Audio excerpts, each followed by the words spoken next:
Yeah, he got in a fight. There was some like a big chunk came out, and then there was like a little bald spot on his back of his neck.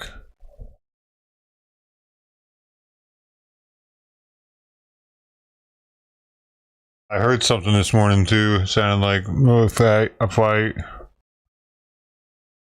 Oh, so I think he got into it, Momma probably.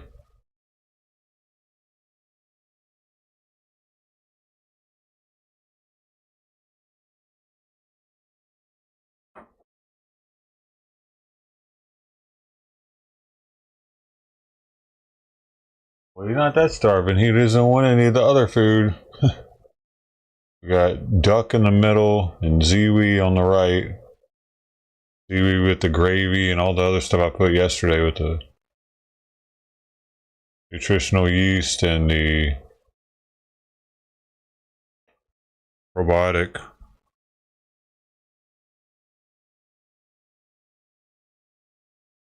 All he wants is a fancy feast. I woke up in Sweet Pea hid. I accidentally left my little beef jerky's sandwich bag up here. It was chewed to shreds this morning. So hopefully she doesn't have any kind of blockage or anything from ingesting plastic.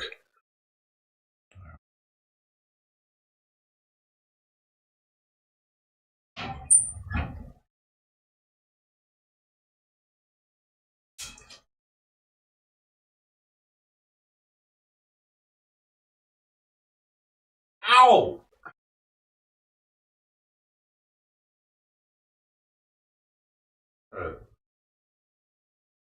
Well, I gotta get that pinky claw. Oh no.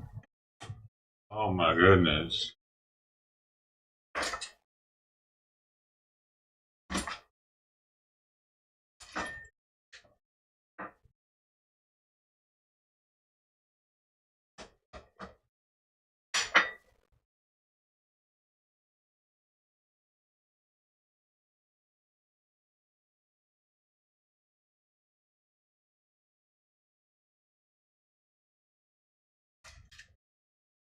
Oh, what?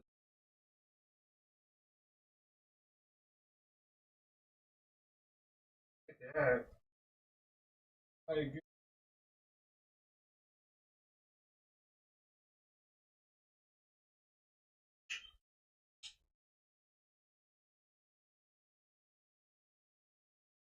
Goodness, it was so long.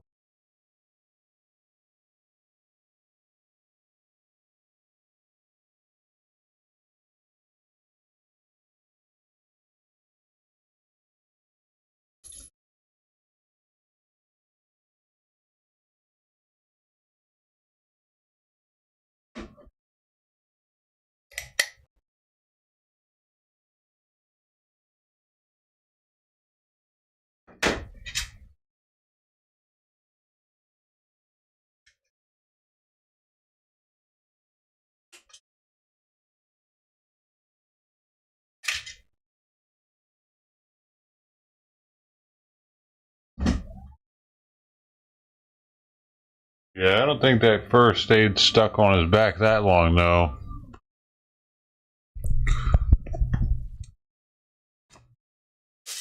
It was super loose.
Like I said, I think Tuck's got in a fight with Mama this morning.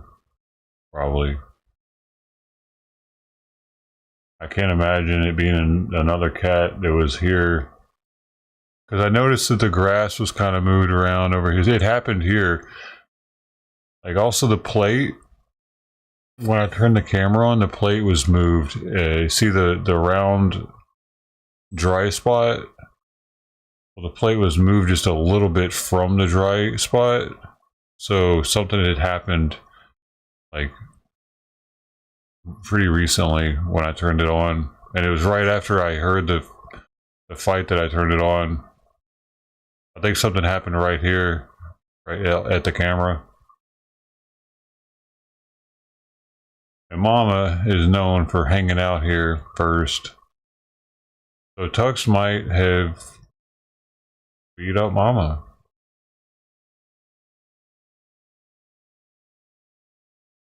I got a headache. I fucking got a hangover from eating too much sugar after I drank. I ate a bunch of cookies after I got offline. Dude. I'm thinking. It looks so good.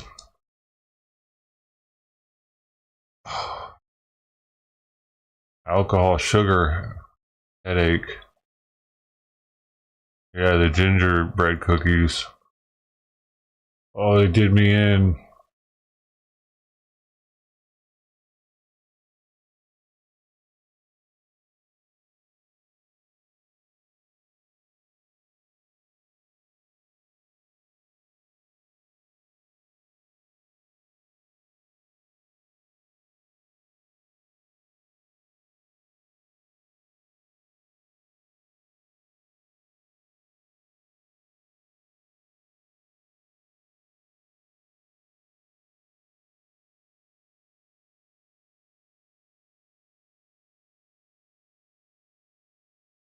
Yeah, it's definitely what happened.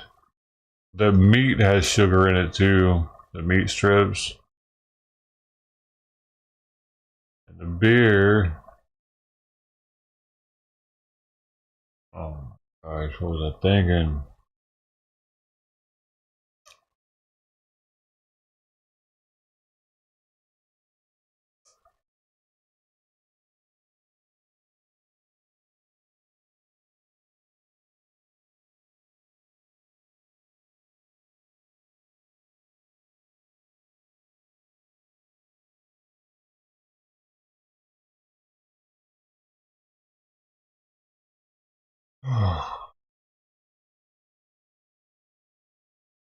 I was glad it's not so bad that I couldn't take care of the cats.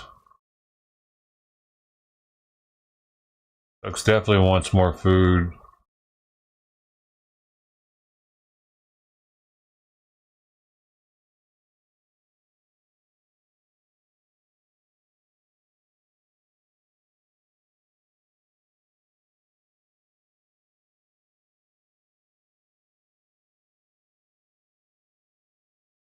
Cause I've woken up hungover and I like couldn't take care of the cats properly. I mean, I did it, but it was like I was struggling one morning, giving Simon his medicine and shit. Luckily, I don't have to split the pills anymore. Well, I have to split the heart, but I don't have to split the thyroid ones. And they're so small. That was so tedious doing that every day.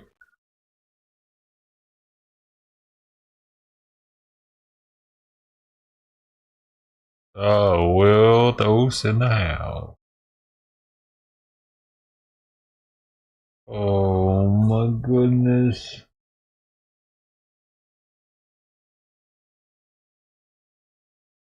My eyes, my forehead hurts. I have a forehead headache. All right here.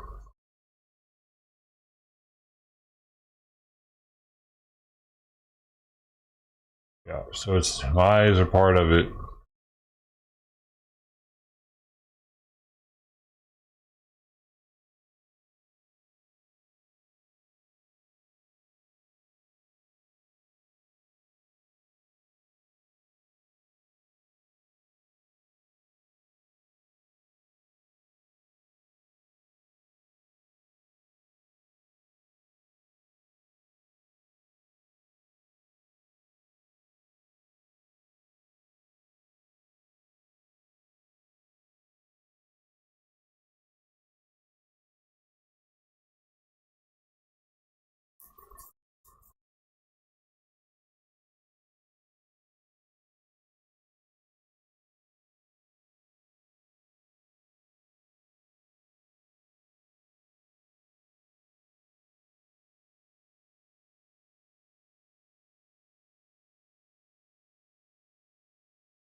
Disney bought The Simpsons?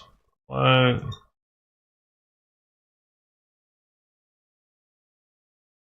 Some Disney Channel has The Simpsons on it.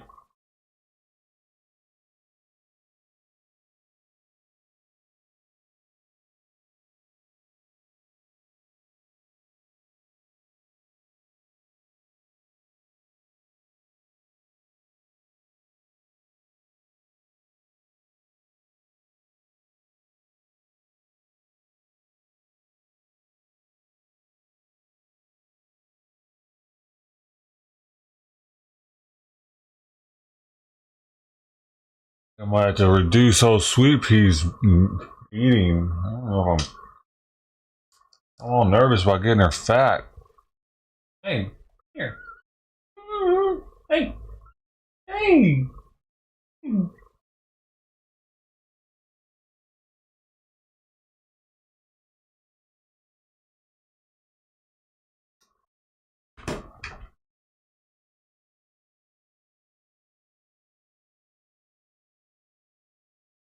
First time it's soon for him.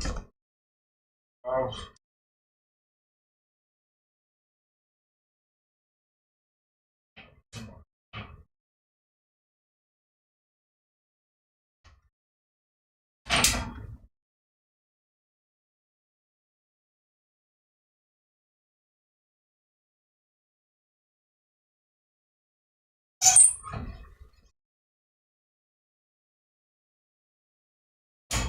You getting fat? Come here. I can't ever look at you. Running from me. Oh. Oh, you could hear it that time? He was meeping at me. Yeah, you're looking kind of fat. You're looking a little chubby. Reduce our grammage here. Doing 60 grams per meal. I'm giving her 85 grams. 7. That's 65 maybe.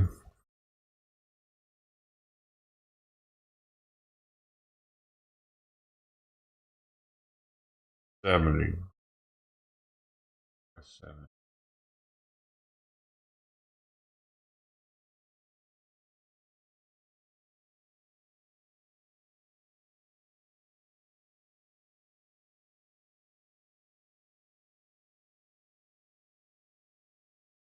Simon's gaining a lot of weight though. He's at 11.8 pounds now. 11.8. He's almost back up to 12.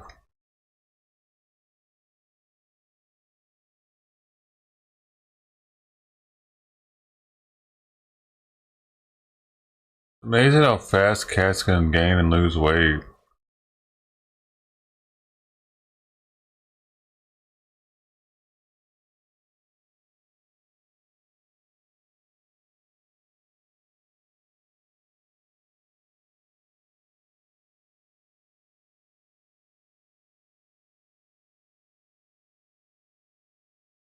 Oh, yo, what is this? Do do do.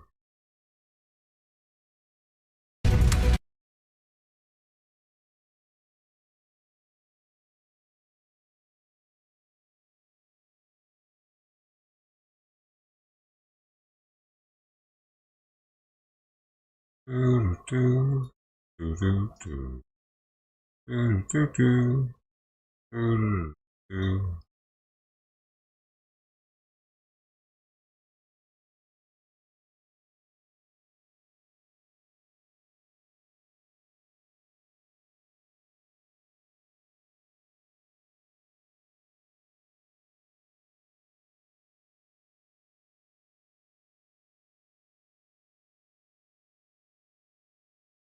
Hmm.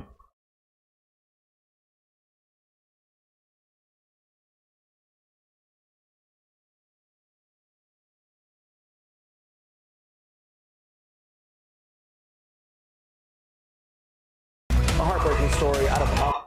Oh my gosh.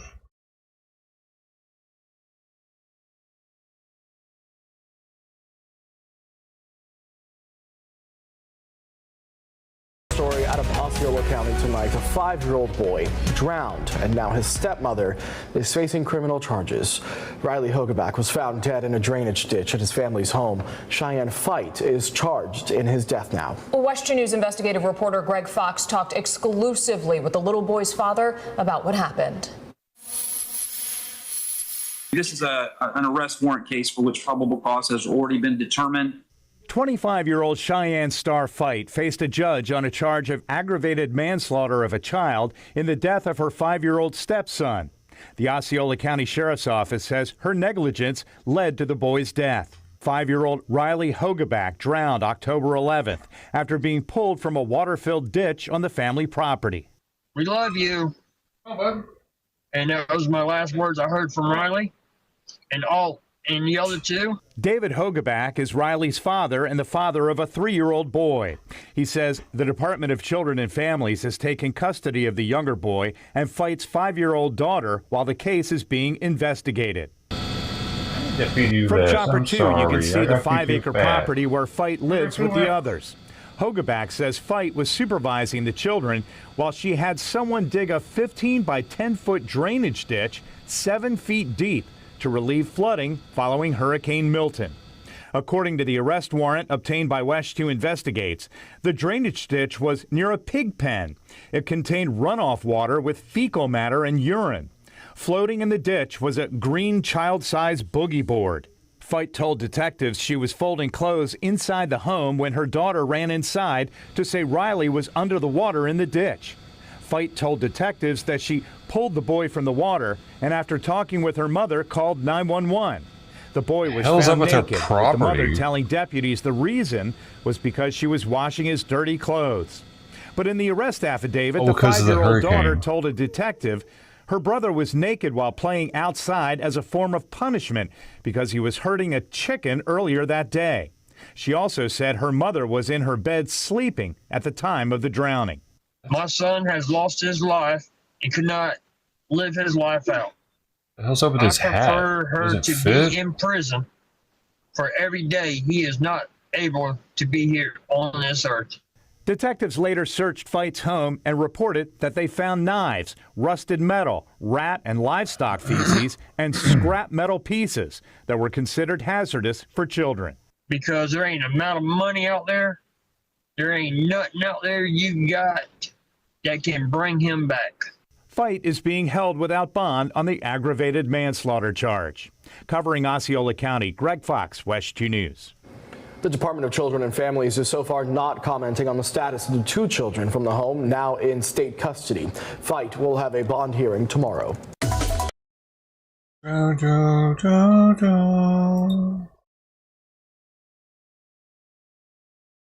Hey. How's it going? Out of the battle over TikTok is headed to the Supreme Court. The justices agreed to hear the social media app's challenge to a law that could ban it in the U.S. starting next month. It's sparking outrage online. Chief Legal Analyst Dan Abrams here to break down the case. Dan, good morning. This is kind of a complicated case. Congress has ordered ByteDance, the Chinese company, to sell TikTok. ByteDance is challenging the law. So who's got the better argument? Who's likely to prevail? So the government probably has the stronger argument going into this. The argument from ByteDance or TikTok is this is a First Amendment issue. Right? They're stopping us from engaging in free speech. The government's saying this isn't about speech. This is about regulating a foreign government who is gathering data on Americans. And remember that as a practical matter, foreign individuals aren't allowed to own broadcast licenses, for example, in this country already. And so their position is this really isn't significantly different than that. It just depends on how you look at the case. Remember, there's also the TikTok users also filed a separate lawsuit, also part of this is being heard. Okay, so the court will hear the case, 9 days before the deadline to sell. They've chosen not to pause the law. So what do you read into that? And what about the TikTok users? What if the ban does go into effect? Yeah, it seems pretty clear the court's moving quickly. They've expedited this. I'd expect something from them in the relatively near future. TikTok users' accounts are not going to get zapped, right? They're not going to just go away. TikTok's still going to be there. The question is going to be who can see it, who can use it, how can they use it. Those are the sorts of questions. And we know that Donald Trump met with the TikTok CEO this week at Mar-a-Lago. He said he had the warm spot now for TikTok. Is there anything he can do with this out of his hands? So January 19th, this goes into effect. He takes office January 20th. But he still could have a big impact. Number one, he could tell his attorney general, don't enforce this at all. So that could be some level of reassurance. He could also seek to try and get Congress to repeal it. He could also try and delay it. So he has some options here if he decides to be on TikTok's side. But did he want to ban it at one point? He did, correct. In his first administration, by executive order, tried to ban it. Seems he's changed his position a bit. All right, Dan, thank you so much for that.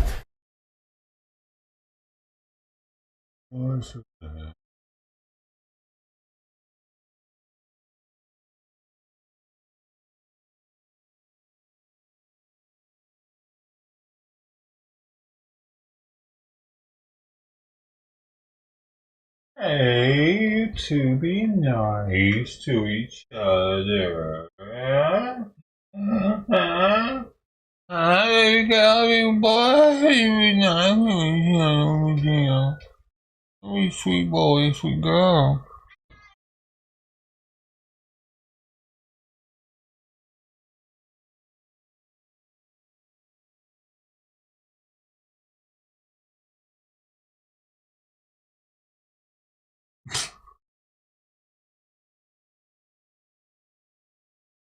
The final countdown to birth. Get her, Simon.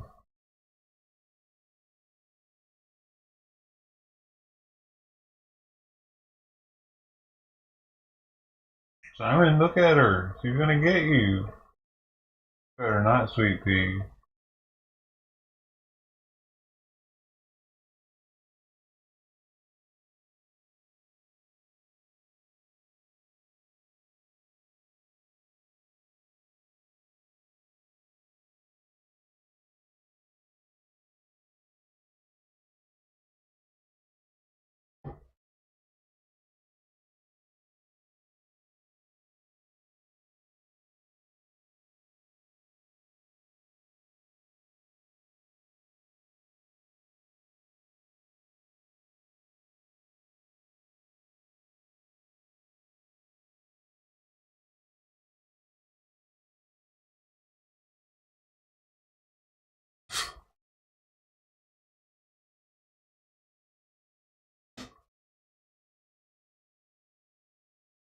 Back.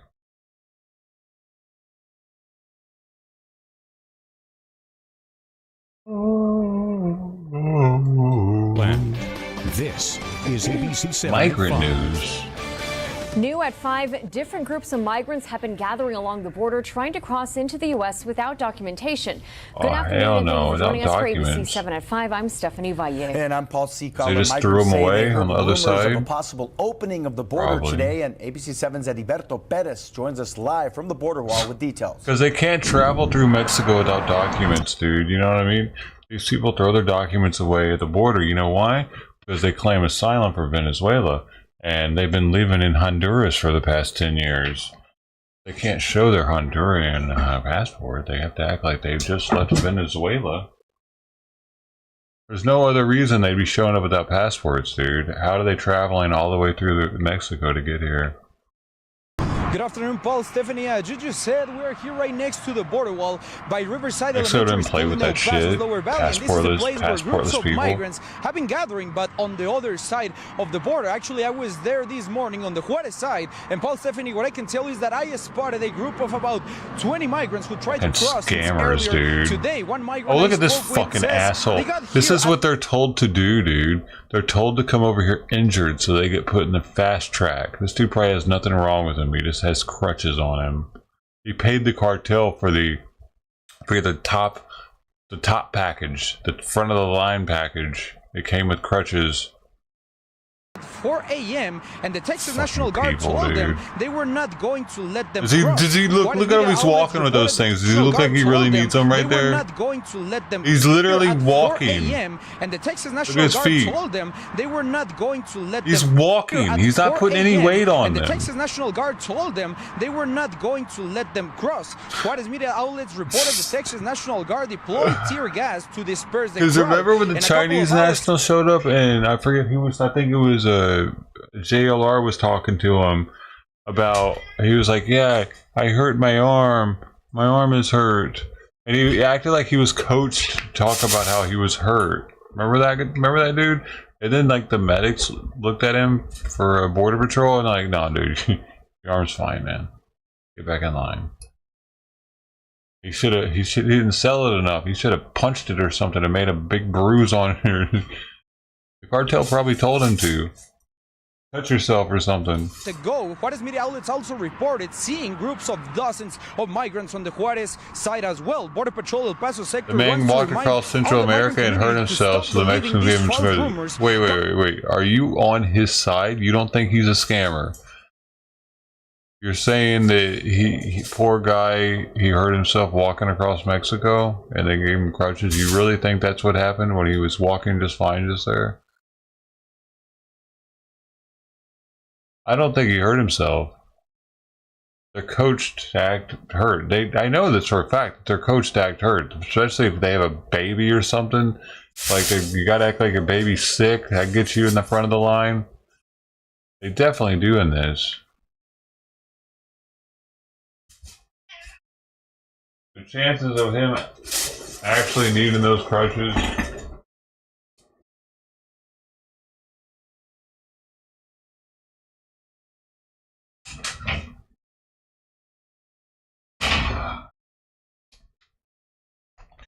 Bullshit. We're getting from scammed transnational every day. Criminal organizations on social media. Important for the migrant community to know that there are multiple dangers, and not only that, there will be consequences under Title 8 if you decide to cross illegally the border in between the ports of entry.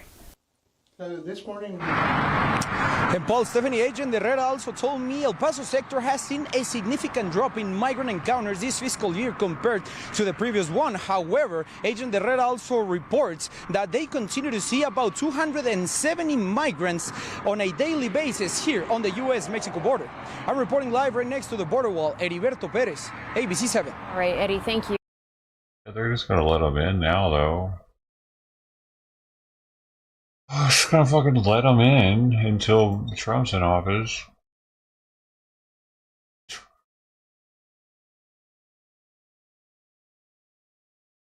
Madison school shooter. There's been a surprising development in connection with Monday's school shooting in Madison, Wisconsin. Officials now say that the 15-year-old girl who killed 2 others and then herself had been talking online to a 20-year-old man. He allegedly told her that he would also carry out an attack thousands of miles away. Police have now searched this man's home. He lives in Carlsbad, California, and a judge has ordered him to turn over any weapons that he has. That's fucking close. Carlsbad's like an hour north or 40 minutes north of San Diego. It's in between me and San Diego. It's south of Oceanside. Pretty close though. Ian Lee has more from Madison, Wisconsin. Ian, good morning to you. This story gets stranger and stranger. It does. Good morning, Gail. Tuesday night, a judge in California granted police permission to seize the weapons of a 20-year-old man, according to the court order obtained by the CBS affiliate in San Diego. This comes as authorities continue to look into Natalie Rupnow, the 15-year-old responsible for Monday's shooting, and her alleged messages with that man. Court documents obtained by CBS affiliate KFMB say 20-year-old Alexander Paffendorf admitted to FBI agents that he was plotting a mass shooting with Natalie Rupnow and told her that he would arm himself with explosives and a gun and target a government building. He didn't specify which building or Is when that he a planned to crime, launch him the attack. talking to her about it? The alleged connection between Probably. the two comes as Madison's police chief told the Associated Press Wednesday they do not know if Monday's school attack was planned in advance, but are investigating 15-year-old Rupnow's social media for a motive that led her to enter the school with 2 handguns and kill 43-year-old Aaron West and 14-year-old Ruby Patricia Vergara before killing herself in a study hall classroom. According to court records, the shooter was enrolled in therapy in 2022. Man. What a waste. Police officers. What a dumbass SWAT team, bitch, dude. Some snipers across the street. A neighbor said he saw police enter the shooter's father's home Monday. Really, really shocking. The whole thing. Did they do that? There's no indication from this Not family that I that know. something like this could happen. No, definitely not. Tributes poured in for the beloved Abundant Life Christian School's substitute coordinator and 9th grade student. They always cared about others, and they were also very playful. This is a very and ethnic very joyful, Christian and they always, school. Carried positivity around. 7th grade student Angel Brubé said Aaron West was someone he knew well. She was always caring, always spread positivity around, and just made everybody feel happy. And she sounds like she was a very important person to you as well. Yes. It's important to note that the order filed against Pfaffendorf Good teachers is are a hard to civil find, action, man. not criminal. When asked to comment about Pfaffendorf, the FBI declined to comment. Nate. Like, teachers already don't get paid enough. And it's hard to find good ones, and we got dumb cunts out here killing them for no reason, probably. Stupid edges. A lot of female shooters lately. A church shooter was female. That other one was female. Like, man, I think we've had more female shooters this year than ever before. Why aren't they talking about that? Why isn't the Biden administration DEI in that one? Under the Biden administration, we've had more female shootings. Hey, all right, we're involving the females. You know, the Biden administration's all about inclusion.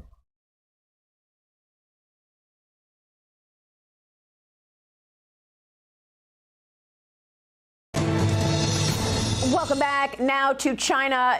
At least 17 U.S. military bases near Chinese-owned farmland reportedly seeing a surge in drone activity and sightings in recent weeks. The sightings happening near bases in Hawaii and installations in Utah, California, Maine, and Florida. House Foreign Affairs Committee Chairman Michael McCaul has been warning about the drones in focus these last couple of weeks. He says they're from China. My judgment, based on my experience, is that those that are over our military sites are adversarial and most likely are coming from the People's Republic of China. Communist China is very good at this stuff. And we know they bought land around military bases. This would be very consistent with their policy over the last couple of years. Alabama Senator Tommy Tuberville was with me this week. He weighed in on this yesterday. Watch this. Are we buying drones still from DJI, a Chinese drone maker?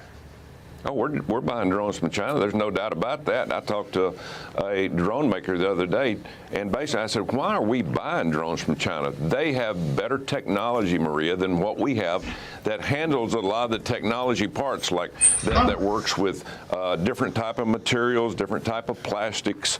They make them cheaper, but they make them better. Our technology is way, way behind, and I guess that's the reason we're buying them from them. But again, that's something else that needs to be discussed with armed services, both the House and the Senate. Joining me now is the Gatestone Institute Senior Fellow. He is author of Plan Red, China's Project to Destroy America. Gordon Chang back with us. Gordon, I find this stunning that we are still buying drones from China, and here we are trying to guess what the drones in the sky are that we're all talking about for the last couple of weeks. My guess is, and I've been saying this, that it is communist China. Your reaction? It certainly is communist China for many of these drones, maybe even a majority of them. You know, the increased tempo of these drone flights against our military bases is occurring at the same time as there's increased frequency of incursions and attempted incursions of these bases by Chinese and other nationals. Really, what is occurring here is that they are preparing to attack the United States from American soil. I don't know why we need an engraved invitation from Beijing. It's clear what's going to happen. We are going to get hit, and we're not taking the necessary precautions to protect Simon these is spaces fucking and to waits protect for the me American to people. stir his food so we can eat some more. I mean, a Well, weakened it's in the fridge now. situation to, no food now, to admit. till I mean, you know, for the longest till time, noon. General Jack Keane has been telling us Bucko. on this program repeatedly for years that we are outgunned, we are outmanned when you look at our Navy versus the Chinese Navy. I mean, the Pentagon released its 2024 China Military Power Report yesterday. It found that Beijing is increasing its military pressure on Taiwan. It's ramping up its aggression in the South China Sea. It's deepening its ties with Russia, and its crackdown on military corruption may have disrupted progress toward its 2027 modernization goal. China also growing its nuclear arsenal, adding at least 100 nuclear warheads to its stockpile over the past year, with 600 plus already in the arsenal. That number could grow to over 1,000 by 2030, Gordon. And yet there's no response ever from the Biden-Harris administration to Beijing's behavior. We allowed the spy balloon to traverse the country for a week before shooting it down. Why aren't they shooting down these drones in the air if they suspect they're from China? There's no good answer. You have base commanders, first of all, don't have the authority, and they don't have the equipment to shoot down these drones. And the Chinese are noticing this, which means they see a big vulnerability. Why don't we have lasers to shoot these things down? We got lasers in Israel to shoot missiles down, but we can't shoot a damn drone down over a military base at a no-fly zone? What the fuck is going on with America, dude? This is embarrassing.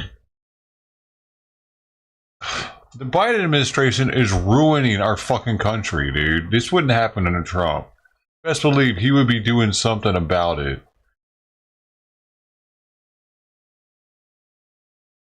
Space laser doesn't burn them. What do you mean?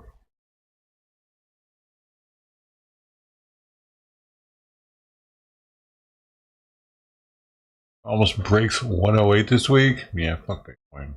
You know, and with those nuclear warheads, Maria, you know, China is building up its arsenal not to deter. It already has enough warheads to deter. It's building up its arsenal so that it can coerce us and others into not doing things like defending Taiwan. They saw the way Biden reacted to Vladimir Putin's nuclear threats before the invasion of Ukraine. They saw that they worked. And the Chinese are going to do the same thing when they go after the Philippines, Japan, Taiwan, whomever. Well, I want to look at what's happening on the ground. A Chinese man was arrested in 2023 for allegedly running a secret Chinese police station in New York City. He pled guilty yesterday to acting as an illegal foreign agent, Gordon. He's now facing 5 years in prison. He and his partner allegedly opened this police station back in 2022 to track and intimidate Chinese dissidents living in the United States. Oh, it's like a Chinese police. Deleting communications with an official from the Chinese Ministry of Public Security after learning that they were, in fact, under investigation. Gordon, you've been talking about this for so many years, these police stations. You first broke the news on this program years ago that Beijing had set up these police stations in America. Again, no response from Biden for years on police station. Why would we need Beijing police stations in New York City? No, we don't. And we don't need the 7 to 9 other police stations in the United States that the New York Post and the Daily Caller have written about and reported. It's fine that they closed the New York one. I'm great that they did that. I've heard about but they should be closing the other installations as well. It is just no justification for allowing the Chinese to violate our sovereignty and in many cases commit crimes against us. Get the fuck out of here. Consular officials and Ministry of State security agents to commit those crimes and violate our security on our own soil. Yep, great point. Lee Carter, jump in here. Gordon, I am so intrigued by this whole thing. I've been talking about the Chinese drones for a people while. out. My family is from New Jersey. I've seen the drones over my home.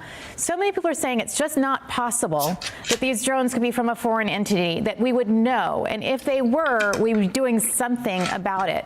How is it possible that this is happening? And what do you think is going to be different? What do you mean, how is it January possible? 20th? How would we know, dude? They have so much farmland next to military bases. Bro, if we can get precursors and shit for fentanyl and all these research chemicals, they can get drone parts. You know, it's not like drone parts are illegal. They're probably building these things on these farmlands and putting them up and spying on our bases. Why else do they have so much farmland next to our bases? Yeah, well, some of these drones may not be Chinese, and if they're not, they're federal government drones because they're too big. They are not the drones of hobbyists. So that leads the question is, what is the federal government doing in the skies over New Jersey with such a large operation? And, you know, there are any number of alternative explanations, but until we hear the truth from the Biden administration, we have to speculate.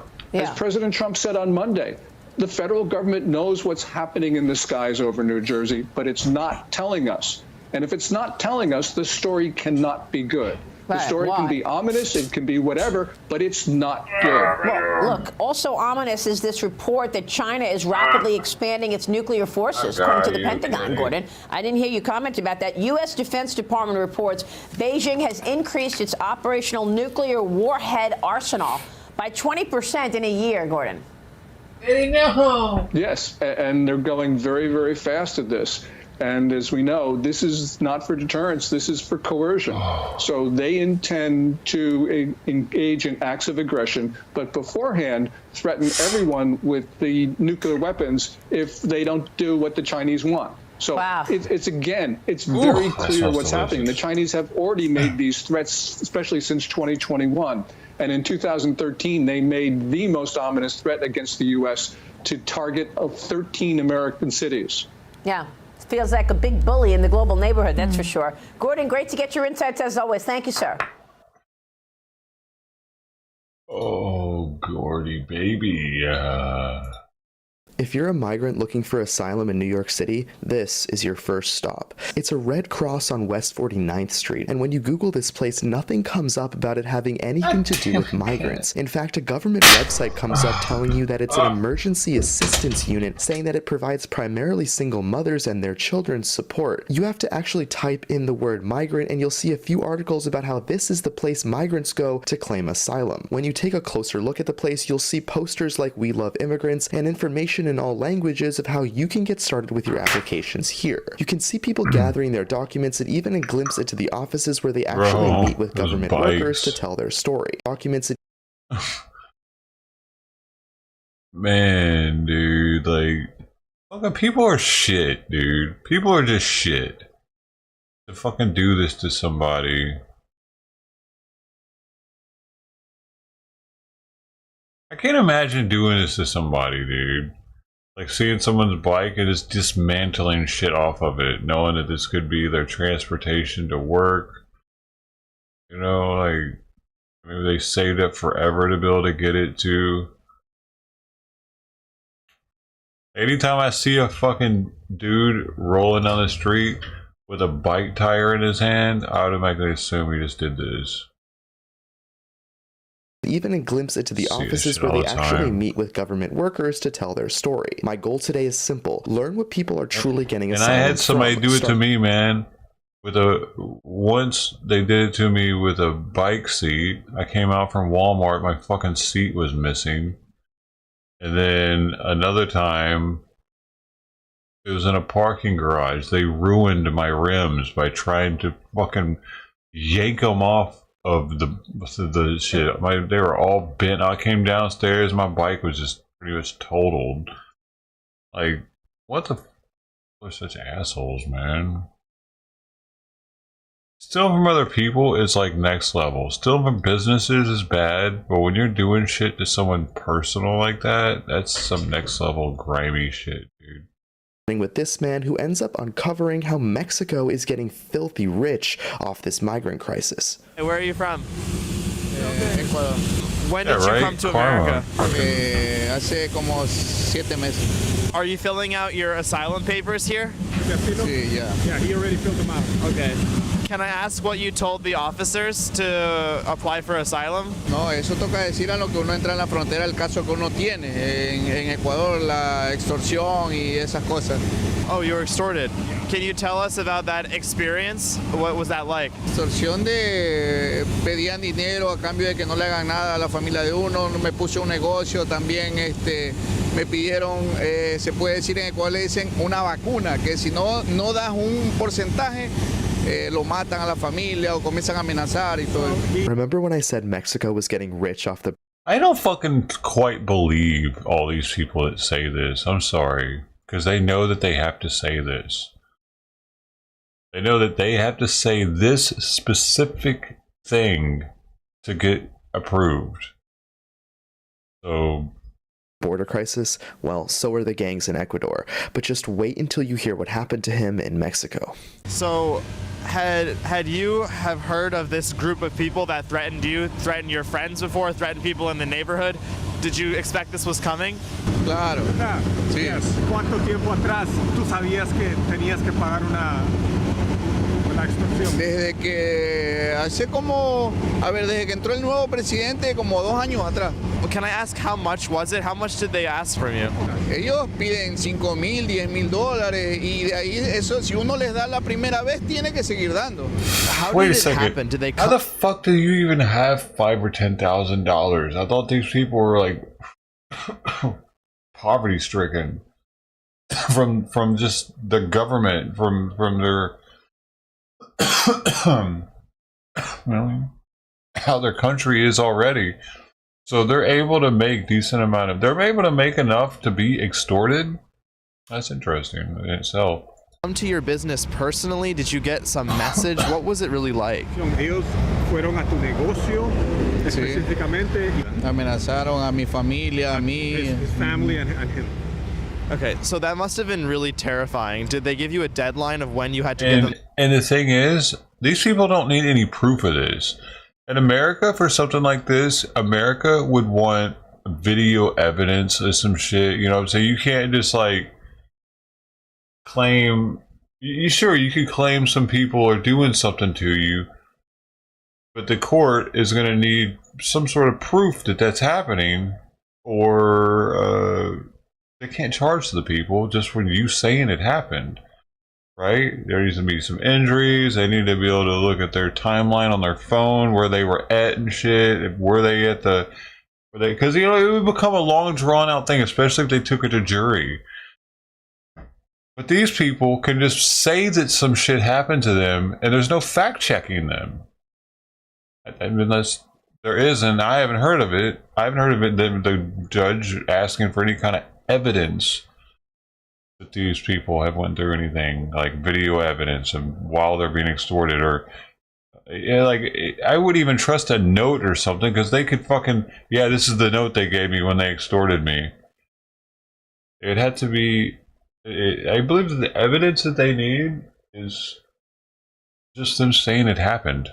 That money by? Claro, inclusive yo trabajaba de supervisor de seguridad, de guardias de seguridad, y me encontraron, me encerraron entre motos y todo eso, y me dijeron, bueno, vas a pagar o te matamos, y ese fue el último que yo ya hice, ya me vine. Did they give a deadline? Okay. Sí, me dijeron, y ahí me dijeron, o sea, o pagas o te matamos o a tu familia. ¿Tuviste que pagar? No pagué, me vine. So he didn't know about a deadline. It wasn't safe. Yeah.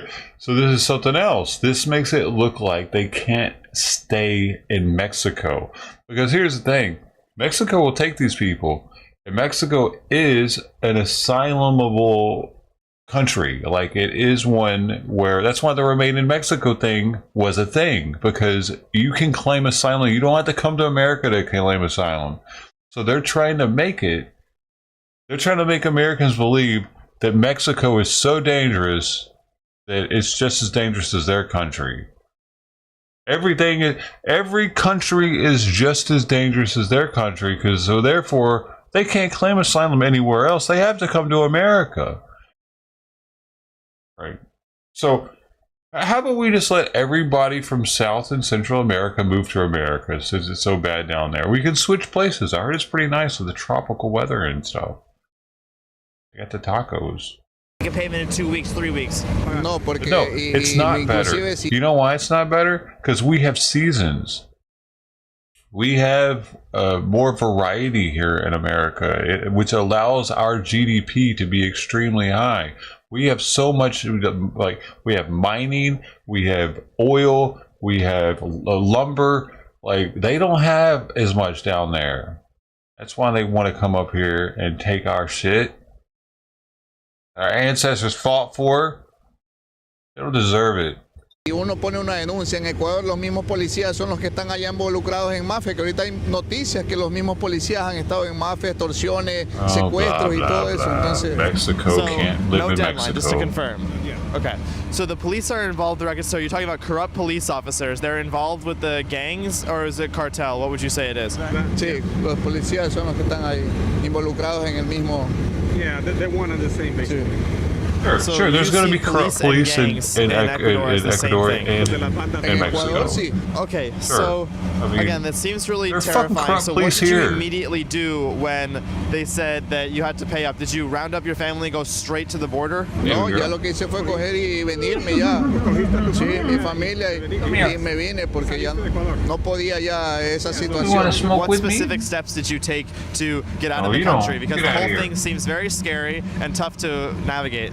Okay, pero específicamente, ¿qué fue lo que hiciste? ¿Tuviste que prestar dinero? ¿Tuviste que para salir? Sí. You had to borrow money.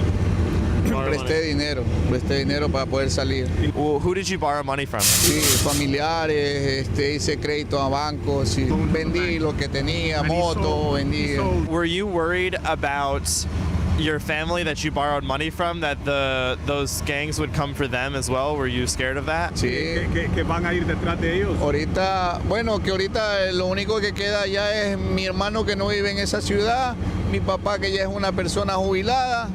Wait a second. Okay, so you're saying that you could have just moved out of the city and you would have been safe, like your brother? So yeah, they were extorting you there, but you could have moved. So for instance, there are a lot of people that live in Orange Mound, Memphis. It's the worst neighborhood in all of Tennessee, right? And I'm sure some of them are getting fucked with by gangs and whatnot, right? Well, they could either move out of the country to get away from that, or they could move to another state. Mexico has different states. Honduras has Ecuador, whatever. They have different states. Different areas that are safer. In Mexico, there are some states that are known for being completely ran by the cartel, and others that aren't. No, I'm going to leave the country to get away from this gang. Like, what the fuck, man? These people, Democrats, bleeding heart Democrats, can't see through this shit for some reason. They're too busy virtue signaling. As if they're going to put this dude up in their fucking house and give him a place to stay and shit. No, they just want to help the world, even though, yeah, half of us don't want to help. They want to make half of us help them. They want to make 70% of the country that doesn't want to help them. They want to help them with them. What are you doing?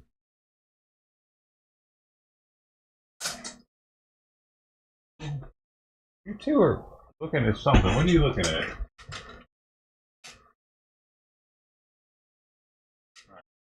Maybe not. Persona jubilada y es lo que yo tengo allá de familia que ya. How much money did you need to borrow from them? So wait, he left his father there too? If it's so damn dangerous, you're gonna leave your dad down there to fend for himself? He's probably elderly or something by now. Oh, it's that bad though. Oh, I guess he's got his brother down there with his dad to take care of him. It all seems sus, dude. Like, why wouldn't you bring your entire family if it's really that bad down there? Wouldn't you be scared that now that you just left, they might come after your family? No, they live in a different city. So how much money did you need to borrow from them? Incalculable, no recuerdo. Creo que $20,000 he was able to borrow from people? $20,000 US.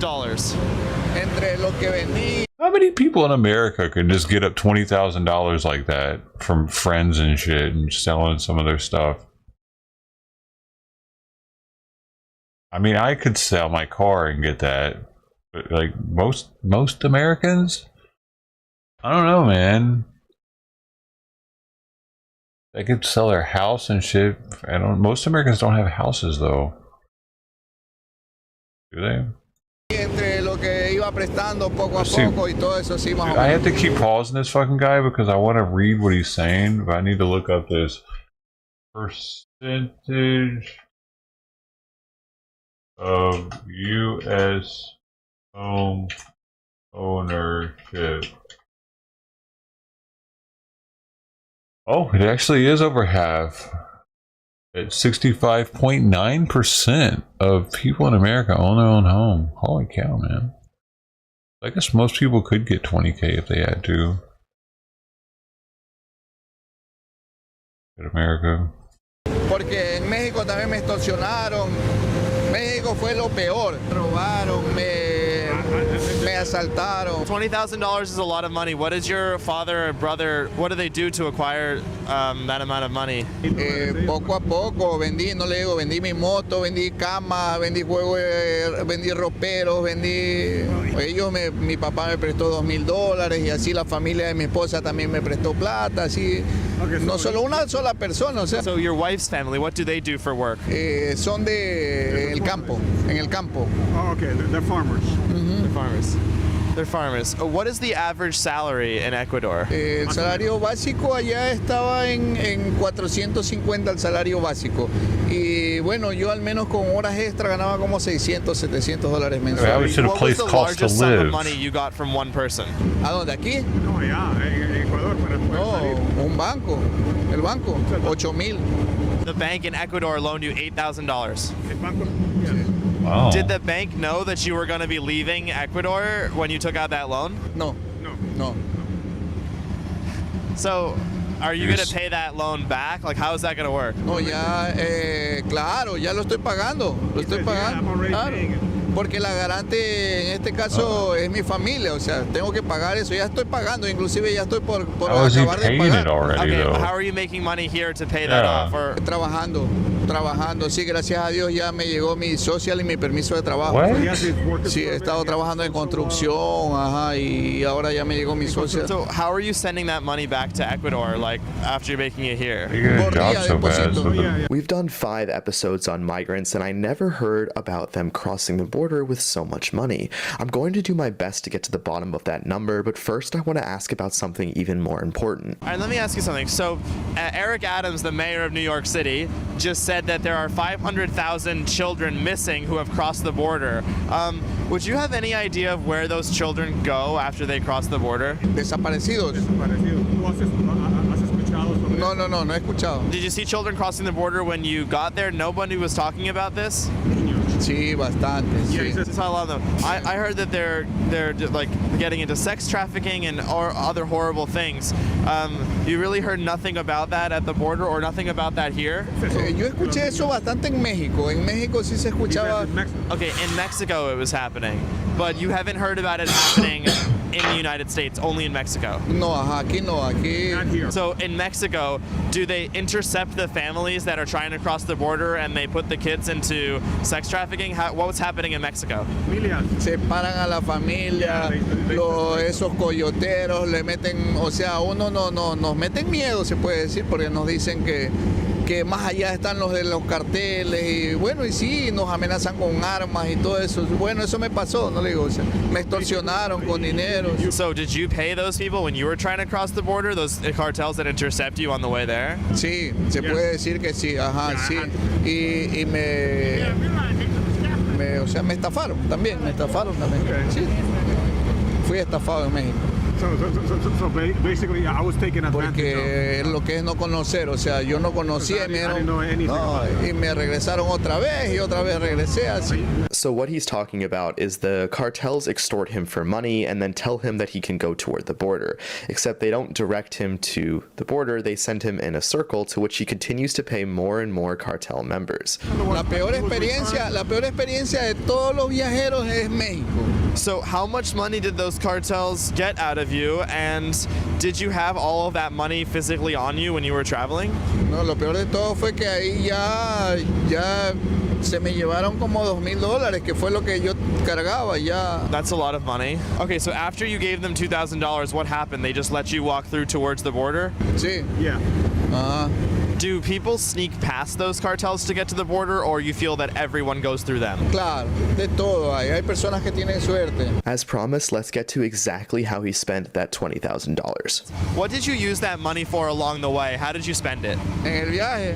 The trip, okay, but like, was it hotels and food? Like, how did that? Because it's a lot of money. No, hoteles nada. Me tocaba dormir en la calle. Okay, you slept on the street. So what did you use that money for specifically? Bueno, el pasaje a El Salvador me costó $1,000 por persona. Mira, los pasajes así en México, por adelantarme una cuadra me cobraban 200, 300 pesos. Okay, so you have 4 people in your family that you cross with? 4. Okay, so $4,000. So now you're down to 16. And then as you get across Mexico, each block you have to pay somebody $200? Hasta por pasar por una finca me cobraron 1,000 pesos. Por pasar por una finca, nos tocó caminar por una finca no sé cuántos kilómetros, pero por pasar por en medio de esa finca me cobraba. But after all the fees that you paid to get across Mexico, how much was left when you reached the border? How much did you have left from the $20,000? No, ya llegué sin dinero. By the time I reached no, ya llegué sin dinero. And because that cartel took the last $2,000 from you, is that right? Sí. Did you know about those fees beforehand? Is that why you requested the $8,000 loan in addition to the other money that you got? You knew that those fees were coming? No. Si yo hubiera sabido eso, no me venía. O sea, are you living in a shelter? Sí, por ahora. Yeah. Sí. Okay. Which shelter? ¿En dónde? En Rayson, en Brooklyn. What do they provide you in that shelter? What services? Todo tipo de servicio. And is that just for you, or your family's with you as well? Sí.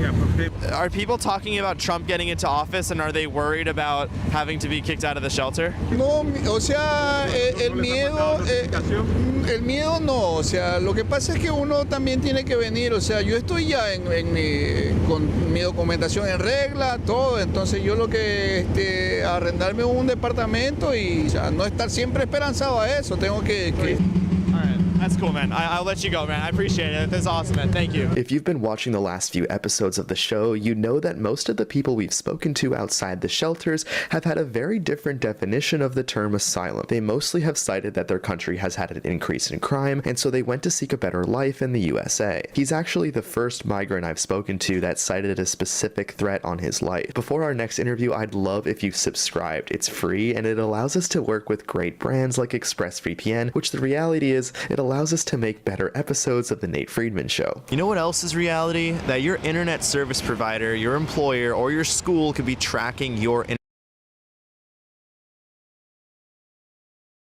Friedman, and that link is also at the top of the description. Hace 2 años. Why did you choose New York out of somewhere else? Were you able to have a choice? Sí, pero decidí venir para acá. Cosa mía. And what were the options for you when you crossed the border to which cities did you have a choice in? Nueva Jersey. La frontera. Nueva Jersey. New Jersey. Okay, so just New Jersey and New York. How did you cross the border exactly? Me entregué, llegué hasta la frontera y me entregué. When you say turned yourself in, did you have any trouble after turning yourself into the border agents? Did they ask you a lot of questions? No, nunca. Solo que para donde iba. And what did you say? Para donde yo iba, para donde mi cuñado. Did you take a bus from Texas to New York? Did you fly? No, volé. Okay. Did you pay for the ticket? Sí, yo. Yeah. De Texas a Atlanta y Atlanta a Filadelfia. Are you hoping to get shelter here in New York provided by the government? No, yo estoy atrás del permiso de trabajo para no sé si irme de Nueva York o... How long did they tell you to wait until you get your work permit? No, ya me dieron la cita. Me acaban de dar la cita para la semana, para ahora el mes que entra. Okay, what will you do for money until then? Haciendo, no sé, trabajando, haciendo lo que parezca. Cualquier trabajo informal, no importa. Cualquier trabajo informal, yo... ¿Tú tienes hijos? Claro, 2. Has it been difficult to take care of your children here in a new country? Muy difícil. Nadie se te queda con ellos. Tú para tu trabajo. Si yo hallo cualquier trabajito, tengo que hacerlo en el horario de la escuela de ellos porque nadie se queda con ellos. Do you have to pay for school here for the kids, or is it free? No, la escuela, gracias al Señor, es gratis. How was the process like to enroll your kids into an American school? No, el proceso no es difícil. Ellos hay una oficina para eso. Aquí todos los niños deben estudiar. Eso es lo primero que te dicen cuando llegan aquí. So they join the other students halfway through the year? Is that right? Ellos estudian normal, ellos están en su escuela, el niño mío está aquí mismo, está en escuela y él tiene ya su tercer año cruzando él empezó a hacer su tercer año, está en cuarto. Él llegó, desde que llegamos, él entró a la escuela de una vez, nosotros tenemos 2 años aquí.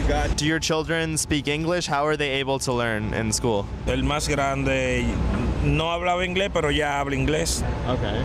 What about the other child? No, la más pequeña tiene 5. Ella está aprendiendo inglés. Está en una escuela que le dan. Is your wife here as well, or? Sí. Is she looking to get a work permit as well, or what is she looking to do here? Está adentro solicitando la cita para el permiso de trabajo. What kind of work would you guys prefer to do? What did you specialize in back in your home country? Yo allá era gruero. Yo manejaba una grúa de carga de remolcar vehículos. What do you think about Donald Trump winning the presidency? Yo en verdad de la política de aquí no sé mucho. Deberíamos esperar a ver la medida que él toma. I've spoken to many people who have just come to America, and some fear Donald Trump will deport them. Others, they don't care. They don't believe that they will be deported. Where do you stand on that? Bueno, yo en verdad me gustaría durar un tiempo para yo poder realizar los sueños que tengo.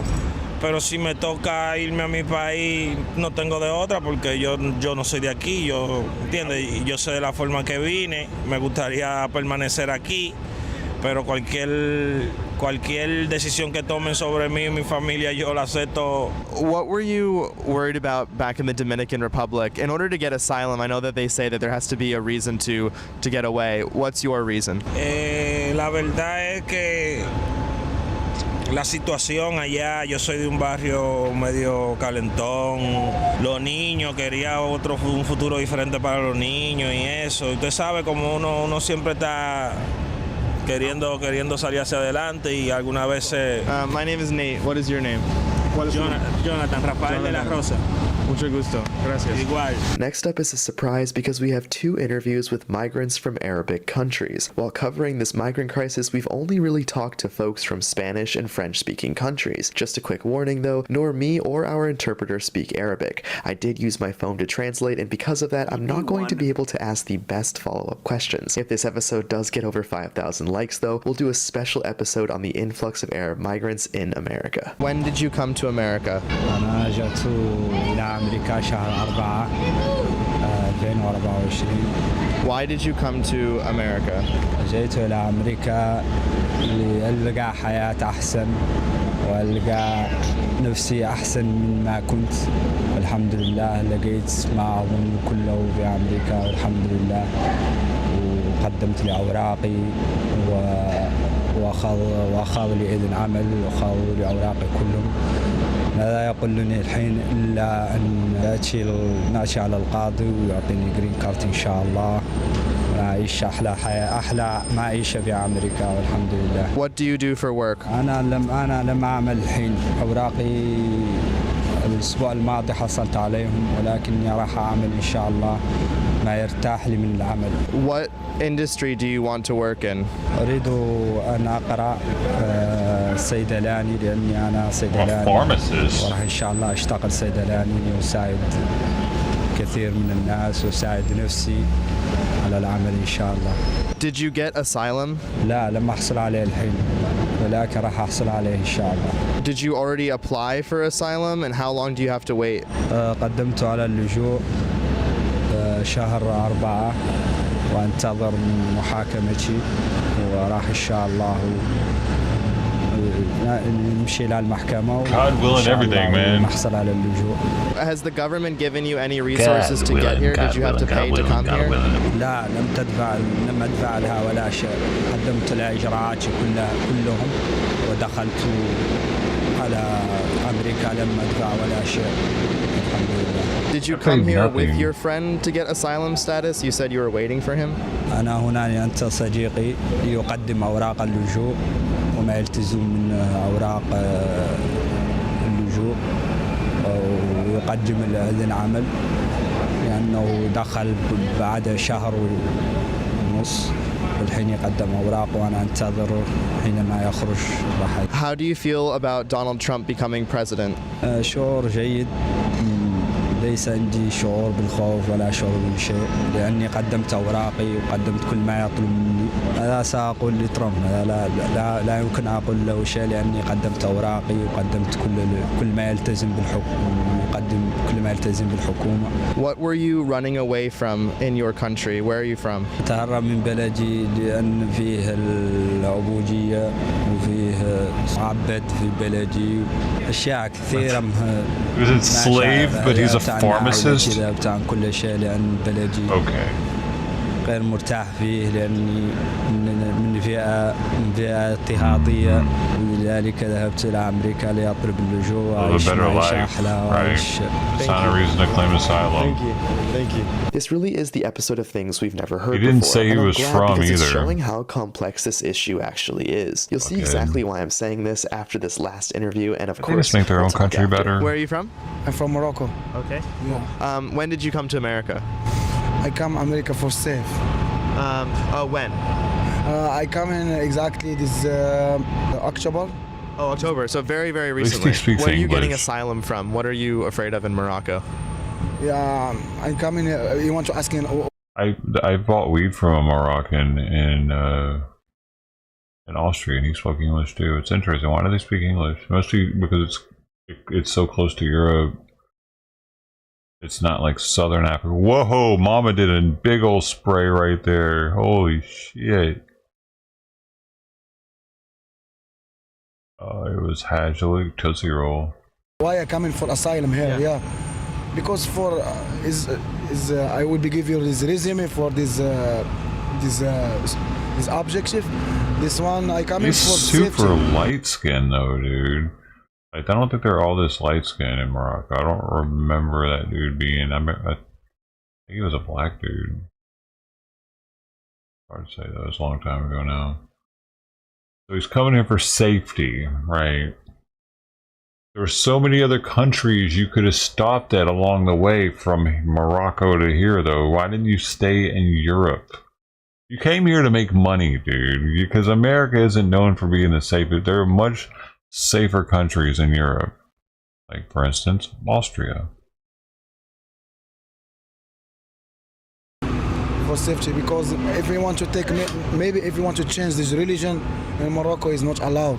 If you want to change religion? It's not allowed. Oh, interesting. Yeah. Well, why do you have to come all the way because here? Arabic people, you know, it's very difficult. You don't have. If I want to go this for, maybe I will go this religion for Christian. Yeah. If I want to go for prayer or something, I don't have any place for prayer. Yeah. Wow. And it's not allowed for.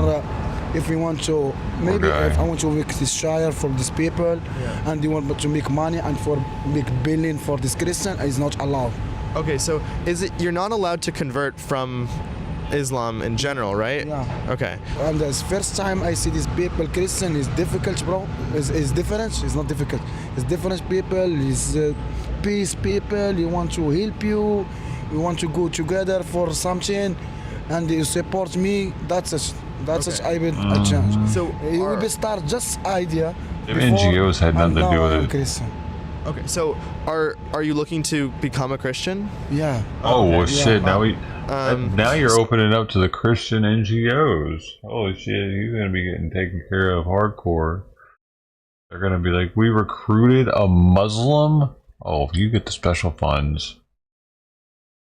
So have you started that process? Yeah, I am not finished not yet, but I'm start now today. What's that process like for those who don't today. know? Like, what are the first steps you're taking? God. Steps. Wow. If you want to go inside, I think this. What, did you hear about this shit last night? You see this lawyer first. You see this lawyer, and you listen to you hiring you. You listen to the lawyer. Yes, you must listen to the lawyer because you don't want to say the wrong thing, do you? You don't want to say the truth of what's going on, you fucking shit. You better listen to the lawyer. You know what I mean, dude? You know, dude, why do you need a lawyer for your fucking immigration trial if you're truly running like you do? Like, for instance, when I applied for disability, I didn't have a lawyer. I didn't have a lawyer tell me what to say and what not to say and saying shit for me and shit. I didn't have any of that. It was me and the judge and the jury or whatever. I think it was more than just the judge. There was multiple people in there. But yeah, man.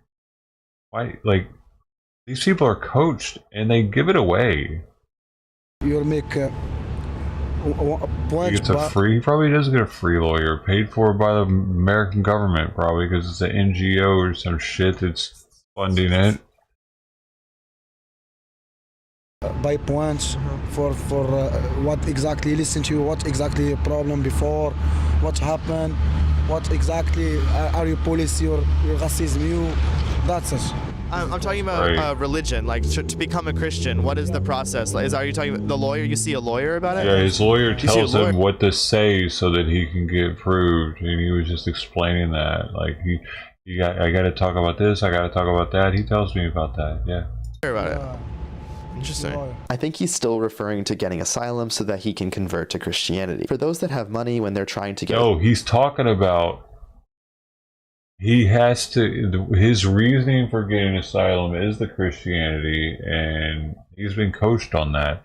Just like they're coached on being gay can be a reason. If their country persecutes on being gay, they're coming here acting like they're gay, and they're not. Because how can we prove that they are? That's all we need, a blood test for that shit. Asylum, they can afford a lawyer to expedite the process. And did you get exposed to the kindness of Christianity in Morocco, or how did you get exposed to it? If you want to change this, in Morocco is not allowed. On the way here? It's not allowed. And on the way fucking here. Yeah. That's where I got the opportunity. That's where they talked to me about how I needed to say this so that I can get in here.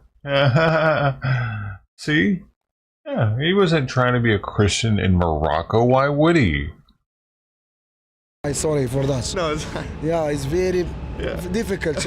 People, they push you, and people sometimes they listen these words is racism. You're Arabic and you go for devil. I am not go for devil, bro. I am go for this Christian. It's also this religion.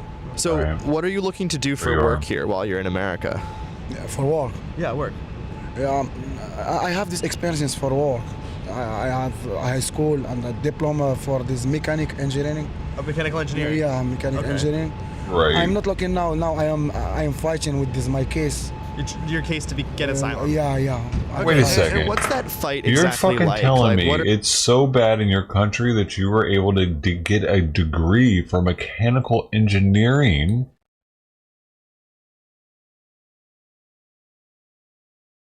Sounds like the country is doing all right. If you're able to do that. I mean, wow, Morocco. What does that conversation look like? You're fighting for you want to talk all what happened, why you coming here, and you're true. It's not story. You're mixed story and you're because this one you living with me. I see this one directly. I see this police push me. I see something. Some people just see your talk, but you didn't see. Yeah. So do some people lie in there about that? Maybe some people lie. But you're telling the truth? I'm not telling you something like that. But if someone you have something for fight, you will fight. You will be thick. I asked him if he knew anyone else that was trying to get asylum from Morocco, and his answer really made me want to go to Europe for a future episode. This is my friend from Morocco now. It's already these people who take asylum in Sweden.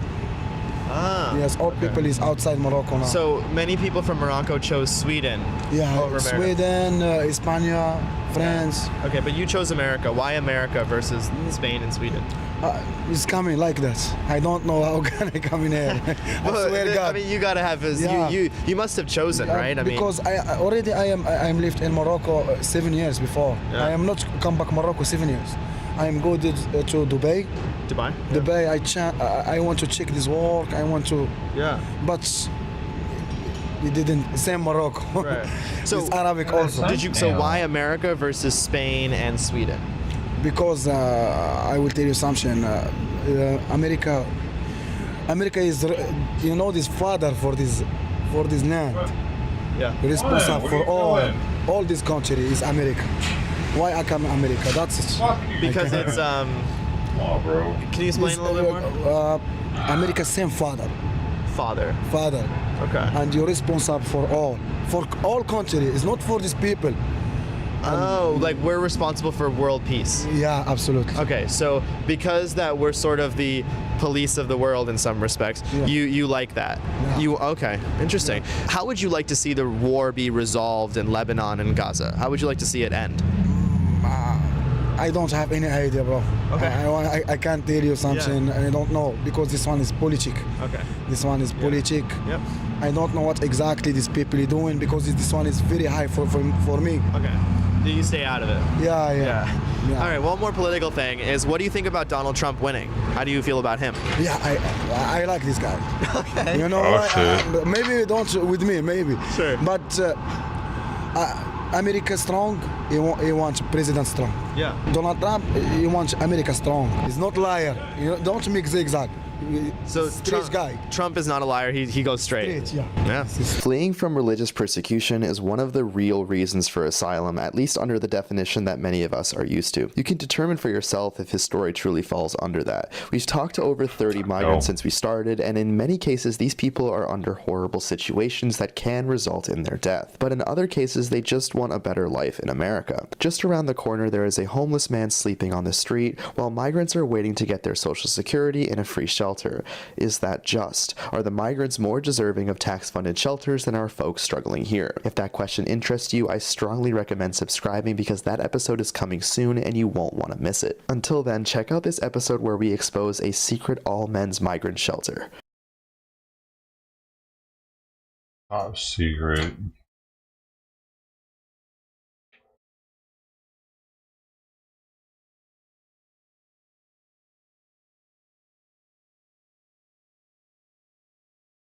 Do you think Donald Trump's literally Hitler, or you don't buy into that propaganda? I think his propaganda. I think it's pretty charged language he uses. So I'll just say that. Okay, so you don't like his language. You wouldn't say that he's Hitler, but you think he uses charged language. Well, he's not Hitler yet. Yet. Okay. He could be.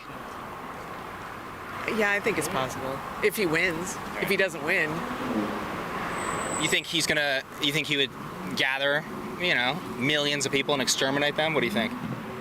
Well, he did say he was going to go house to house with illegal immigrants, and he was going to go house to house to get them. So he did say that. Well, ICE does that anyways, right? We deport people all the time. Yeah, I don't like that either. You don't believe in deporting illegal immigrants? The people he's complaining about are legal and they are working here. They're not all criminals. I mean, come on, it's charged language that he uses, that everyone who's coming over the border is criminal, which is not true. Well, what legal immigrants were deported the first time he was president? I've never heard of that. I mean, there's not really legal grounds to do that. I mean, if they have citizenship, you can't deport citizens. But he's, That's a good question, Vince. It is a good question. What do you think? Ask it again. Yeah, so, what legal immigrants was he deporting during his first term? Because we had 4 years where we saw him as president, and first of all, there's no legal grounds to deport a legal immigrant who's a citizen. You can I agree with that. So why does he keep talking about them? But he's never going to get rid of them. He doesn't talk about deporting legal immigrants. He talks about deporting illegal immigrants, right? Well, he's also saying that the Ohio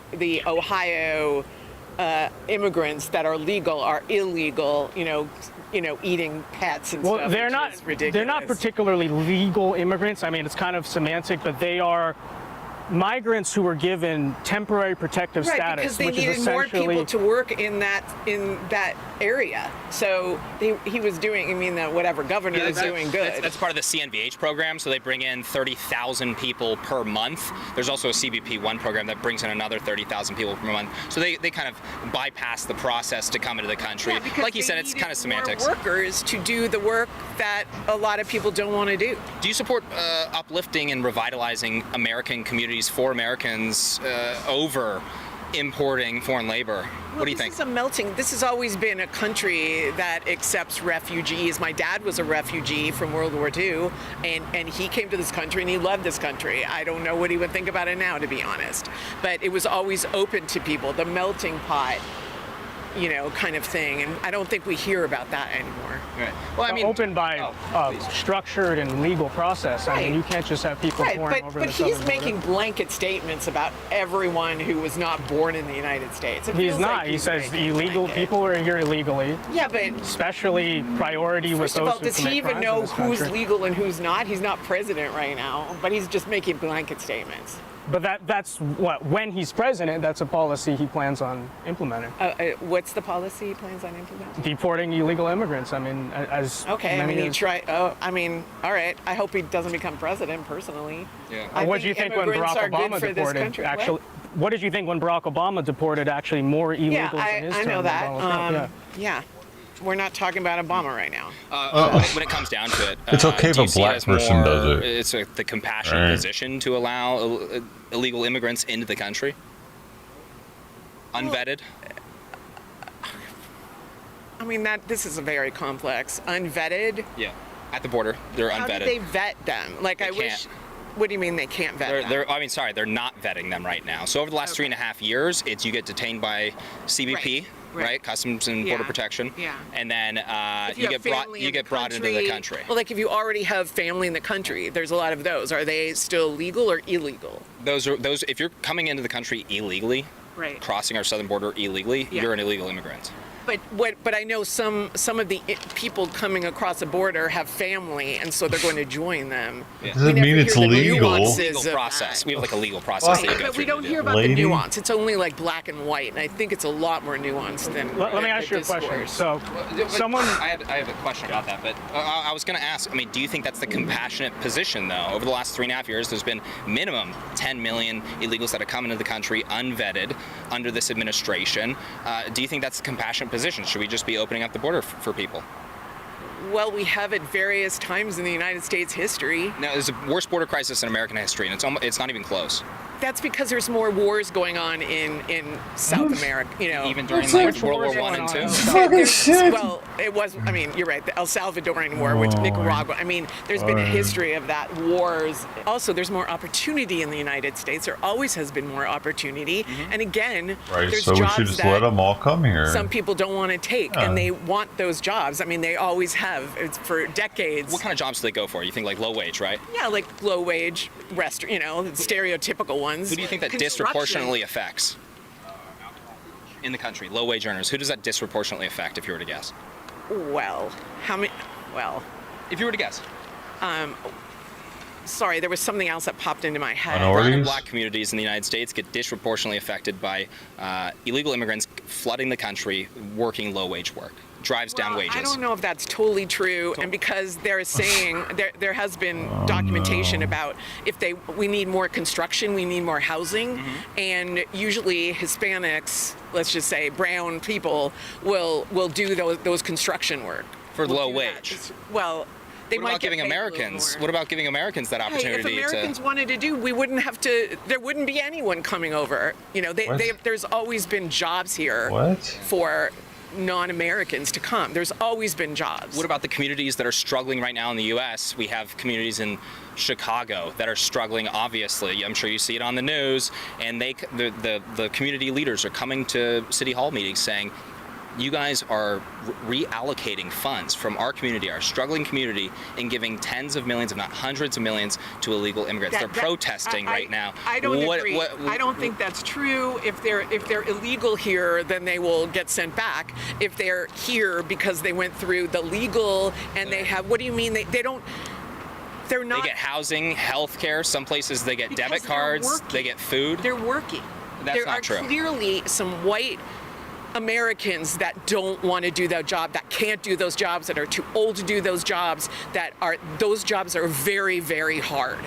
And I think there's a lot of white guys that don't want to do those jobs. They're getting billions of dollars across the United States, billions of dollars per year of taxpayer money. Should we not be prioritizing Americans and uplifting Americans first? What are you talking about? All the benefits that they get, health care, they get housing, they get welfare in some states. No, they're not getting welfare. They're working. In some states, they're able to get benefits, yeah. And in fact, when we were talking about the CNVH program, they actually get federal grants, so they're getting money as well. So if we were to compare this to like the 1920s. They're up in 5-star hotels in New York City. Oh, come on, because they're doing paid for by work. the government. No, they're not doing work. Are they paying for the hotel What do they do? themselves?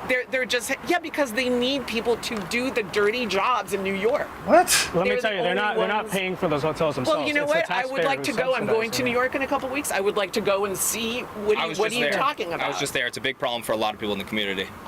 No, okay. So are there pictures of these? So are there people loitering in these hotels? Are they just loitering there, taking free money from America? Yes. Is that what you're saying? Yes, that's right. I don't believe you. I have to go fact check you. I'm Go going ahead. to fact Go check ahead. you. You're free to do I so. do not believe They're that. costing a minimum of $150 billion per year of What taxpayer group dollars. What group is this? This I is, want we have agree to YouTube this. We have YouTube channels. What is the name of your YouTube channel? You can check it out. Mine's James Klug, Klug, and then his is Vince Dow. Okay. Yeah. So we're just looking after Americans, trying to uplift communities, and we don't want to be stealing taxpayer dollars and giving them to foreigners that came to the country illegally. I'm a child of immigrants, so it's a very sensitive subject because they're inflating illegals. What do you mean inflating illegals? What do you mean by that? Inflating because it's like Donald Trump inflates stuff. He goes, "There's billions of immigrants here that shouldn't be here." He uses hyperbole. He uses hyperbole. I don't know if he said billions before though. He's always over exaggerating. I want to know the real people, like my parents that got over here, and because my dad was coming out of a war, so he got in because they were letting refugees in. It was much different. He wasn't getting free housing, free healthcare, free food, debit cards paid for by taxpayers. I don't know the details of that. I'm Vietnamese, and my family's very personally offended by the fact that we did the legal process. Parts of my family had to wait almost 10 years, and now people are just coming across the border and being allowed to stay. I mean, that was never. I think it's a more nuanced discussion, and what do you disagree with? What he's saying right there? I am not an expert at this, but I watch a lot of news. I pay attention. What news are you watching, if you don't mind me asking? I try to get the whole gamut. PBS NewsHour is really the most balanced news report, so I do listen to that. I watch that. I watch CNN. I watch some Fox. MSNBC. I mean, but again, there's so much hyperbole going on. The language right now is very heated. The numbers from Customs and Border Protection, including gotaways. You're looking at comfortably 10 million illegal immigrants. The illegal immigrants. You're only I'm not discussing. Yeah, that's all I'm talking about. Just to clarify. Well, I don't really want to talk about the subject anymore. I'm not an expert at it. It's okay. I'm not an expert. I mean, were you aware that many people came across the southern border illegally over the last 3.5 years? Of course, over 10 million? I don't know which are illegal, which aren't illegal. There's not any clarification. Those numbers are from Customs and Border Protection. Okay, then I will go look that up. I'm just taking your word for it. Of course, ma'am. Absolutely, you're absolutely right. You are just taking my word for it. But let's assume that I'm correct there. Is that a bad thing? What would be about? Because they're coming here and they're taking welfare. Is that what you're saying? Not just resources from American communities. There's crime. There's all sorts. There's not crime. They're the least likely to cause crime. They all say that. According to NYPD, 75% of crimes in Midtown Manhattan right now are illegal immigrants. I don't believe that. You can look it up. That's from New York Police Department. I walk a lot on my own in different cities, and definitely more scared of, I'm not scared of black or brown people for committing a crime against me. I'm scared about everyone else. Right. So I do not like Only that the white language people? that they're What? all criminals. So I she's do not like racist that. against white I people. didn't say that.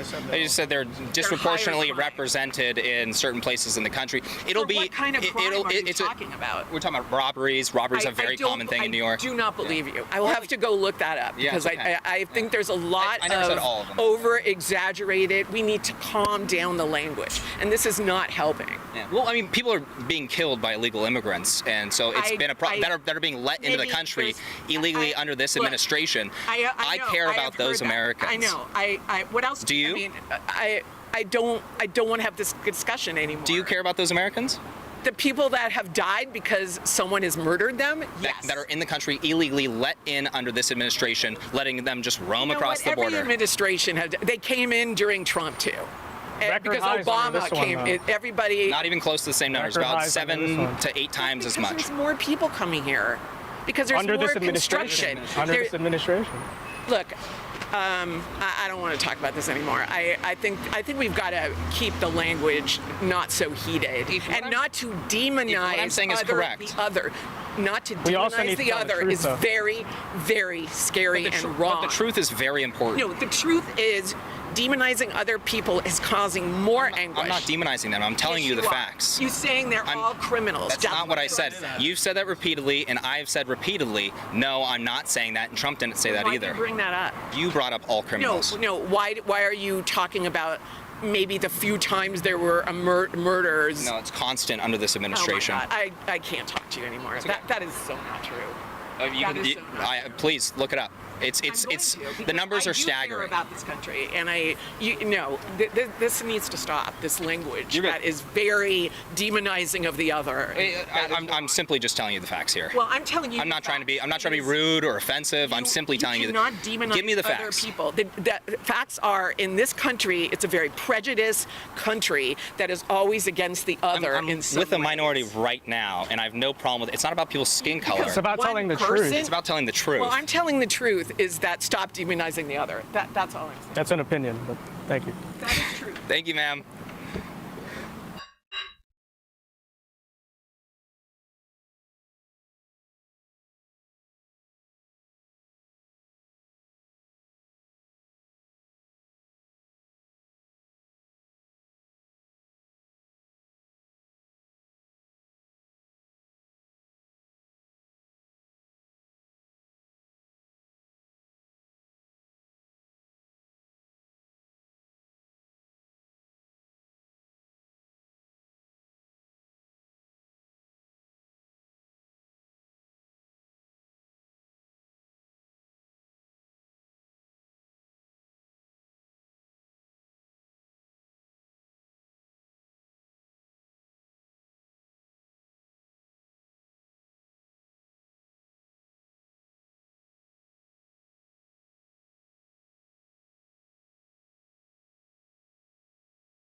Ow!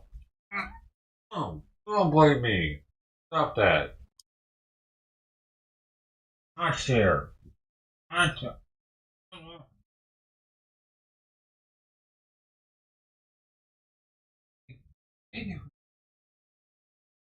My sweet. My sweet. Oh, yeah. Oh, come on. Oh,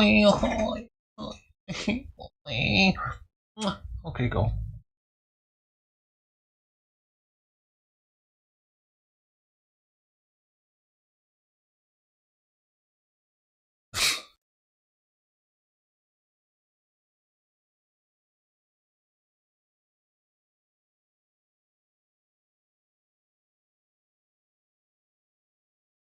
Oh man, I had something I was going to show. Where'd it go?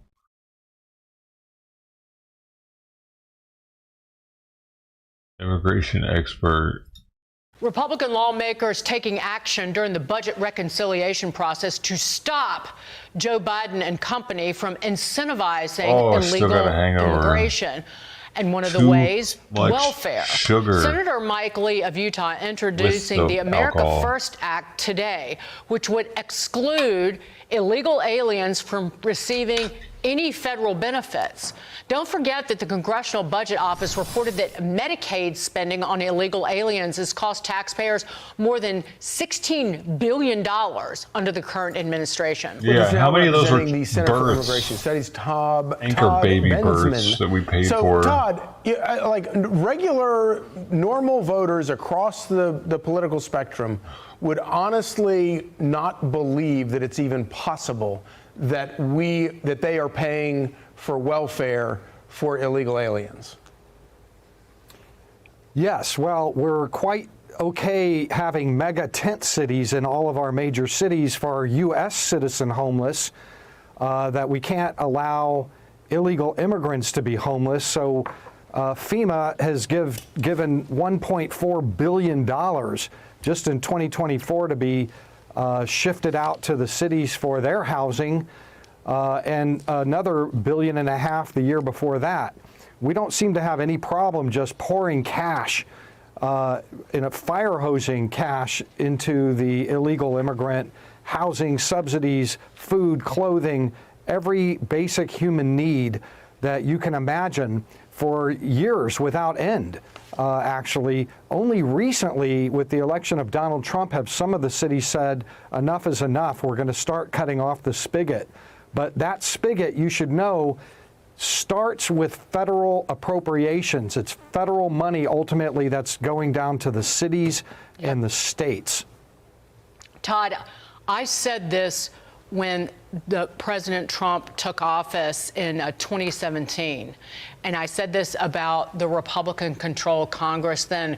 They have to actively starve sanctuary cities and states of money to make them follow the law, because with the influx of 11 million illegals just under Joe Biden, what states have done, really more than any other, California, at the beginning of this year, it expanded its state Medicaid program, Medi-Cal, to allow any illegal in the state to become eligible for it.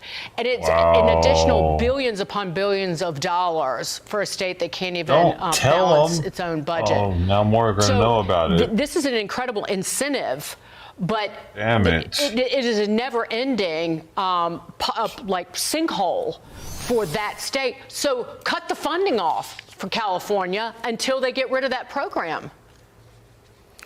Well, I can't tell you how many immigrants that I've met and interviewed along the migrant trails south of the border who tell me that they're coming to the United States because they have cancer. Or they have to have some major kind of surgery, and they know that they're going to get it for free in the United States, and that's why they're coming.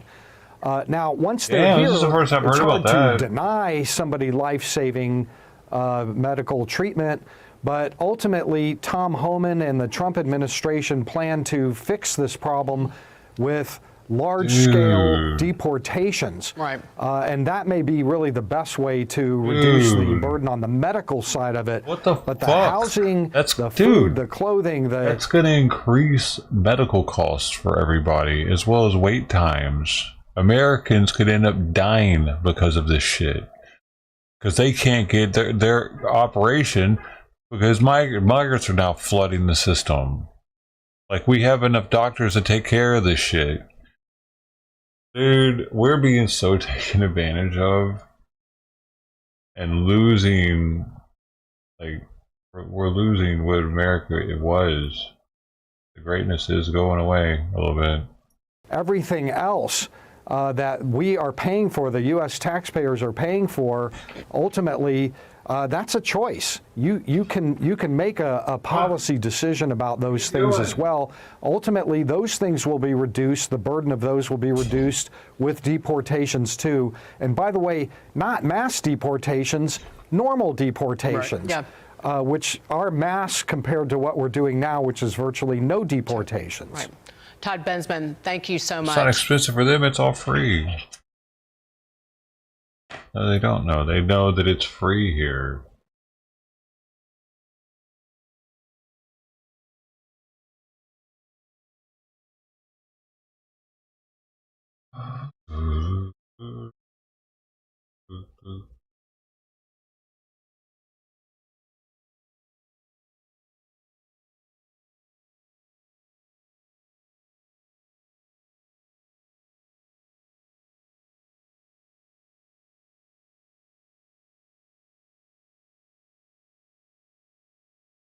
Like that's, yeah, yikes. Thankful for Dan or... You're welcome. It's still cold out. We just get home. You just make us hot chocolate, warm us up. We just go home and have hot chocolate. Yeah. Okay. People And we retarded. just got hot chocolate. Hot chocolate. And Beth went a little crazy and she might have made a lot of extra hot chocolate. So maybe we do So maybe our evening is A sitting retarded around, couple. relaxing, having hot chocolate. This is a new one that just got recommended to me today. Merry Christmas. Love you. So There we go. we have a hot chocolate. Special needs couple. And Ooh, hot chocolate. I thought they were talking like that on purpose a minute ago. No. thank you. But we Oh, he tonight. might be a pedo. He's into Minecraft. Is he also into Roblox? What is all this weird shit in the background? Joining us. Join us as our journey continues. Bye. Bye. Dude. Good evening. Good evening. It's Friday, December 13th. He's not talking like that Skipped now. Yesterday, Beth had class. And we went to Chili's. Today, Beth had final. Yeah. And she finished and she's done with school now until like next year. Like you finished, you're good It until says next 13 year. views, So he's dude. like, so we had to skip food with friends for her to have time to do final. 378 So it's a little later subs. than we like to eat. But we's gonna go have fun. We's getting El Rancho Nuevo. Yeah. Get some Mexican food. Yeah. She wouldn't decide, so I was like, I want Mexican food. Is it want to pick? Yeah. You just pick good. Yeah, she didn't want to choose. So I was like, she can get margarita. She deserves a margarita. Oh. She finished her final. It also gives me free food right away. Chips and salsa. Yeah, it also chips and salsa because it again later than normal. I was just getting started, and it's cold, so he's gonna get inside. Okay, he's ready. Yeah. He's happy. Yeah. He's got big fancy drink. Yeah, I was actually thinking about Mexican not too long ago. It just didn't make sense at the time. So I was like, this was a good choice. I literally couldn't think about it. I was like, I don't know. Man, how does somebody Why get would that it ever not big? make sense at the time? It's like, I guess he's got a thyroid problem. That kind of thing. We already planned on something, and I was just like, oh, we've not done that in a while. It sounds really good. And then today I was just so hungry and cold, and our make my breakfast home time. was so cold that I literally couldn't think of anything. And you're like, what do you want? I don't pick a thing. I don't. Let's pick the thing. Things are going a little chaos here. My food arrived. It's been 2 or 3 minutes. Beth's food has not arrived. I don't get to eat anything but chips and salsa. My fajitas came out distinctly not sizzling. I mean, they're warm, and I know full well the sizzling is literally the iron is hot, and they just throw water in it to make it sizzle. But it's part of the presentation. Come on. I hope you get food soon. But you've got food finally. Yay! Also, I feel like because you asked for that on the side so that it was just for me and you don't have to touch it, they gave so much more sour cream than they normally would. That is so much sour cream. No. Like, Dude, it is a... yeah, yikes. Did she eat all of it? Thankful for Dan or... You're welcome. Okay, so they don't always talk like that. Alright, I was about to wonder...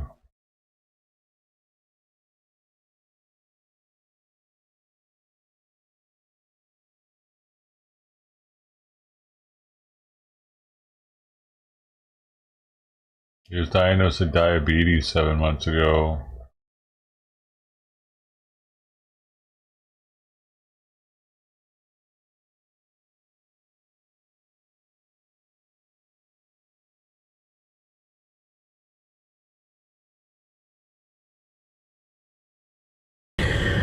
Good morning. It is Sunday, December 8th. We managed to get up this morning and get ready. Yeah. And was getting coffee now so we can move on with Have the a day. and little go to sugar church. for breakfast, dude. Bro, this is the dumbest thing you can do at the first of the day is drink something like this. It starts your whole day off for being like chasing a sugar high and feeling like shit. I don't know. All people are stupid for doing that. People do that every day too. Like, I mean, the other day I drank some eggnog in the morning and I was like, I should not do that ever again.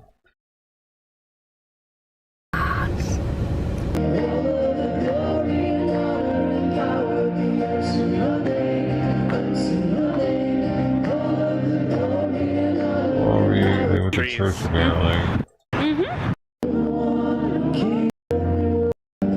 And heading to Chipotle after church, grabbing a quick bite to eat so we can go get errands done.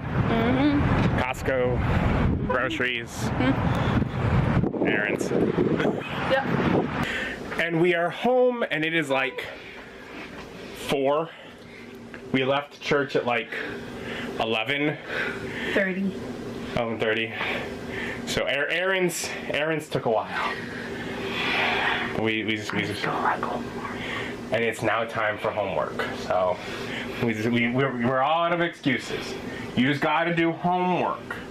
And I'll just hang out and like maybe tidy up some kitchen stuff or find things to do in the room. So if you have like questions or want to bounce things off me, you can. I just help you. And you just get your homework done. Because you're the smartest and the prettiest and the bestest and my favorite. Yeah, she's got this. Wow. And 4 hours later, somebody finished their homework. Hey! You don't have to call me out like that, you guys. You don't have to call me out like that. I mean, it was a lot of homework. It was. I thought you did pretty good. I wasn't sure you were going to finish it before we went to bed. I did though. So, yeah.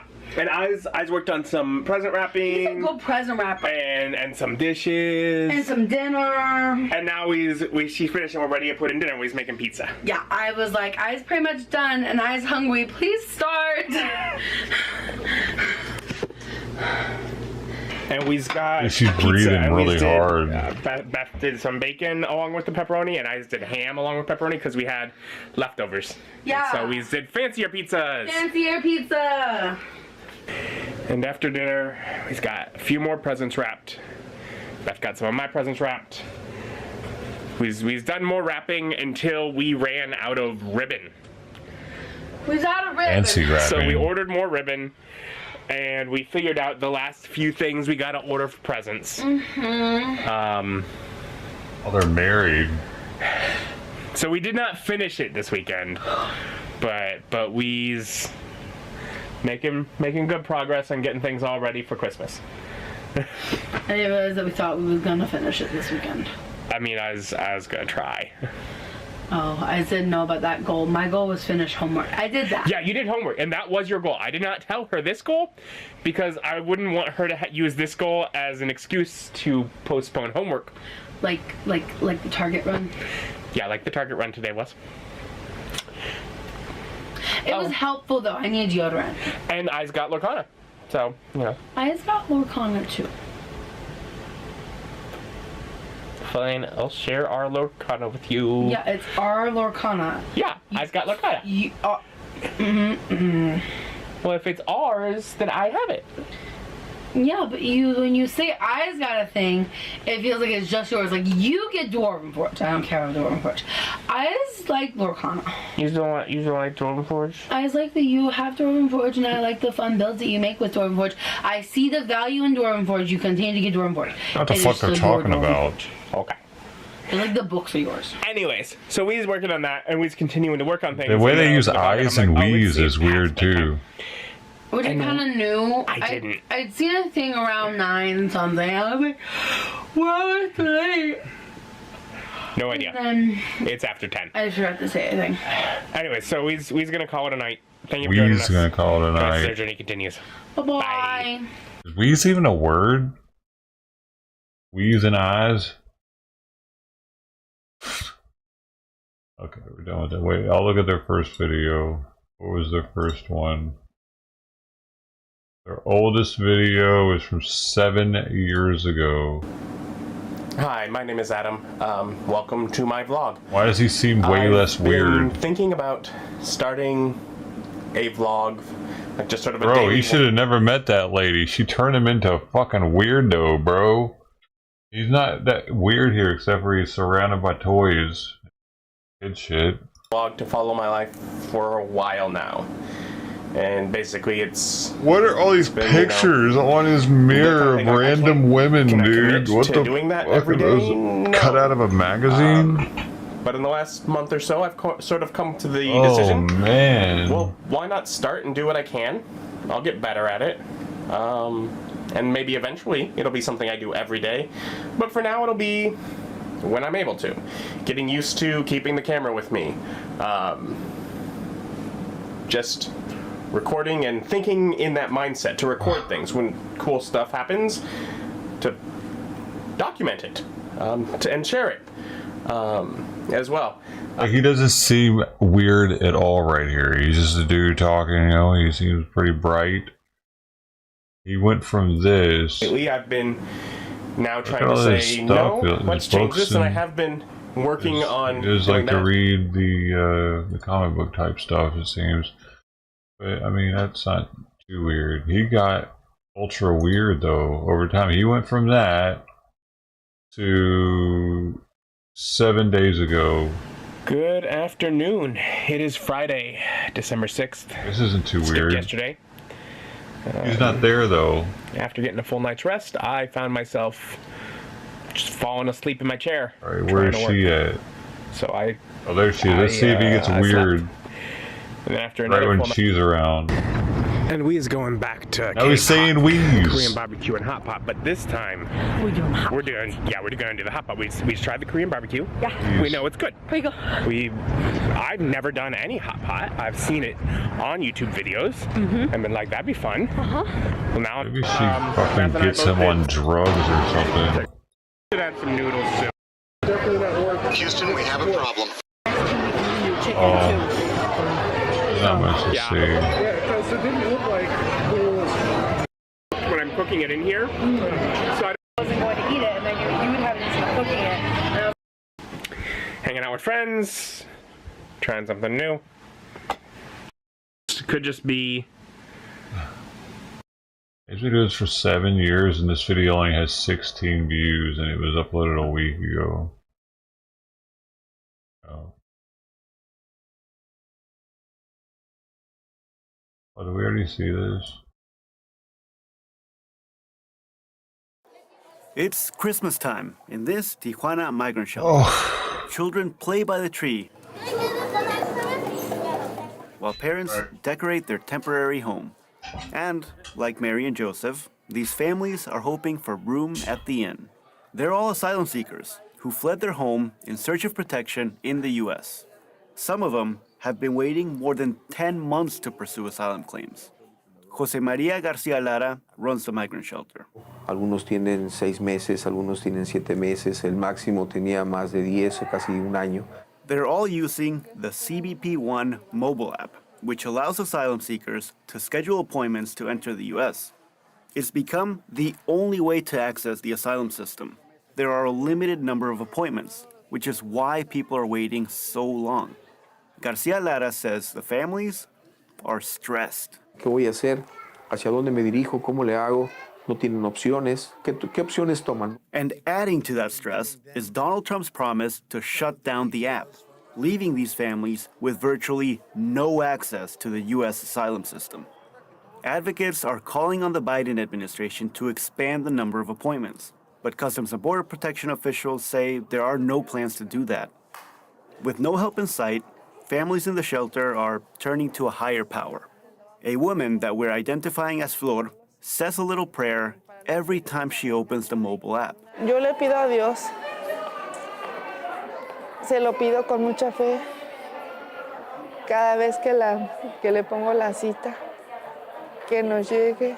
She fled her home in Mexico after a relative molested her son, and other family members threatened to beat her for reporting it to the police. Yo temo por la vida de mis hijos, más que nada, porque venimos huyendo y no quiero que nos encuentren. They've now been waiting 6 months for an appointment, and Flor is terrified that her relatives will track them down in Tijuana. Roughly 100 people live in this shelter, and half of them are children. Parents say this is all for them, a sacrifice to give their kids a safe and happy life. Blanca Isabel is another Mexican asylum seeker. Mataron a mi yerno y decidimos mejor salirnos de Morelos. She says her family fled home after a gang murdered her son-in-law for failing to pay extortion fees. His daughter, which is Blanca's granddaughter, was born in the shelter a month ago. She never got to meet her father. Y la bebé pues ya no la conoció. Acaba de nacer, va a ser un mes apenas de nacida. Blanca's family has spent the last 4 months trying to secure a CBP-1 appointment. She says other families have gotten so tired of waiting that they decided to cross the border illegally. They've thought about doing the same, but Blanca doesn't think they could make the dangerous journey with a newborn. So their only hope is to get an appointment before Trump's inauguration. Eso es lo que me preocupa, que pues si quitan la aplicación, nosotros, ¿qué va a hacer de nosotros? Meanwhile, Garcia Lara wonders how much longer he can keep the shelter running. Their power was cut off during the first week of December because they couldn't pay the $1,000 electrical bill. The lights came back on only after 2 donors paid the bill. Vuelvo a decir, gracias a ellos hemos podido sobrevivir. But Garcia Lara still isn't sure if he's going to be able to keep the lights on. He doesn't know how he's going to come up with the money to pay for next month's bill. Gustavo Solis, KPBS News.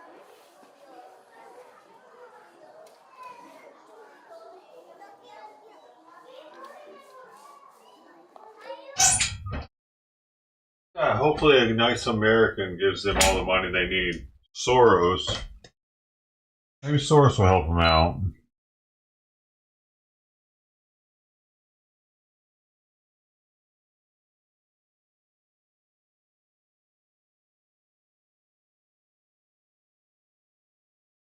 Oh, it doesn't work anymore, huh? Interesting. Gotta do the command. Who the fuck pays for this? Do I talk to the police department? How does this work? Talk to George Soros. He's the one that started all of this bullshit. George Soros.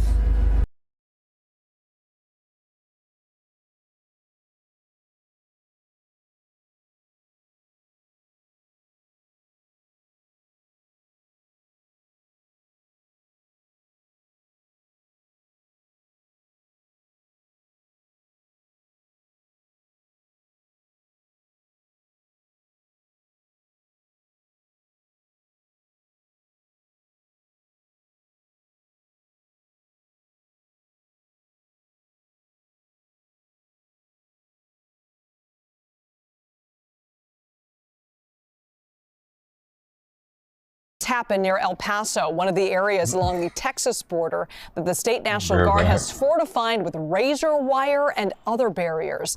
This as Texas Governor Greg Abbott announces over $500 million in grants for public safety programs throughout the state, and that includes border security.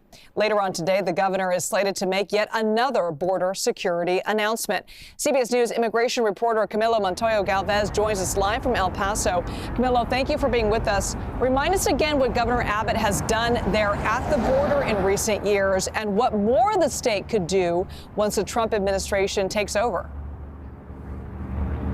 Good morning, Liz. The Texas government under Governor Greg Abbott has overseen what is arguably the most aggressive and concerted effort by a state to challenge the federal government's power and purview over immigration and border policy.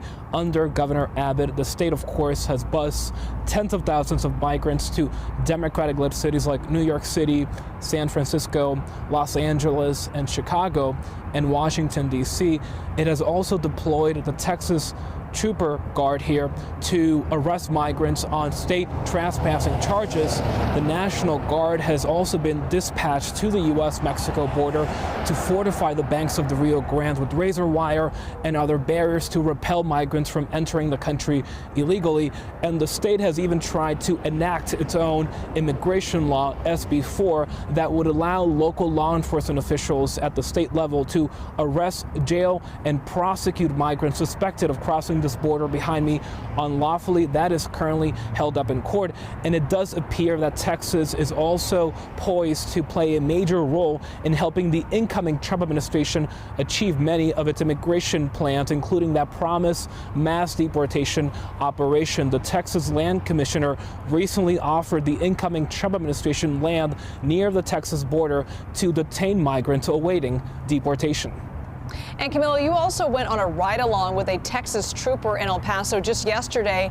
What did you see and learn from that experience? That's right, Liz. We went on a ride-along with Texas Department of Public Safety Sergeant Elliot Torres here in El Paso, Texas, and we asked him about the controversy surrounding the razor wire, which the state says is an effective deterrent, but what critics argue is an inhumane policy. Let's take a listen. In some people's eyes, this is inhumane because the migrants could get hurt trying to cross. How would you respond to that? It's an optic. Yes, it's razor wire sharp, and there's a reason why it looks this way, so that they can not cross over. But I don't know if you saw the Texas Military Division Department when they were out here, they were actually pointing to them and telling them where to walk. So in a way, it's stopping them from crossing here, and on the other side, the flip side of what we do is, protect and serve. We're telling them where to go. So that's the communication we hope to have with them to get there to a port of entry safely without having to cross over this way. And Liz, just moments before we posed that question to Sergeant Torres, we actually spotted a group of about 20 migrants who were in the middle of the Rio Grande, including young children crossing with their parents. Wow. And yes, in fact, the razor wire and the other barriers set up by the state of Texas prevented them from entering U.S. soil and from crossing into the country illegally. So again, Texas would argue that this razor wire and the fencing here is having the intended impact. And Camilo, President-elect Trump, as you mentioned earlier in this hit, is set to make immigration a policy priority once he takes office. What changes can we expect on day one? Well, the incoming administration, Liz, is planning to oversee a dramatic and seismic shift in U.S. immigration policy, including here at the U.S.-Mexico border. The incoming Trump administration is planning to reinstate the so-called Remain in Mexico program that requires migrants to await their asylum hearings on the other side of this wall in Mexico. That will, of course, require the consent of the Mexican government. The incoming administration, of course, is also planning to oversee what the president-elect has called the largest deportation operation in American history. To do that, the incoming administration is planning to reverse current Biden administration rules that limit who ICE agents can arrest and deport from the country, making most immigrants who are in the country unlawfully eligible to be deported and also to be sent back to their home countries. But there will be some logistical, operational, and diplomatic challenges. For example, ICE right now, Liz, only has about 41,000 detention beds and 6,000 deportation officers. That is not nearly enough to detain everyone who is in the country illegally and to deport them to their home countries. So the agency will need more funding from the Congress, or it would need help from other agencies like the Department of Defense, which is one of the ideas that Trump administration officials, incoming Trump administration officials like Tom Homan, the incoming border czar, have talked about, enlisting the help of the U.S. military. Liz. Yeah, because there's talk of deporting hundreds of thousands, perhaps even millions of people. All right, CBS News immigration reporter Camilo Montoyo Galvez. Thank you so much, Camilo, reporting there on the border.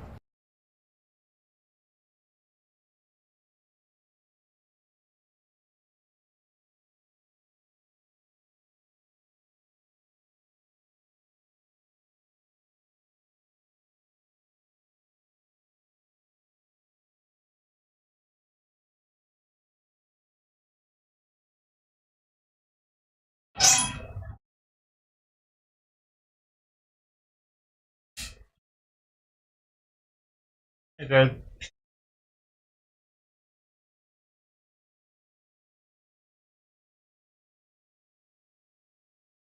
Oh really? You sniff it where she sprayed?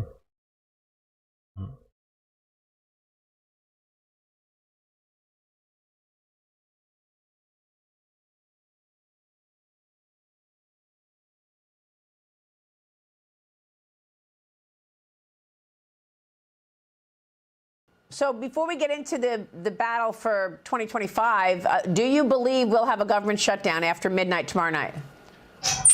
I don't know.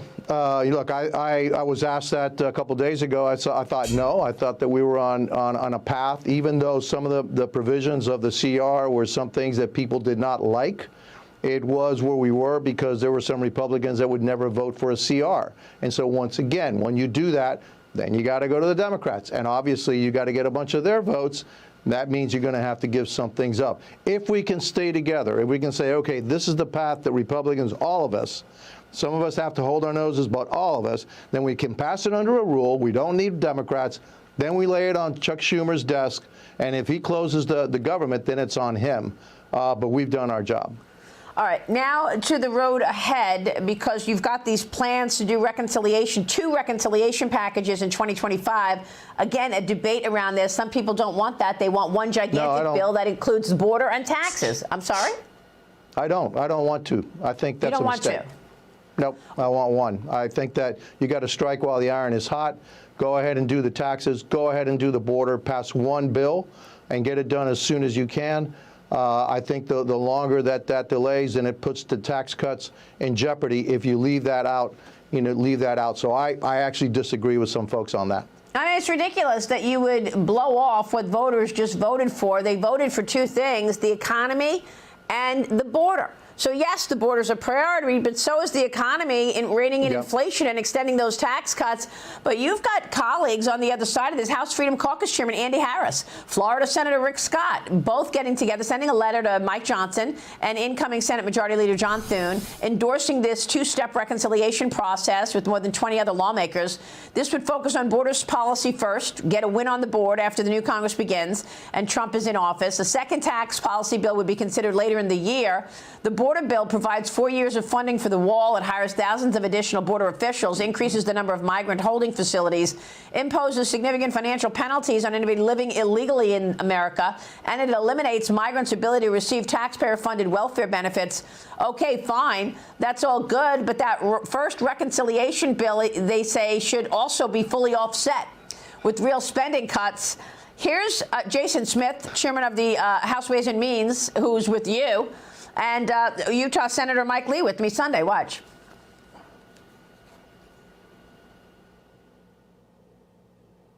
I believe that the one package is the quickest and best approach to deliver these victories for the American people. So you say maybe there's an opportunity to do one gigantic omnibus type package and put it all in there, border, defense, energy, and taxes. And spending cuts. I believe it is the quickest approach and the best approach. Well, look, we do plan to get to the extension of the tax cuts. And so the thought is we can do 2 in a year, but the first one involving securing additional funding for border security, possibly some defense spending, while simultaneously providing what are called pay-fors, offsets to any spending, will also be in the package. So that's the debate for the year ahead. Where does this play out? How does this play out, you think?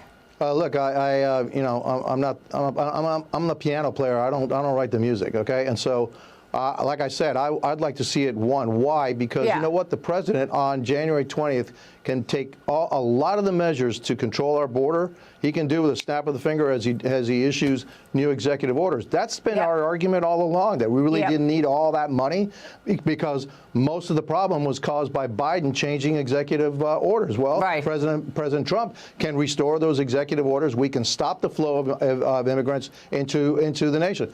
The one thing that we can't do is we got to pick them up and we got to deport them. That's going to cost money that we shouldn't have to spend. And is it $100 billion that you need for the border bill? I don't know what that number is right now. We do need to we need to get more administrative officers. We need to get more people so that we can round up the folks that shouldn't be here and deport them. That's going to cost money. Real quick on China, Congressman, at least 17 U.S. military bases near Chinese-owned farmland reportedly seeing a surge in drone sightings in recent weeks. It's happening near bases in Hawaii, installations in Utah, California, Maine, Florida. House Foreign Affairs Committee Chairman Michael McCall says that he believes these unidentified drones spotted above New Jersey and New York are spies from China. Is that what you think? I think a number of them are. I don't think all of them are. But yeah, the problem is that we don't know which are legitimate drones and which ones are doing, nefarious things. That's the problem that we have across the United States. That's something that we have to fix. And also, once we find nefarious drones, how do we take them down? We don't have that capability. We have some capability, but not enough. All great questions there. Carlos Jimenez, been me watching your work. We so appreciate your time, Congressman. Thank you. My pleasure. All right, we'll be right back. Stay with us.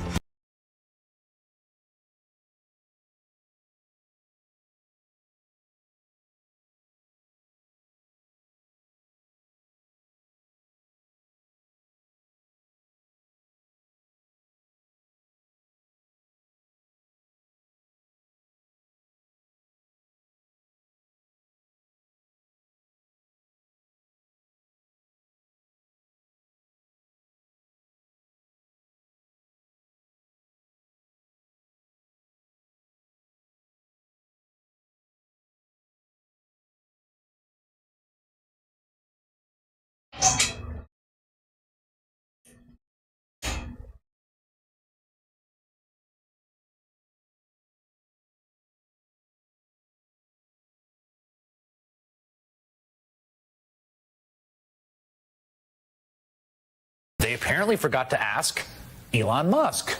I don't think Musk has any idea what is actually in the bill. In fact, I feel quite certain of that. The car guy, the rocket guy, is now dictating legislative priorities, scuttling bills. Elon Musk doesn't know how any of this works. Half of the tweets that he was putting out today were just misinformation. These weasels are so upset, but they've hatched their plan on how to break up the Trump-Elon bromance. When someone starts to get a lot of attention, when a Trump staffer or an aide or a friend or a family member even starts to outshine Donald Trump doesn't much care for it. No, he does not. And we'll see how long this lasts, because right now, even the killing of the funding bill here is Elon Musk is being given credit for that, really more than Donald Trump is. You see there? The left just revealed their play. Turn Trump against Elon. Watch. Only hours after that, after Elon Musk led the way, only then did Donald Trump catch up with his apparent boss, Elon Musk, and join in objecting to the bill. It's not Donald Trump asking for this. It's very clearly President Elon Musk asking for this. Who is the president-elect? Is it Donald Trump or is it Elon Musk? Is Donald Trump just Elon Musk's puppet? Perhaps I should say President Elon Musk. Right now, he is pulling all the strings on Trump. Who is really calling the shots? Donald Trump or Elon Musk? And who will be calling the shots in January after the president is sworn in? Elon Musk, the guy who really runs things. He's not just Trump's co-president. I think that's way too low a title. He's the head dude in charge. And we've heard some Republicans and former Republicans referring to Donald Trump right now as Vice President Trump. That is not going to sit well. President Musk this morning made it clear, with all his vast government experience, which is basically he became rich on the federal government, that he doesn't want Republicans to pass this. Okay, why doesn't this crybaby have a neck? And why does it look like he's always trying to take a shit? Anyway, they are so badly hoping this will bother Trump. You see that, Donald? People don't even think that you're in charge, that Elon is pulling the strings. Hee. Doesn't that make you mad? But some Republicans have a better idea. The Speaker of the House need not be a member of Congress. Nothing would disrupt the swamp more than electing Elon Musk. Now that would be hilarious, but Elon's probably got too much on his plate for such a job. One more thing. If the government were to shut down, Republicans are in control in the House. The Democrats are still in control in the Senate. But I think their belief right now is that Republicans would get a lot of the blame for a government shutdown. So what? Do Trump's voters really care if the government shuts down for a month? Even if it did, this whole thing would be forgotten in a week's time. No one remembers this stuff in 3 weeks or a month. Exactly. Let it shut down. Who cares?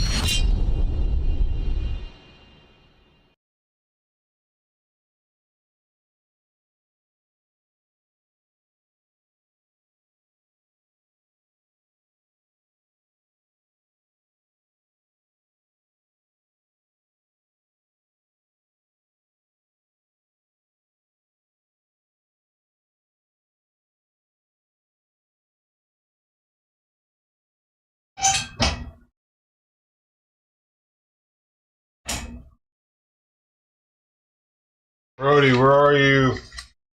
Vegetables. Eggs and oatmeal. Where's my little Brody Poosky Boo? Where's my little Brody Bear? Where's my little Brody Bear?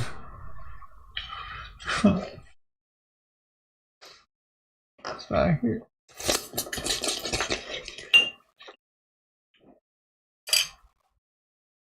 $54 degrees. It's 25 degrees in here. I'm a man. 5 degrees Celsius. Whoa, this is that dude arriving in New York. The killer.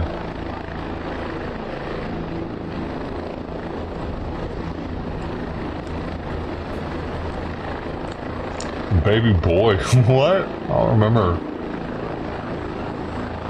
Why? I might have had one too many beers last night. I was trying to mix it with whiskey and everything. What am I doing? What? I don't. Wait, why? I don't remember that. What? Why did you say that? Baby boy. What is, dude, did you clip it? I don't remember any of that. Shit. Was it right before I got off or something? Was bossing you around? Why? For what? What were you not doing?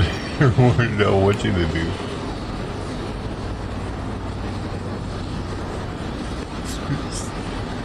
That's embarrassing. I don't remember it. Dang it.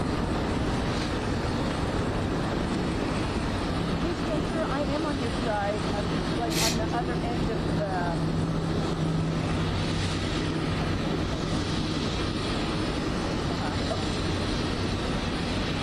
I did drink a lot last night. We're ending the year with a bang.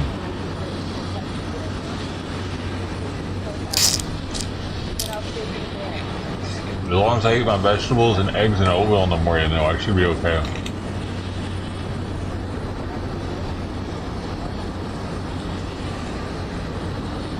The hell?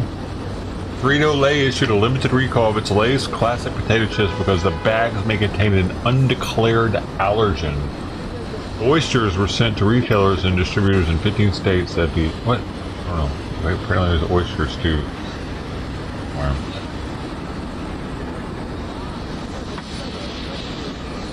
Bad oysters.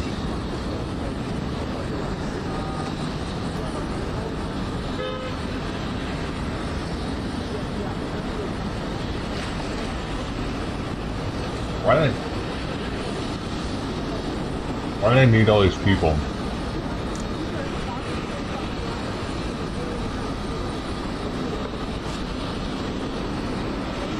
So are they going to drop them by parachute? Are they worried that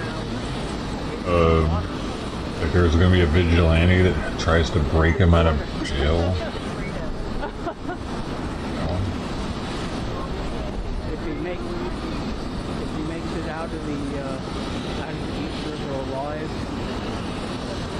he's sentenced to music.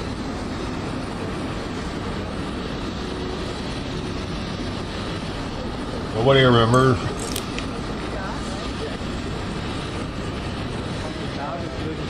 I was bossing people around. Over there, I think it's better because you get a straight down the little gangway. But about that, guys. Jeez.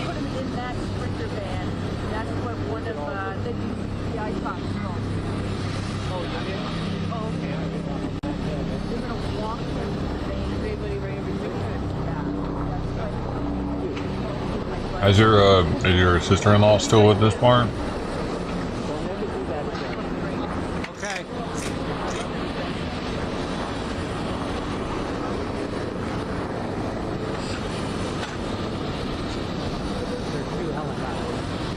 Okay, sorry, man. It was to be expected, but shit, it's kind of crazy. Family member.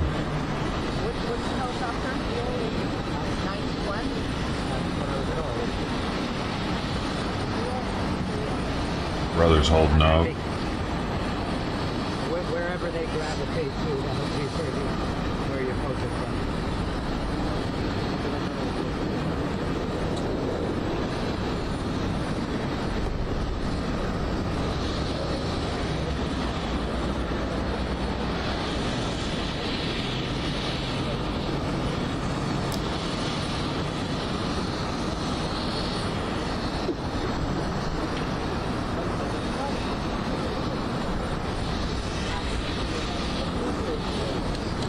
How you been feeling, Sister T? You feeling better?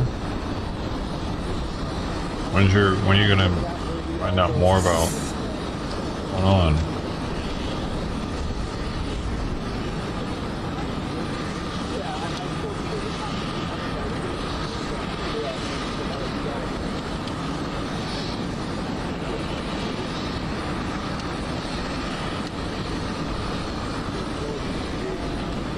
I'm sorry, lenses that long are not allowed.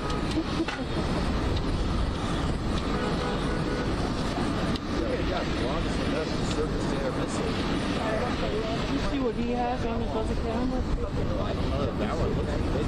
Oh, that's the biggest one. Oh, yeah. Looks like they landed. There's a chopper camera here.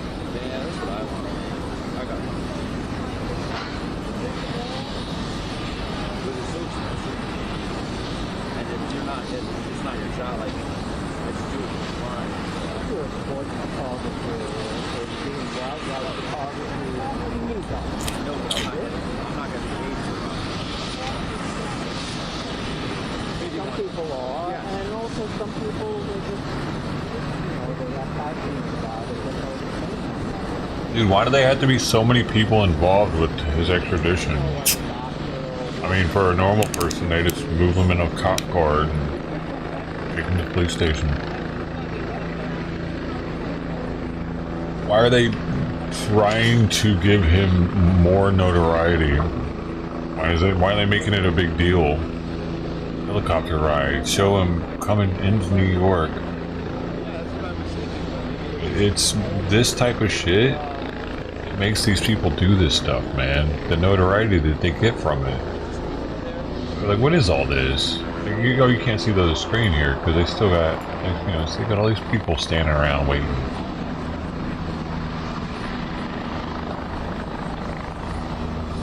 Does it really take all this? Couldn't they have just put him back into an armored vehicle and driven him to New York? Sometimes they bring the hospital. With like 2 people guarding him?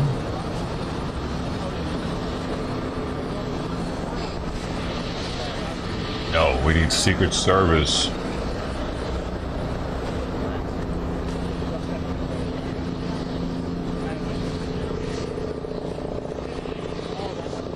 It's like the equivalent.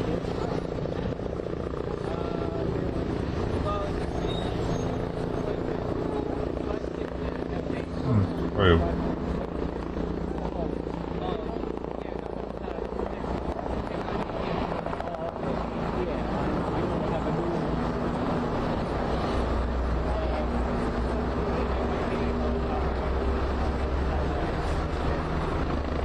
That's what he's coming in on. Oh, fuck.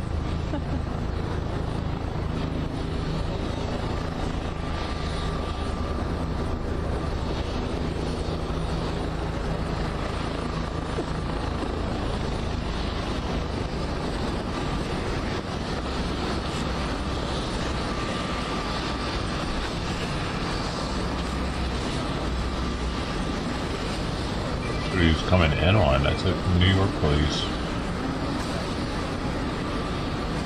That's what they're gonna leave in, probably.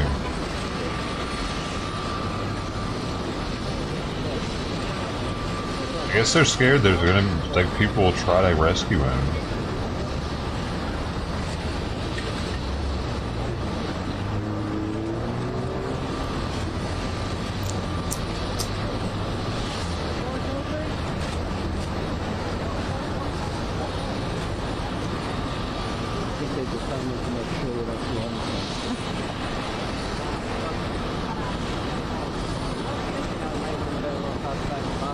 Would have been nice if they put it over there.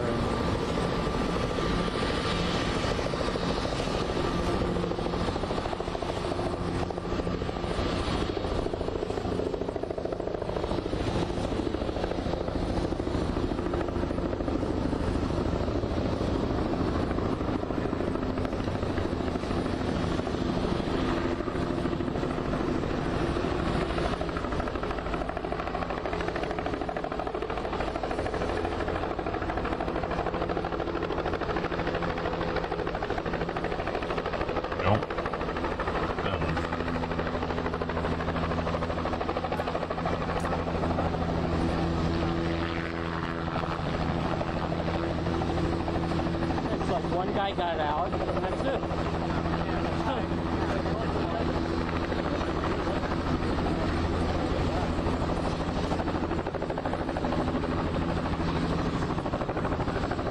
Is this the one?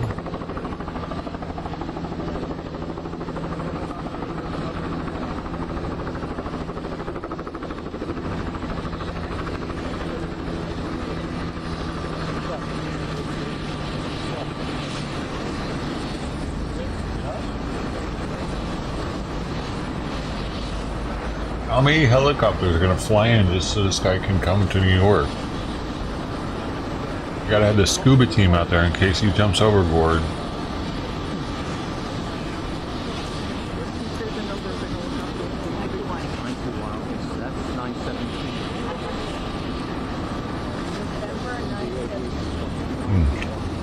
Maybe they have a scuba team in the water right now, making sure that no one's coming there to try to save him. Well, it wasn't in this one.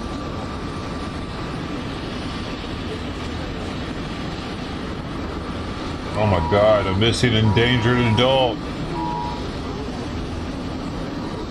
I'm gonna fuck up the camera, I bet.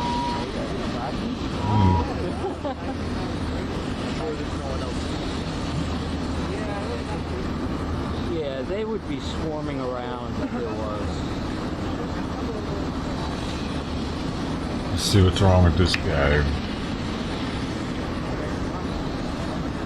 And these guys who have to gang over. Where'd my alert go?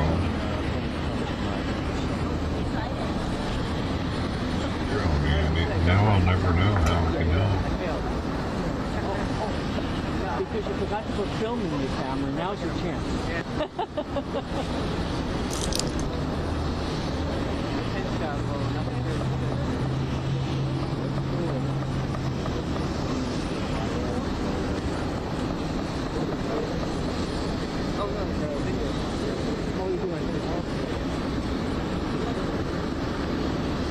Another helicopter.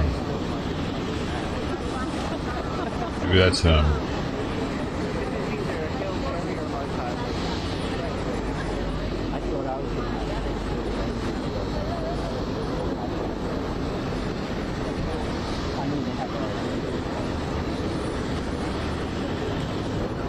Hey, so we're clear on our end, right? We're good.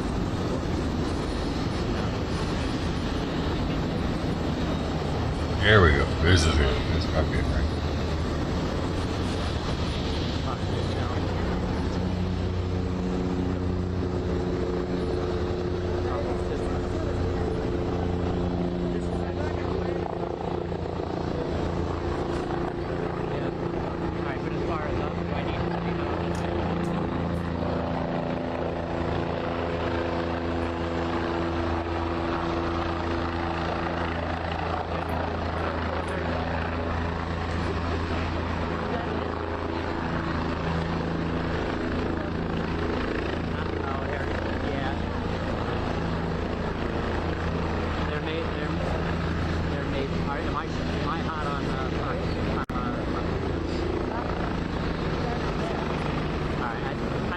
think it's inbound. It's going to be blocked. Okay, now maybe this is the one. Am I?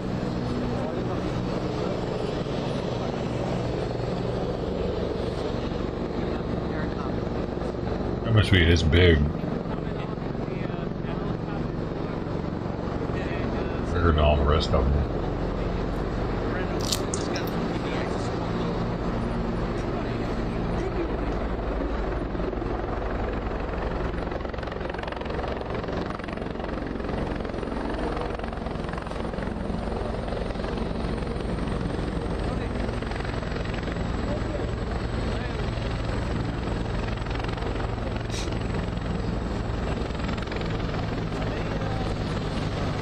Oh, bro, none of them have a shot of it. Now everybody's in motion. There's another one coming. Is that a police helicopter?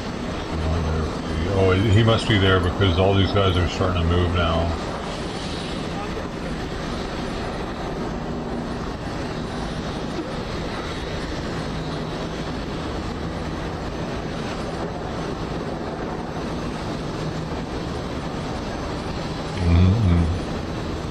Guns already.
Let's go, Tom.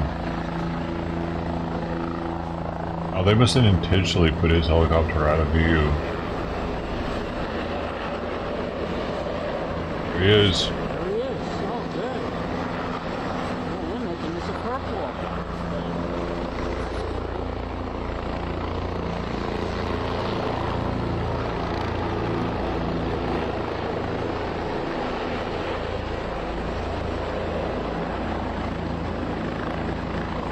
This is a little closer.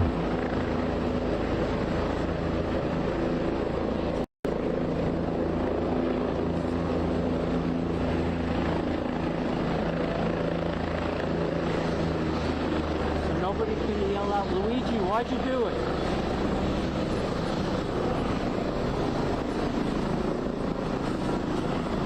It's interesting he doesn't yell anymore. I wonder what they took away from him when he yelled the last time.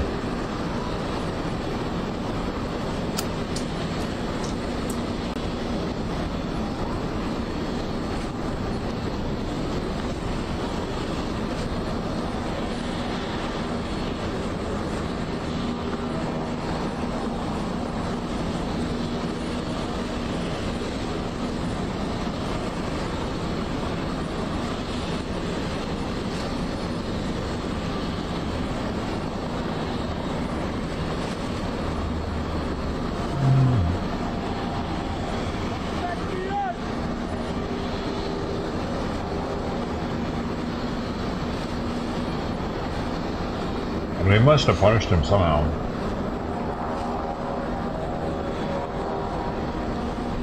For you to come out yelling every time. I don't know, his lawyer might have told him to stop. Because it allowed them to get that picture of him where he looks super aggressive. That's gonna hurt him. It's all over the internet. They use that as thumbnails for him. They give him like that imagery of, you know, a mean person.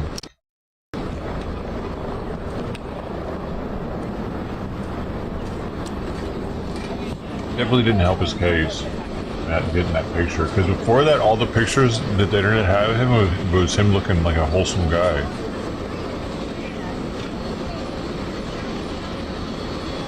His lawyer saw that and was like, "Oh my God, kids, knock it off! What are you doing? Do you want to be in prison forever?"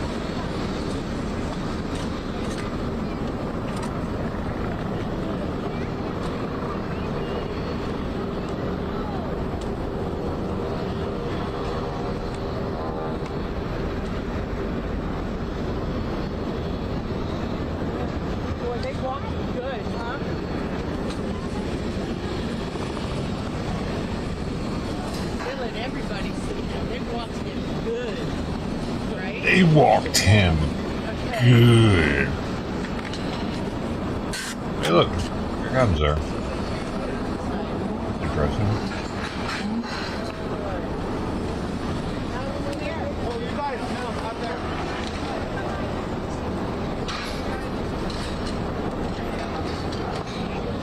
Tell Connor and everyone at the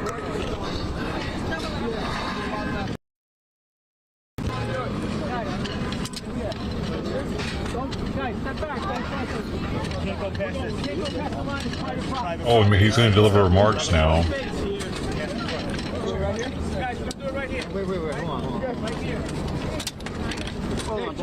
Lift up. Yo, lift up. Lift up.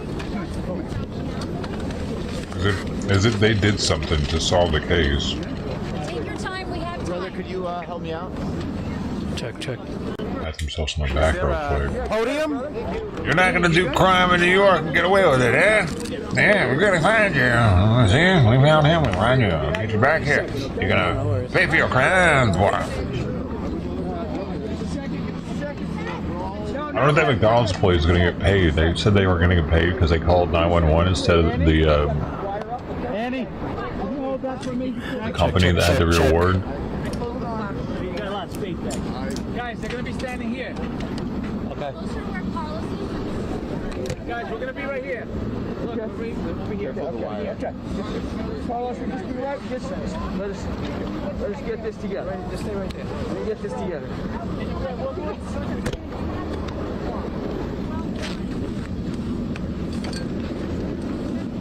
You guys. All right, folks, heads up. Dave, you got it? Remarks first, a couple questions afterwards, okay? Okay. Guys, let's face it right over here so there's no backlight. Check. We're going to face the camera this way so there's no backlight, okay? Hold on, they're going to go right here. Check. Dave, try to hold it. I'm going to try, man. Just going to go low. All right, no worries. Okay. Remarks first, then a couple questions. Just want to be clear, and I cannot say enough by Chief Kenny and detectives who broke this case. Here, man. Commissioner Tish and I want to send a very clear and loud message that this act of terrorism and the violence that stems from it is something that would not be tolerated in the city. We wanted to personally be here to show the symbolism of leading from the front. The apprehension, some of these detectives will finally sleep tonight after this person has been brought to justice here in New York City. We want to thank our partners and the other jurisdictions that played a vital role in this apprehension, particularly the McDonald's employee who saw something and did something, notifying the proper authorities. I will say this over and over again. The radicalization that is taking place across our country, we cannot ignore. When you see an incident that took place on our streets, when you witness a shooting that took place on a school campus by now a young girl, it is the continuation of our young people are crying out for help.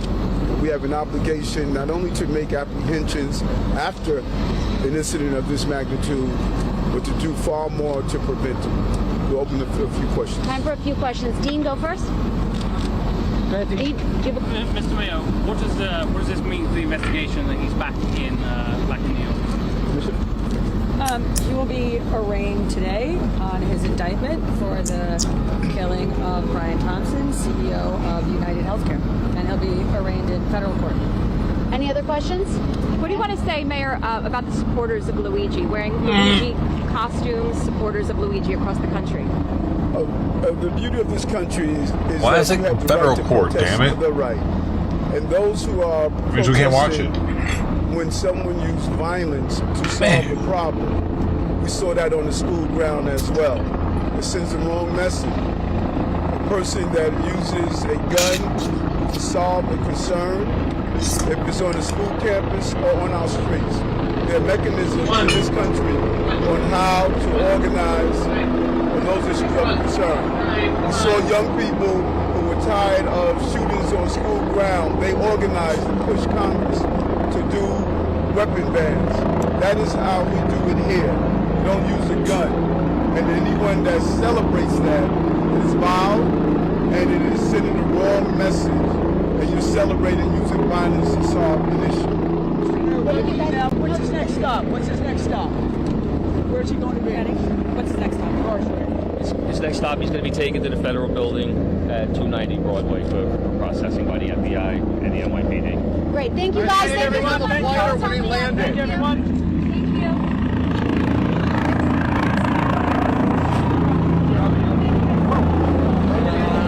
You got it, buddy? Yep. This is an active driveway, so we do have to clear it. Thank you, guys. Thank you.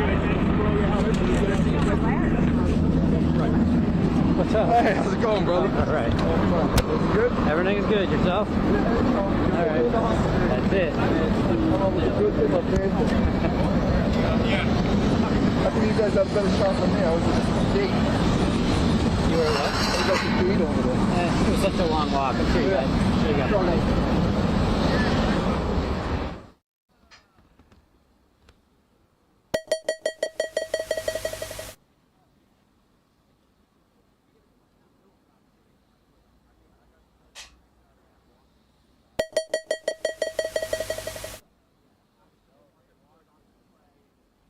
This is Fox 5 Breaking News.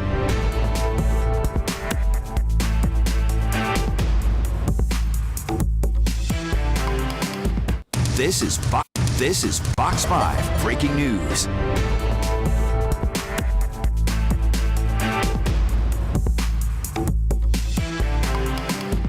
This is Fox 5 Breaking News.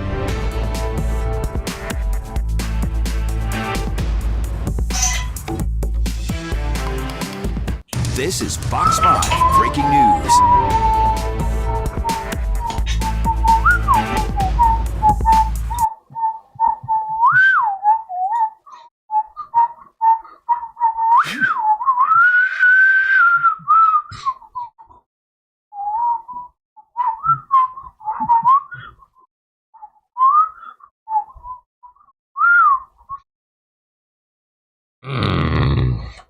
Fuck, man, where the cuts at? I'm literally gonna go through all hundreds of dollars worth of that food and just be throwing it away every day. Oh man. One on the right. Mama didn't even eat all the duck in the middle one. Dude. It used to be different.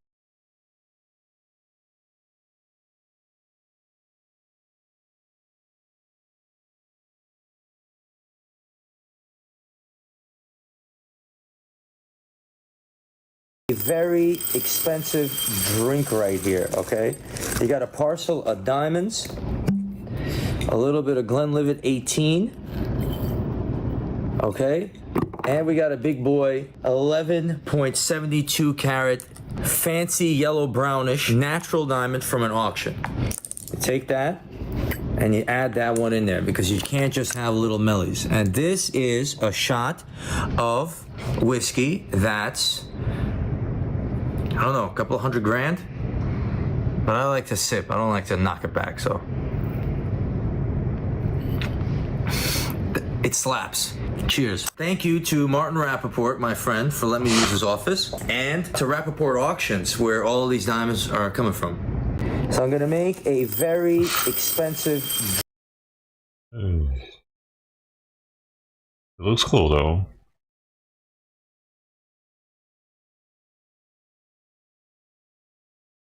Definitely looked cool. Woman accused of killing husband in the hospital in court. That's what she looks like right now. Accused of fatally shooting her terminally ill husband at Dayton Beach Hospital last year. Oh, this has only been on for 2 minutes. 2.5 minutes.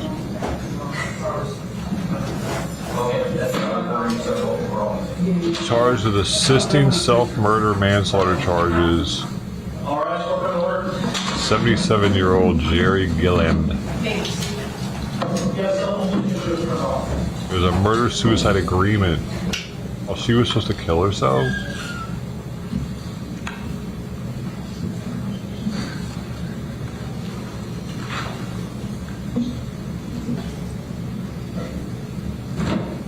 I wonder what they're doing there. There, though.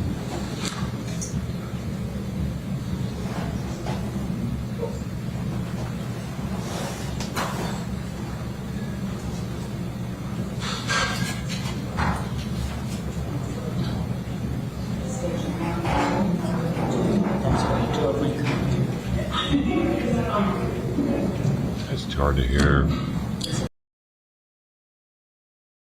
Bro.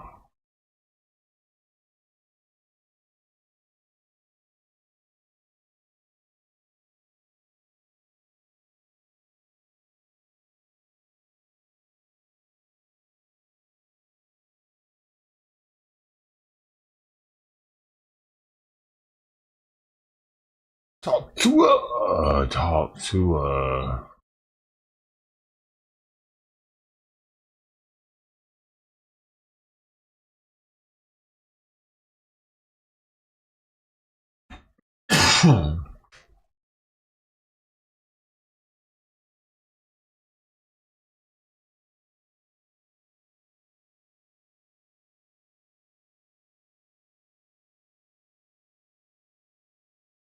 Chinese have hacked the phones. A massive ongoing Chinese hack of telecom companies that's possibly intercepting phone calls and text messages in the U.S. right now, leading to an unprecedented FBI warning to consumers. The head of Homeland Security calling the threat, in his words, very, very serious. Why aren't you fixing it, you stupid bald fuck?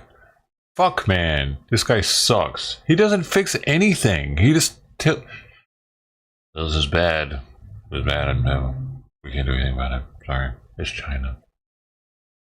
We want more of them to move here, don't we, Mayorkas? It's a very sophisticated hack. I can't speak. All the fucking Chinese nationals that have come through our fucking border, dude, and this dude let it happen, and then he's gonna fucking come on the news and tell us about how we're getting fucked up by Chinese nationals? It's a big problem. Now it's a problem. It wasn't a problem when he was in the congressional hearings and they're giving him shit and he's passing the buck to everybody and it's like he's doing everything he can. His fault, man. It's the rules and regulations, you know. He's not, his hands are tied. It's Biden administration. How it occurred, but the telecom providers are focused intensely on it. Officials from the Cybersecurity and Infrastructure Security Agency, or CISA, and the FBI say Americans need to protect what they say on their phones with encryption. Translation, if you're an iPhone user texting someone on an Android, there's a good chance your messages are unprotected from hackers. The workaround, using end-to-end encryption apps like Signal or WhatsApp. The hack... Now they're fucking promoting pedo apps. dubbed Salt Typhoon by Microsoft, the FBI calling it an espionage campaign. This is the most persistent campaign the United States has ever seen, from an advanced hacking crew to break in, and it was a matter of time, really. The FBI saying China was possibly listening in on calls from Senator Chuck Schumer's office in both the Trump and Harris campaigns. The Chinese government denied the accusation. Phone calls you know they were tapped, were. text messages were read, voicemails were read, as well as call records. Verizon said when the hack was revealed, it is, quote, committed to assisting law enforcement in this investigation. AT&T telling NBC News it will, quote, continue to comply with our obligations to notify affected parties. Verizon was better than the rest. Metadata hacked may not even know it, because the feds and their phone provider haven't told them, according to government and telecom sources. CISA says senior government officials are among the highly targeted that should assume their communications are at risk of interception. But the FBI warning suggests everyday citizens could be exposed too. The advice is to be aware of when your messages and your calls are safe and when they're not. When you send an encrypted message to me, or I don't vice think they versa, want to read it goes to the telecom, but it's just gibberish. So they'll see that something was sent, maybe, but they won't be able to read it. Using Signal or WhatsApp offers that protection. Same with iPhone to iPhone messages and Android to Android messages. But when you're messaging between different types of phones, encrypting is now recommended. If we all use encrypted apps, does that mean that we're totally good stand up from for future yourself, hacks of Simon. perhaps the scale of the Chinese one? As it stands right now, your messages are believed to be safe, according to every cryptographer I've ever spoken with. Brian Chung joining us now. I mean, believed to be safe, honestly, is not necessarily a vote of confidence in all of this. But one of the other kind of outliers here is actually the telecom equipment. It's pretty old. Yeah, I mean, some of it is just cell towers and lines. You can imagine that those would We be need very the federal vulnerable government to points fix for all that advanced now. hackers to be able to get into the system. Now, we're not talking about 5G towers. We're just talking about get these again, kind of that fucking legacy companies infrastructure that still improve exists. their infrastructure. So, barring upgrading all of that, Instead of being those millionaires. vulnerabilities will always be there. And I think that's why the FBI and government officials decided to underscore, hey, you know what? Maybe people should start to use this encrypted technology, which is pretty remarkable because if we take a step back, in the past, the FBI has kind of not wanted to have to get through encrypted messages if they're trying to subpoena, they're trying to investigate something. Yeah. So it's kind of remarkable that the FBI is saying actually use this encrypted technology that in some cases might add an extra step for them if they were trying to do an investigation. That's kind of an interesting We thread, literally should just be using Signal and WhatsApp to be texting with one another. Well, again, iMessage is okay if you're doing iMessage God, to what are they iMessage, doing? or Android to Android. But if you're going Android to iPhone, if the iPhone is not upgraded to the most recent OS, you might have that vulnerability there. Thanks for watching. Stay updated They're about teaching people how to like commit crime, pretty much. That's why pedos use those apps, dude, so they can commit crimes and not get busted for them. A lot of criminals use Telegram. That other than pedo, like different like crypto scammers and shit. I know for sure that's how I got on Telegram and I scammed on there out of $12,000. So like they're fucking news. The news is retarded. Like who the fuck cares if they're reading our messages? Unless you're sitting here sending like stuff like your credit card or social security number to people, your ID pictures or shit like that, I guess maybe, but otherwise who cares? If you yeah, just don't send the real what's the word for it? Don't send information or data that could end up hurting you if China got a hold of it.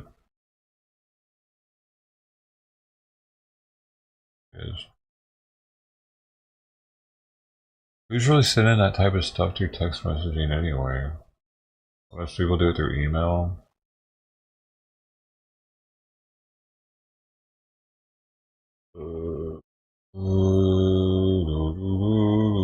I still got a headache.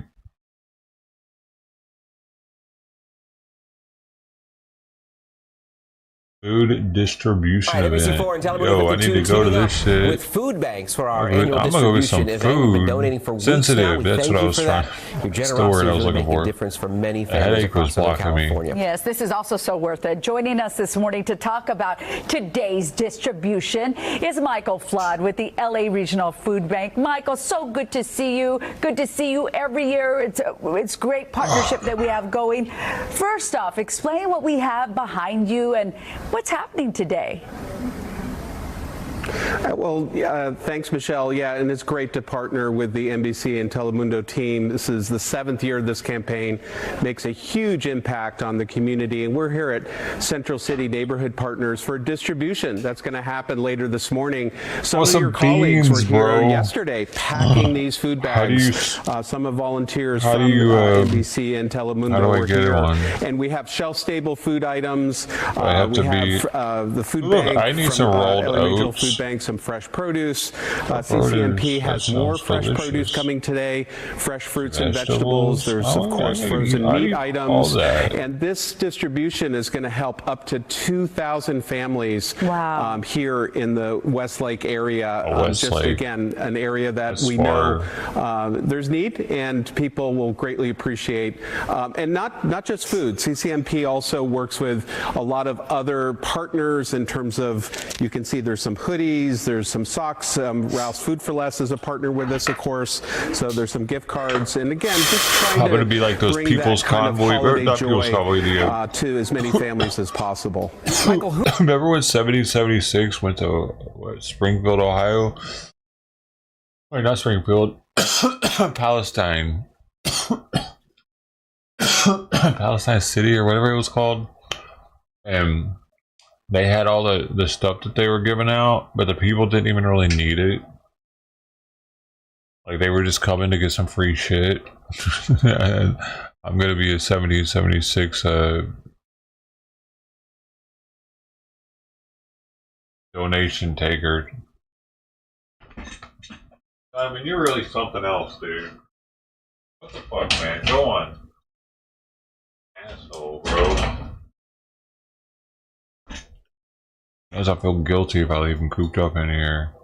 Who qualifies for this? We know that there's a lot of people in need that perhaps were not in need Everyone last year. I mean, who qualifies can for it. actually show Were they up gonna ask and, for your and receive papers? some of this? Well, this is an open distribution. So Central City Neighborhood Partners does this week in and week out throughout the year. And certainly there are people they know, but we know others will be coming today. 25% of households in LA County are struggling with food insecurity, according to USC. So that's a lot of people, of people struggling to make ends meet. So this is an open distribution. Quarter of the LA because I remember what you population told me, Michael, isn't during eating Thanksgiving, correctly. that even though inflation's going down, the price of groceries haven't gone down. Are those also so they're not homeless seeing people that. living in So Skid this Row really helps that out folks. are on What are drugs? some of the challenges our Is that food banks are 25% facing of right LA? now? Well, it is resources because, yes, absolutely. The demand for food assistance has stayed at such a high level. Definitely sponsored this food event. coming in. Most of the food we handle All is the vegetables donated were from a lot of partners that help us with that Mexican work. vegetables, the isn't it? volunteers helpful very much here and at Food Bank and other network agencies throughout LA County. And of course, the funding. This campaign helps tremendously. Really be able to pay for the collection and distribution of food. So those are the inputs, and this is something everyone can do something about to help. Michael, thank you for doing that with us this morning. Such important information you're sharing with us. I'll see you out there later today, Michael, because I'm going to be out there with the other Michael Brown. Israel strikes the Houthis. Amazon workers have Less than a week before no. Christmas. Oh, We're all no. feeling It's it, gonna right? But affect thousands my of Amazon Amazon workers are walking off the job. Yeah, they're really feeling it. The Teamsters Union is targeting several Amazon facilities across the U.S., including several here in Southern California. Everything's Mario probably Ramirez like is live in the City of Industry with more on that story. Good morning, Mario. Jen, Sandra, good morning. While the union is warning Amazon customers about the possibility of delayed packages, the company says they're not worried about major disruptions because the union behind this picketing here, Teamsters, they represent less than 1% of its U.S. workforce. Now, this strike happening at Amazon warehouses in New York, Chicago, Atlanta, San Francisco, and at 4 facilities here in Southern California, where thousands of workers are demanding better pay and safer working conditions, being organized by the International Brotherhood of Teamsters after the union says Amazon ignored a Sunday deadline to begin contract negotiations. Picketers here telling us it all comes down to respect for the workforce. I'm out here today because Amazon has refused to recognize this. They've been union busting us. They've been sending people in as consultants to let us know that, basically shaming the union and boogeymanning, saying like, hey, they just want your union dues. In 6 years, with the work that I do, $22.75, and I felt like a slap in the face when the minimum was raised to $21.75, and my boss gave me $1.50. So now, right now, I'm at $22.75. His longest tenured driver. The workers here demanding a pay raise to a base salary of $30 an hour. Meanwhile, Amazon says under its business model, these drivers technically work for a third-party company, releasing a statement that reads in part, for more than a year now, the Teamsters have continued to intentionally mislead the public, claiming that they represent thousands of Amazon employees and drivers. They don't, and this is another attempt to push a false narrative. Now, coming back out here live, I would say there are now over 100 picketers here at this industry location. The union argues that Amazon should be classified as an employer because it essentially controls everything the drivers do, and workers also picketing at some other Southern California warehouses in Victorville, Palmdale, and San Bernardino. This is an open-ended strike, so it's not clear how long it could last. Live here in industry, I'm Mario Ramirez. Back to you. All right, Mario, thank you for those details. So it's not that big of a deal after all. That's cool.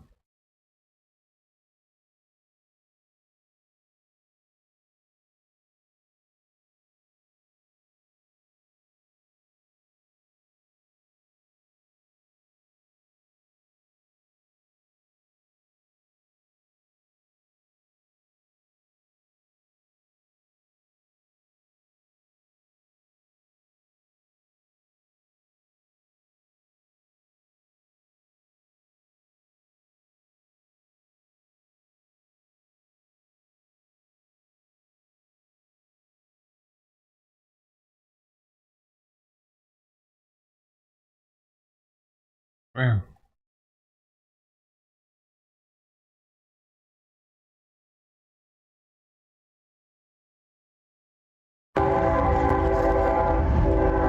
Get the out.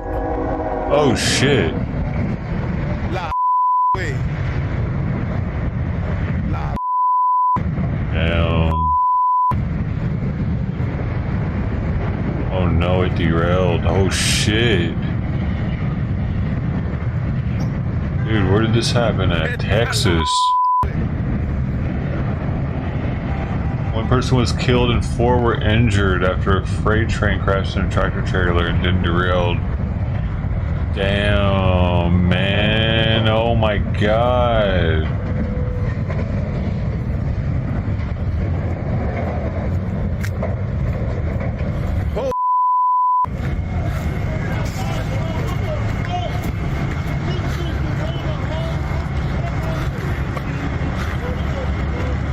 Three of the train cars were carrying potentially hazardous material, but there had been no breach.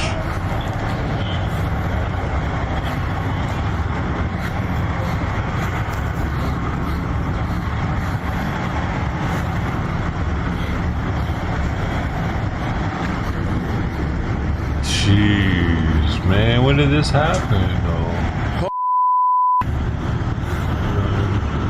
Texas. This just happened.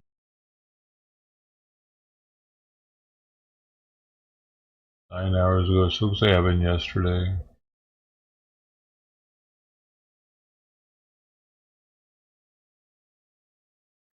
A deadly rail derailment has caused a mighty mess in Texas. One person was killed and 4 injured after the freight train hit a truck, left the tracks, and slammed into a building. This is Australia news. Hey, this low boy is stuck right here on the tracks.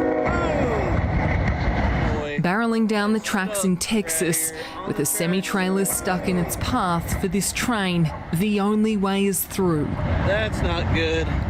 It's just after 5 p.m. in the city of Pecos, and after hitting a truck, this freight train has launched off the rails and into the local Chamber of Commerce building. We got a big train derailment going here, guys. Oh, this is bad. Carriages are piled high, and bricks from the building are crumbling down. Police have released this footage of the mess. Right in front of a museum, quite a mess, dude. At least one person has been killed, others injured. Officials say diesel from the train's engine, the only spillage found so far. There are 3 cars that do contain what they call hazmat waste. There has been no release. Those are under control. Texas is known for going big, and this is certainly a giant mess. In the United States, Lauren Tomasi, 9 News.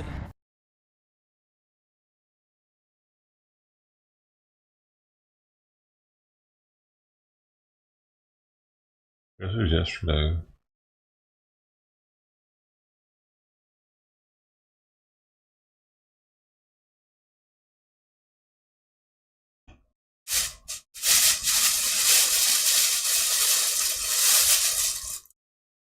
What do you do?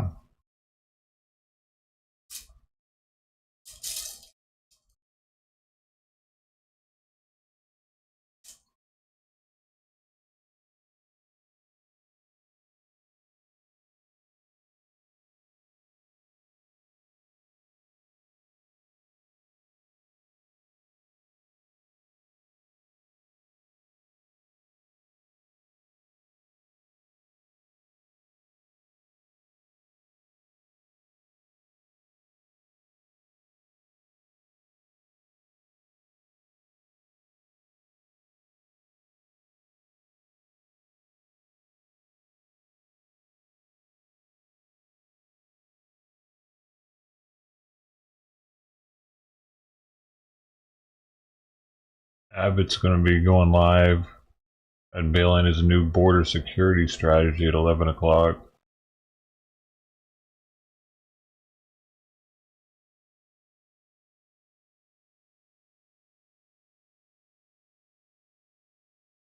Did you know for Rambo First Blood, during a lunch break, Stallone decided to test how realistic the wound on his arm looked. With the fake injury still in place and blood pumping through a hidden tube, he went to a local hospital. He even kept the makeshift stitches that Rambo applies to the wound in the film. The nurses were understandably alarmed when they saw the injury. Unfazed, Stallone casually asked for Tylenol or another pain reliever, to which the nurses told him he was the toughest man we've ever met. When Rambo is sewing himself up is surreal. We took a lunch break here, and I thought, let me see how real this really is. And I went to the local emergency room, and with the fish hook and the thread hanging on my arm. So I went in there, and of course they were panicked. You started sewing yourself up. I said, yes, Tylenol. I got any Tylenol? I said, excuse me? I said, do you have any Tylenol? Anything, ibuprofen, something kind of like dull the pain. Aspirin will be fine. I said, oh my God, you're the toughest man we've ever met. I said, well, thank you. And I took the Tylenol and left. Did you know for Rambo First Blood, during a lunch break, Stallone decided to test... This is really interesting, man. I just learned something else, man.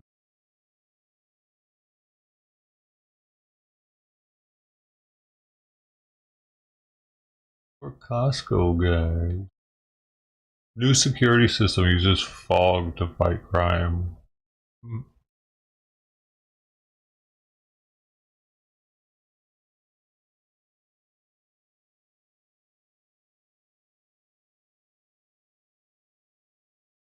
What?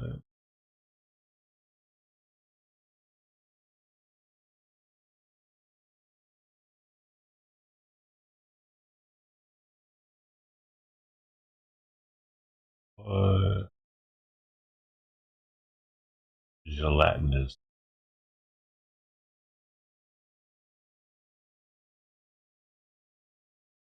Beef. Beef in a jar. I got that beef in a jar. I got that beef in a jar. I got that beef in a jar. Dog attacks 3-year-old in Vancouver Walmart. Owner flees scene. Jeez.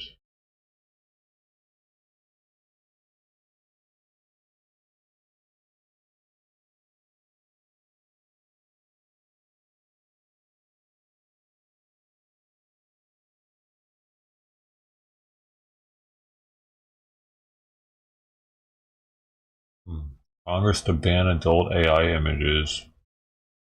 The temple thing, so that's true.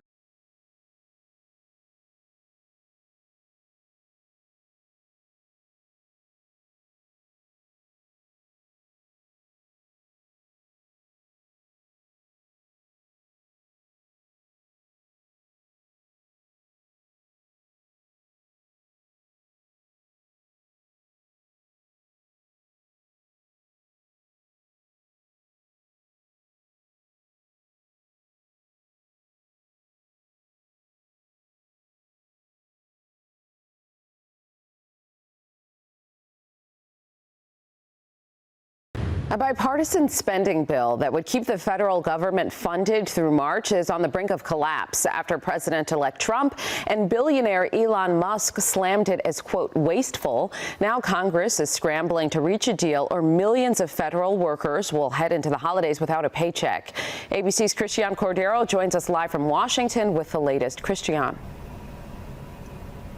Hey, Rachel, good morning. So negotiations continued on Capitol Hill overnight over this spending bill that provides billions of dollars in hurricane relief, pay increases for members of Congress, and among other things, keeps millions of people employed. This morning, millions of Americans are at risk of losing their paychecks this holiday season if Congress doesn't pass a deal to keep the government funded. A bipartisan spending bill collapsed yesterday after billionaire Trump backer Elon Musk whipped up outrage online, slamming the deal for wasteful spending. President-elect Trump then issued a scathing statement ordering Republicans not support the bill. House Speaker Mike Johnson declined to answer questions after meeting with Vice President-elect J.D. Vance overnight. If Congress fails to reach a deal by Saturday, millions of federal workers will either be furloughed or asked to work without pay, including some members of the military and critical government workers like TSA agents and air traffic controllers. I'm not going to say anything else more about it tonight because we're in the middle of these negotiations, but I think we'll be able to solve some problems here, and we'll keep working on it. The bipartisan spending bill includes $250 million to increase child care access, $25 million to protect the homes of Supreme Court justices, and a 3.8% pay raise for members of Congress. But the biggest share, more than $100 billion, is for disaster relief after.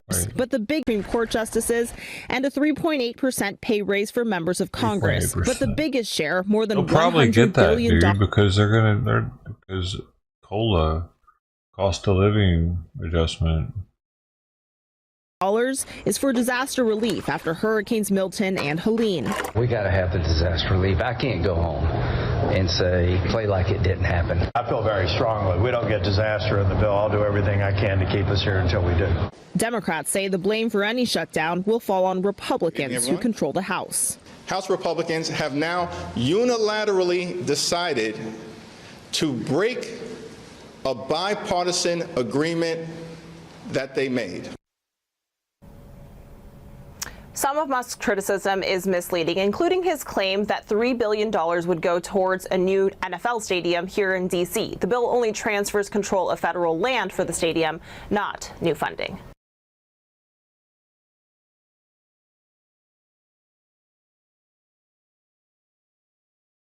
What's it? Full of pork meat.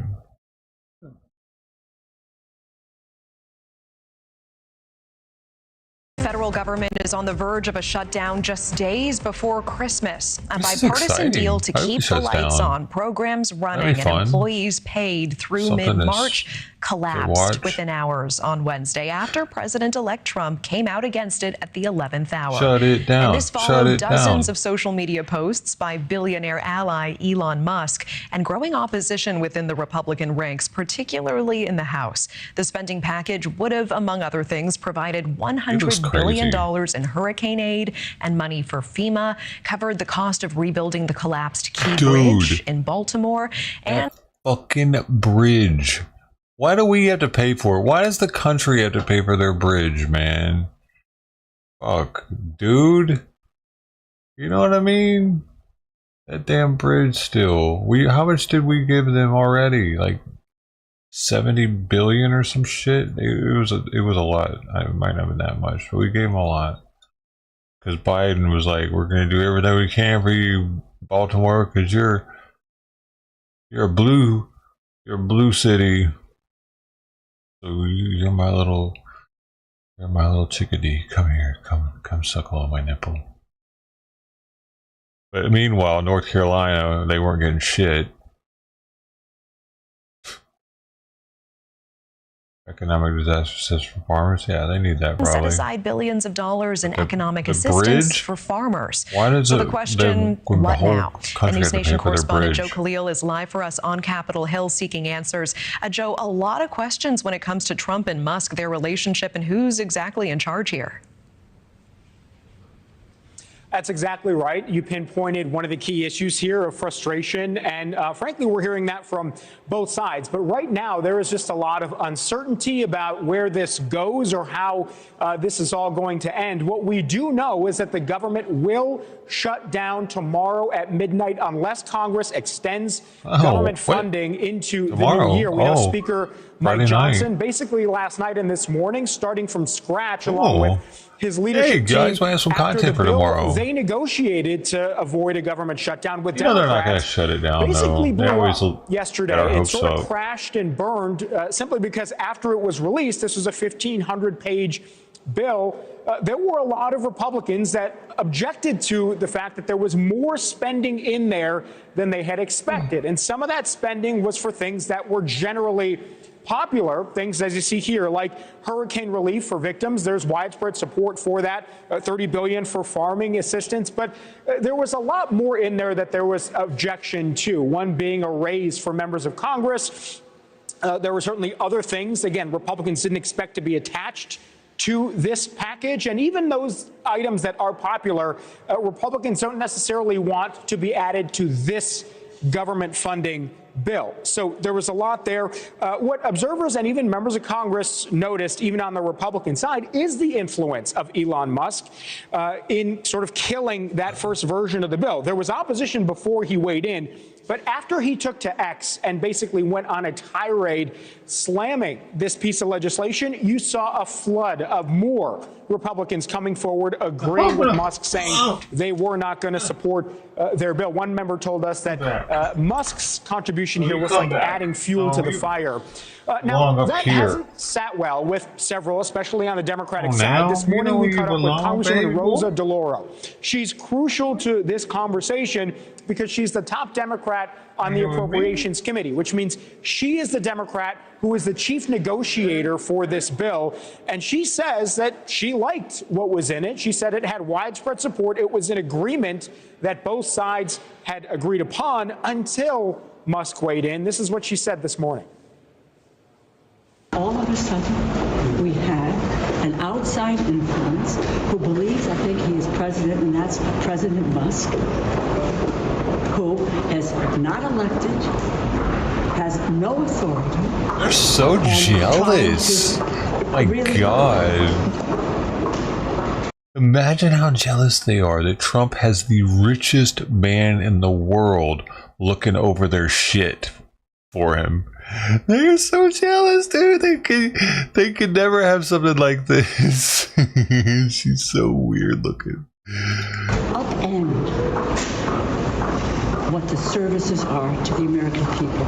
Like, she's always so gaudy with all her golden rings on her face. She's got every fucking finger has a ring on it. And you expect me to believe that you know what the American people want? You have any sort of like resemblance to knowing what it's like to be a normal American person? There's no way. Look at her fucking weird hair. What is this? She's trying to be an edger? Now, we posed the same question to Congressman Jim Jordan, obviously a very influential She's Republican disconnected member here in the House. This Americans is what he told want. us on that same subject. Do you think that he's got maybe too large of an influence even over the Republican conference? No, but I think the way you described it is probably accurate. I mean, he's an important guy and a guy that I've talked to several times, and I really appreciate what he's done to help our committee and the country on the censorship issue. But yeah, he certainly has influence. I think him and what he and Vivek are. Dude, can you imagine if he wouldn't have gotten X or Twitter? If he wouldn't have done that, dude, they might have won. Harris might have won the election, actually, because they had control of every social media platform besides like Rumble. You know what I mean? Everyone that mattered, that was getting recommended to people. Like, if he wouldn't have done that, they would have probably won. Elon Musk changed how our election turned out, for sure. I think he's the reason Trump won. Some of the main reason.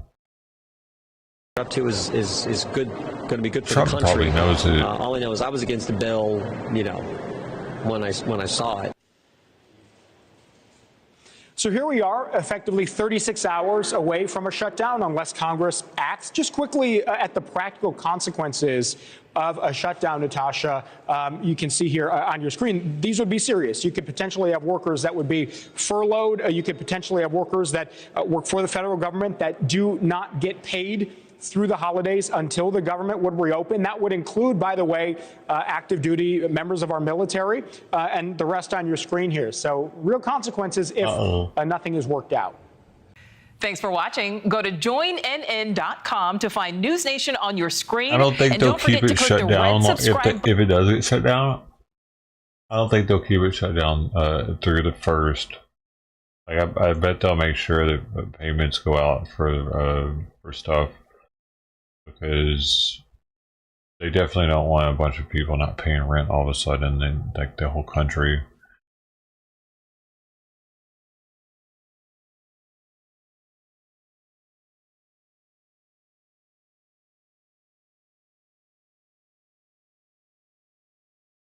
Looked at it like what?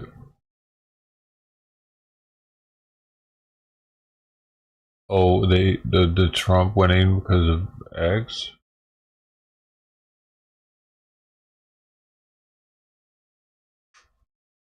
Because before he took ownership of it, X was completely left-leaning, just like all the other ones. It gave people a place to talk. It gave people a place to see, hey, I'm not the only one. There are more of us out here. They were shutting all that down. All the platforms were shutting right-wing people down. And once Musk got X and started making it more neutral, all the other ones kind of had to follow suit because the jig was up now. You could see the difference. You could say, well, shit, X is, there's more free speech over there, and people are talking about it. They're talking about it. It's how we're cutting down their free speech. And when everyone was doing it, it was like, yeah, we're doing it. This is what we do. We're social media platforms. We are in control.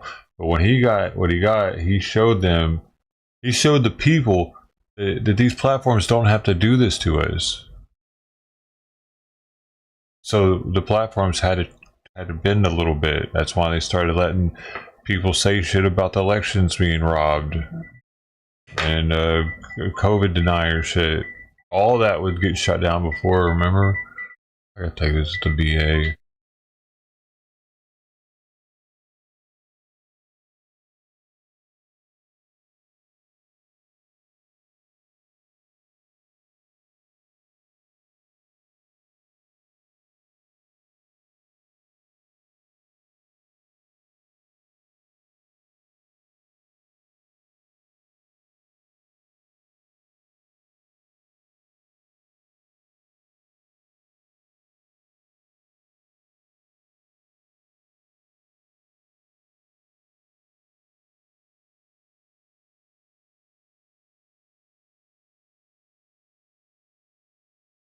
They were trying to schedule me for another appointment. I already scheduled it though.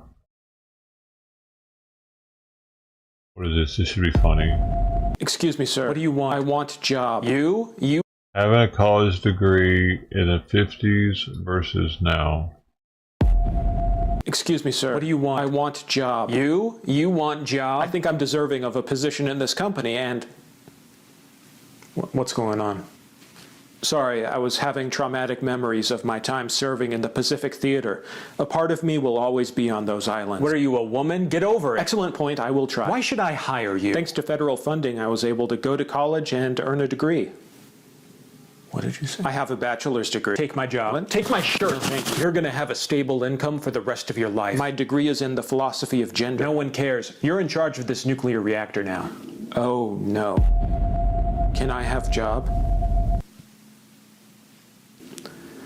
I have 2 master's degrees and a PhD. Do you have 20 years of experience doing this entry-level job? No, but...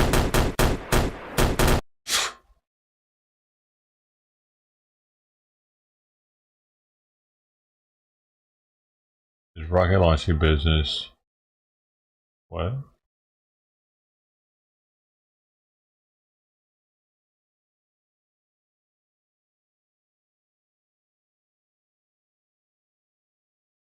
What? Talking about it. Let's give them something to talk about. Did I play that last night? About Elon, Sister T. What about his rockets?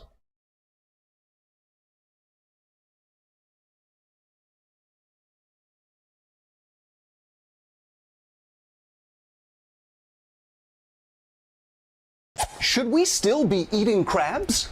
That's a very interesting ethical question now raised by a new study in the scientific journal Biology. What they were looking into is called nociception, or the perception of pain in response to a stimulus. Almost all animals that we've ever studied have some nociception, like scuttling away from something poking them, but nociception itself doesn't necessarily mean a conscious perception of pain like you or I have when we're reading the news. So what a team of scientists did is hook up a live shore crab with EEG-like sensors and then subject it to mechanical and chemical stimuli that the scientists thought would be painful. And what they found is brain activity suggestive of a conscious perception of pain. Boiling them alive is probably not super cool for conscious beings, and you all want to be on the right side of history when the crab people show up.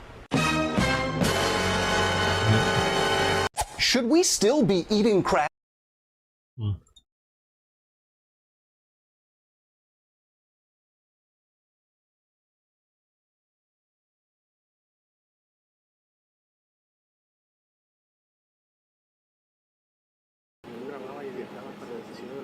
Oh man, it's outside.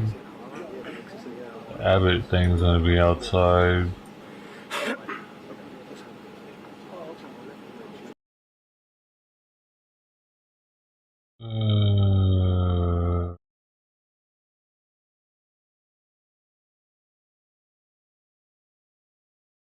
Is fast food first class? We're about to splurge $400 on a Delta flight just to try their newest first class meal offering. A Shake Shack burger? Hello, Jet Setters. I'm Jeb Brooks from greenergrass.com. Does a fast food burger sound first class to you? Well, it does to Delta. We're trying it out, and you're coming along. Here's the plan. We'll make the 2-hour and 15-minute flight from Boston to Atlanta in Delta's first class to be among the first passengers to try this new option. Before we get on board, we've got to try it on the ground. But first, let me know in the comments, what fast food chain do you want to see serving their burgers on an airline near you? Let's head inside and try this one.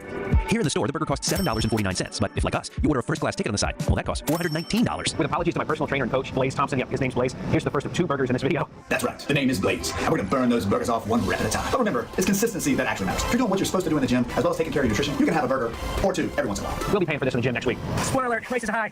But worth every penny. Delta doesn't serve fries on board with their burger. Instead, it's a bag of potato chips. So as you can kind of see, it might be challenging to cook fries on a plane. United does offer them with their burgers on board, but I found them really kind of soggy, so chips might be the right move, but we couldn't pass them up here in the restaurant. Fresh, hot, crinkle cut fries, so good.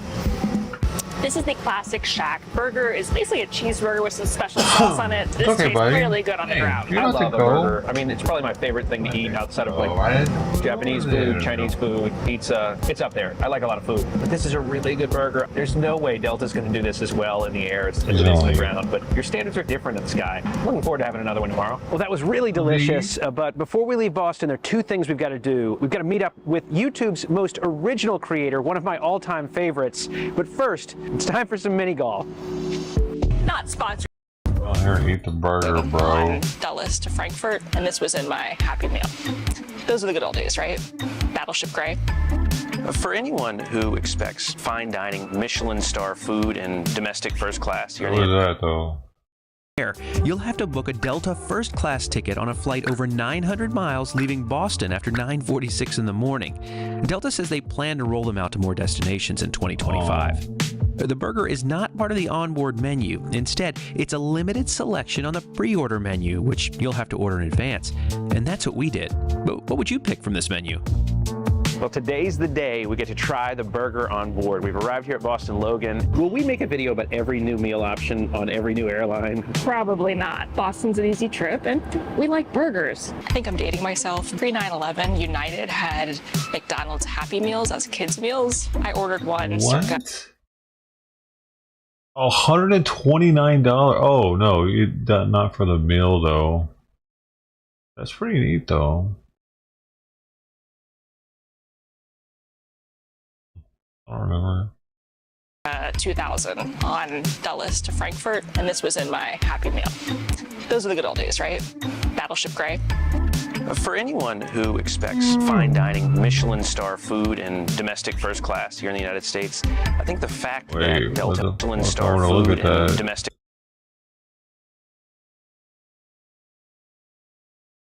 That doesn't look bad.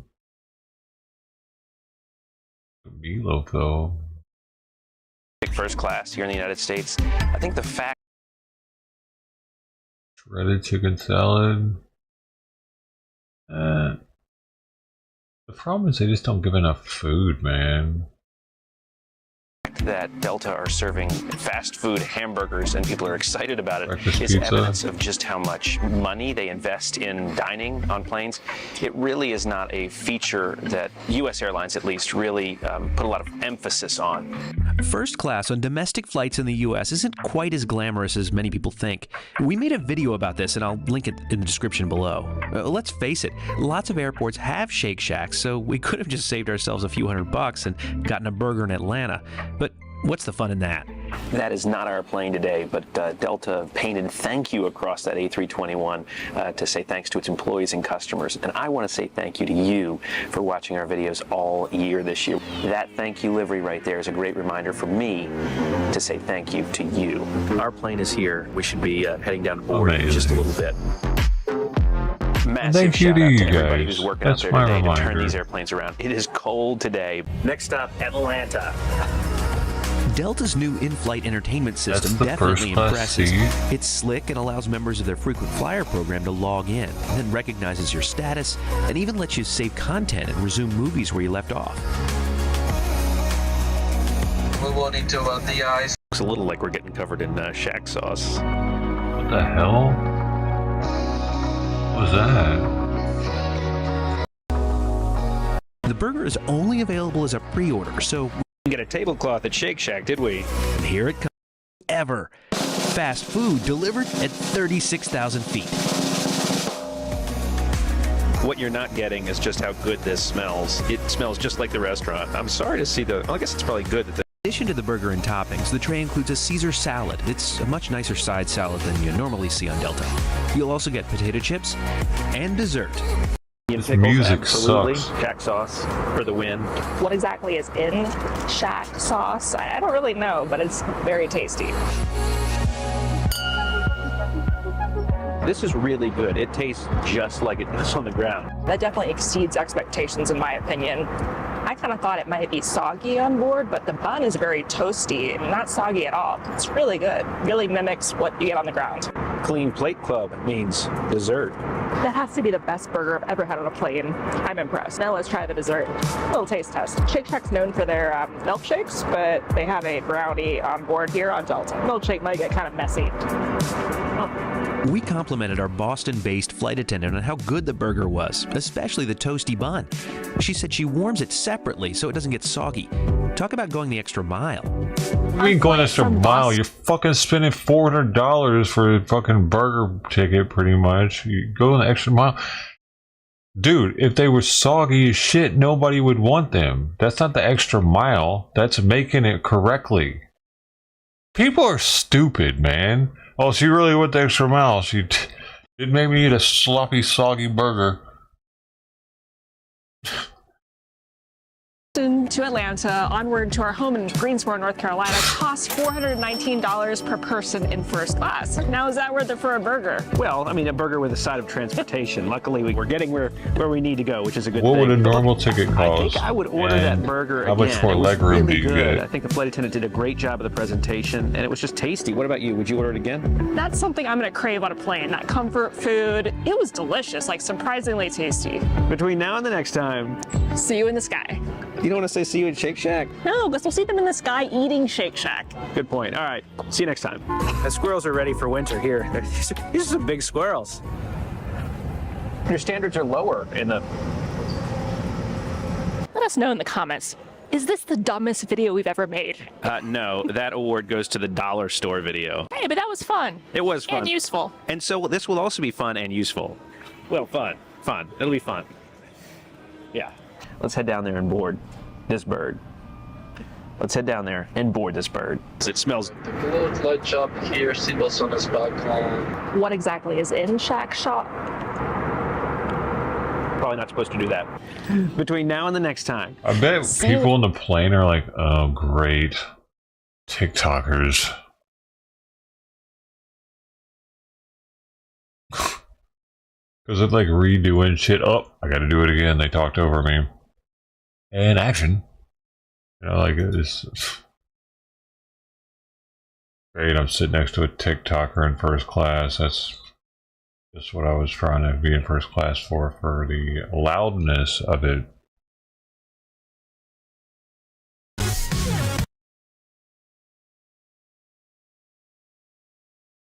Dude, Brian has lost his fucking mind.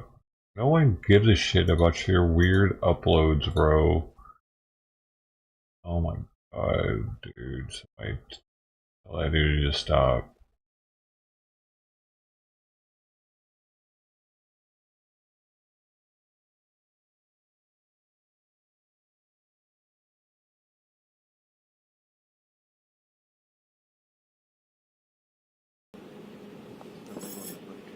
Oh, the one that they found in front of the house? Yeah. She was raped by 12 different men and beaten, left to die. And we were told that we found many, many other ones. The railroad police has, and Border Patrol had also. Thank you.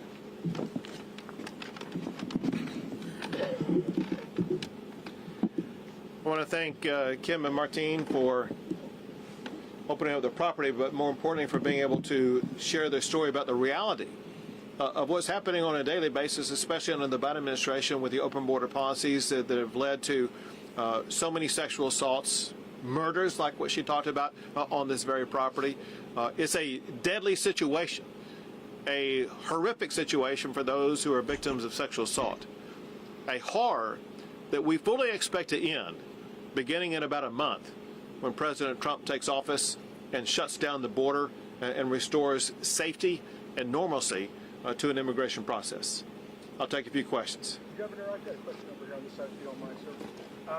A lot of these efforts and renewed efforts seem to be physical, boots on the ground efforts.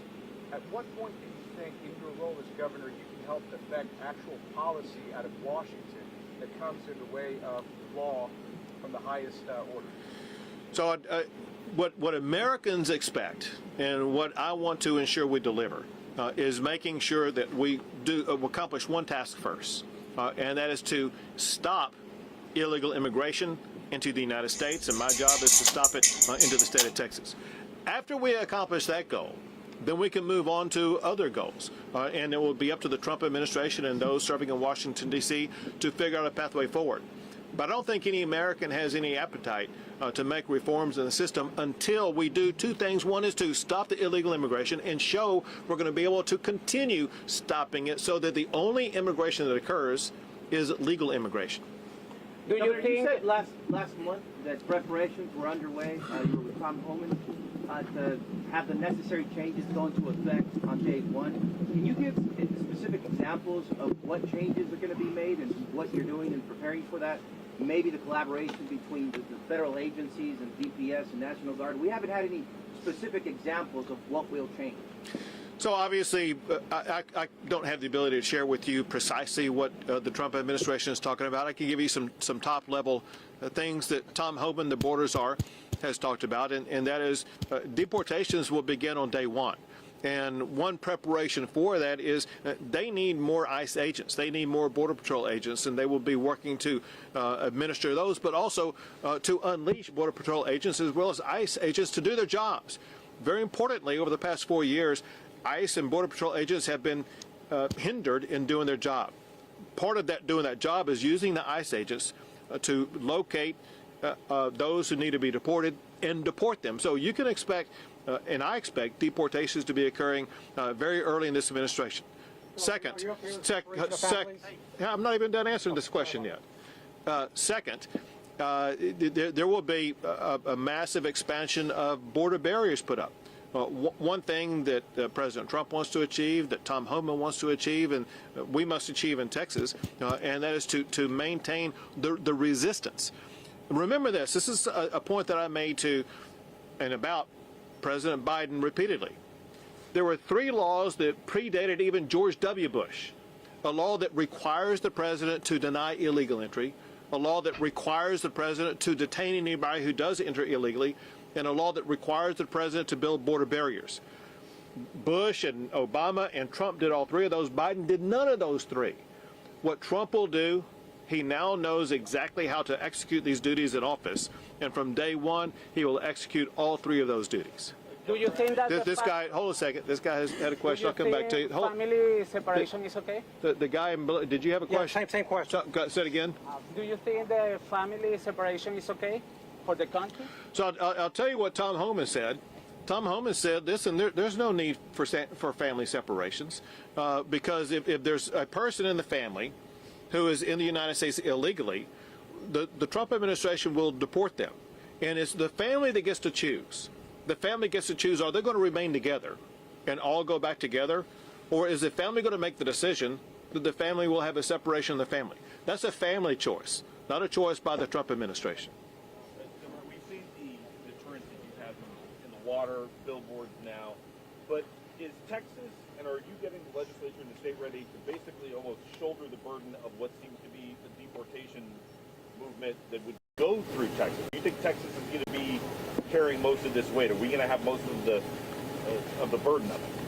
So Texas has, and we will continue to do whatever it takes to make sure that we gain control of the illegal immigration that's taking place in the state of Texas, and that means working hand in hand with the Trump administration to assist them in making sure that we close the border, secure the border, and aid them in the deportation process. I'm not asking you to tip your hand, but can you tell us from some of these high levels if Texas is going to be the main player in this? Because there's Democratic governors in California, in Arizona, and New Mexico. But then you come to Texas, which has the biggest border, and it's a Republican governor, which is in Well, obviously because of the size of the state of Texas, because it's the most southern border state, we have 2/3 of the entire mileage between the United States and Mexico is the state of Texas. There's a lot of reasons why Texas will be playing a centerpiece role in closing the border and in the deportation process. However, this is not a Texas issue. And it's not even a Texas, New Mexico, Arizona, and California issue. This is an issue for all the states of the United States of America. And it's one of the reasons why Donald Trump was elected in the first place. So Donald Trump and Tom Homan and the entire Trump administration will be working in states all across the United States of America to make sure that if there are illegal immigrants being harbored anywhere, especially those who have committed a crime or pose a national security concern, those are the people that Tom Homan is going to go after first to make sure that we restore order and safety into our communities. So what is this plan that you came today to announce? Is it just to display the ads between the border? Or what's the new plan? The new plan is a deterrent to people who may be on their way to come across the border. Listen, there have been many stories in things that we're monitoring where in the last month before Donald Trump becomes the president, there are many people who may make a last gasp effort to try to cross the border. And our goal right now immediately is not only to discourage them from coming, but to help them understand the consequences when they come. The consequences are the people coming here, they could be raped, they could be assaulted, they could be killed. But the consequences also are, if they do make it across, they will be arrested, they will be jailed, and they will be deported. It is senseless. It is futile for people to try to continue the trek to the United States of America, and especially to the state of Texas, and enter illegally, because you will face bad consequences along the way. And our goal is to stop people in their tracks where they are right now and have them stop making any further trek toward Texas or the United States of America. We have time for two more, guys. How much does this campaign cost the state, and do you think this is an effective use of funds when it comes to tackling the border? Sure. I don't have the exact number with me. I think it's roughly about $100,000. Could be a little bit more than that. And every tool and strategy that we find and locate are effective strategies. Know what I'm about to tell you, and that is there are a lot of organizations and people who are providing a contrary narrative to what we are saying today. There are the cartels, there are gangs, there are human traffickers, there's even maybe the government of Mexico, as well as non-governmental organizations that tell a completely different story and make it sound like it may be harmless going into the state of Texas. And we are trying to provide a pushback against that narrative and provide reality facts for immigrants thinking about coming here to save their lives, to save them from sexual assault, save them from being arrested, and let them know there are consequences if they take any further steps to come to the state of Texas. Last question. Governor, you mentioned border bollards expansion. Does Texas intend to continue building its border wall? And secondly, yesterday your land commissioner, Don Buckingham, offered Texas lands to store some of the bollards to the Trump administration. Have they responded and accepted, sir? Well, so what the Trump administration is doing, they want to figure out the most cost-effective and strategic way to go about all this process. What the Trump administration knows is that Texas stands ready to assist them in any way. They know that we have the capability of building the wall maybe faster and cheaper than what they're able to do. We'd be more than happy to build the wall, assuming the federal government pays for it. But this is a time when you're going to see, unlike the last 4 years, you're going to see great collaboration and cooperation, so that we're going to be far more effective and be able to move far faster than ever before at securing the border. Great. Thanks, everyone. And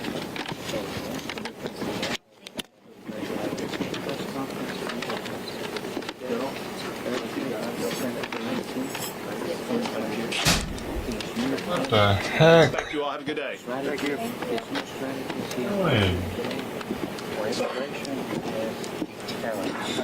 That is by the posting of these signs throughout Mexico, America, a warning of potential migrant refugees that can stay come to the United States.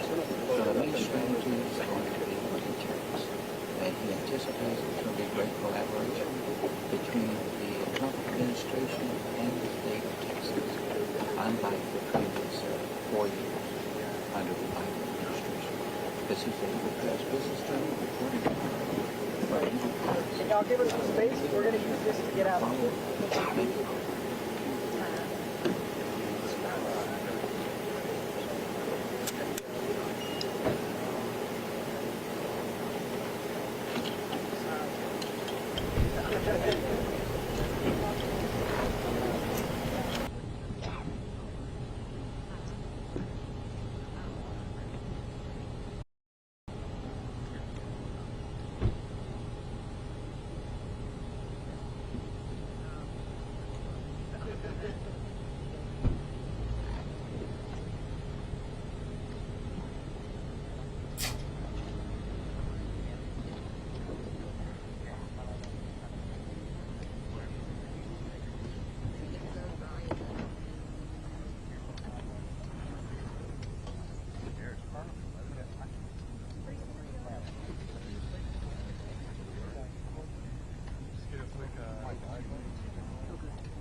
U.S. Immigration and Customs Enforcement deported a mother and her 4 children, including newborn twins, from Texas to Reynosa, Mexico, earlier this month.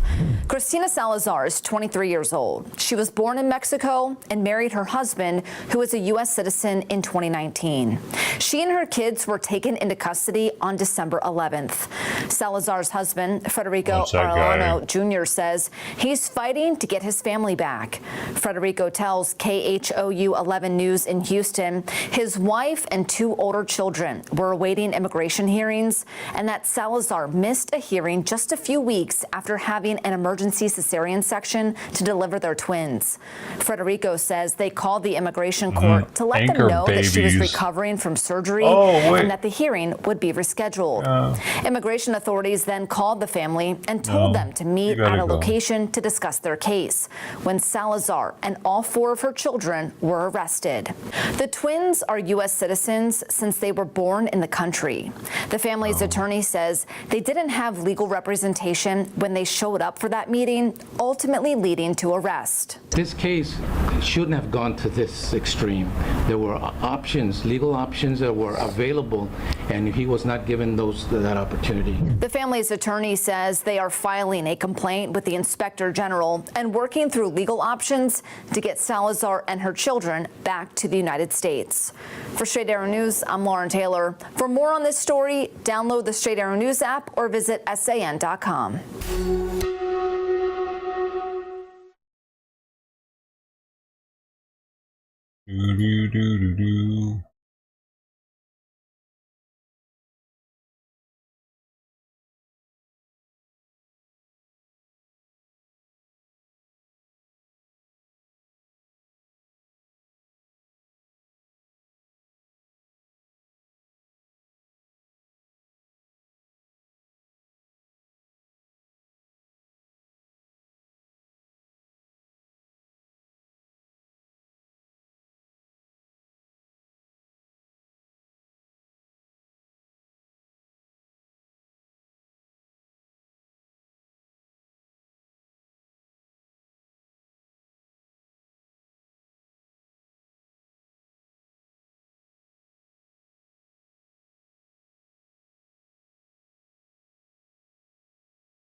retarded.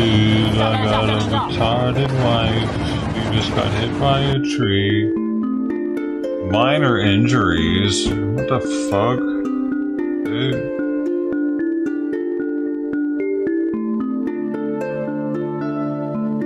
Man, now she's gonna be more popular probably. God dang it. Gonna incentivize stupidity.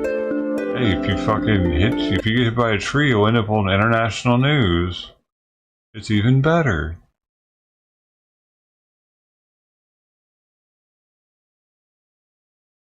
CVS, the nation's biggest pharmacy, is getting hit with a federal lawsuit claiming the company contributed to the opioid crisis by filling prescriptions they knew they shouldn't. Here's ABC's Andrea Fujii. The Justice Department is suing CVS, claiming the company unlawfully dispensed opioids to boost its bottom line.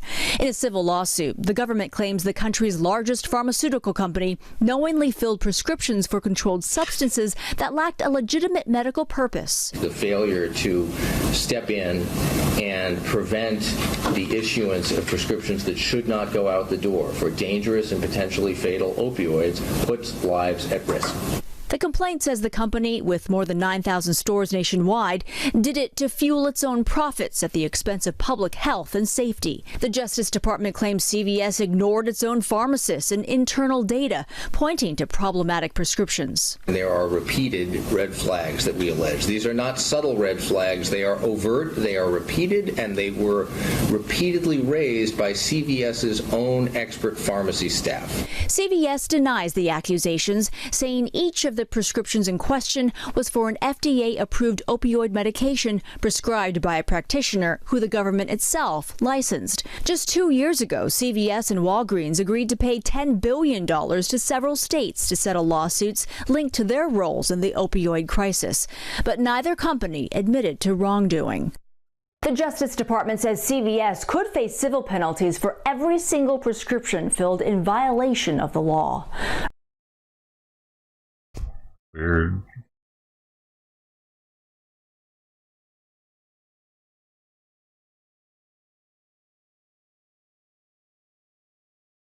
They would risk that.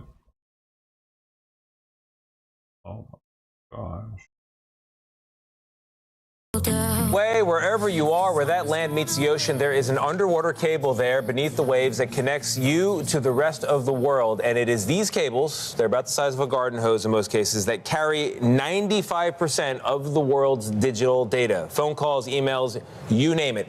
It's not satellites, it's not wireless magic. It is this stuff on your screen, a massive network that physically lashes together the continents of Earth and spans nearly 1 million miles in the process. And here's the really concerning part.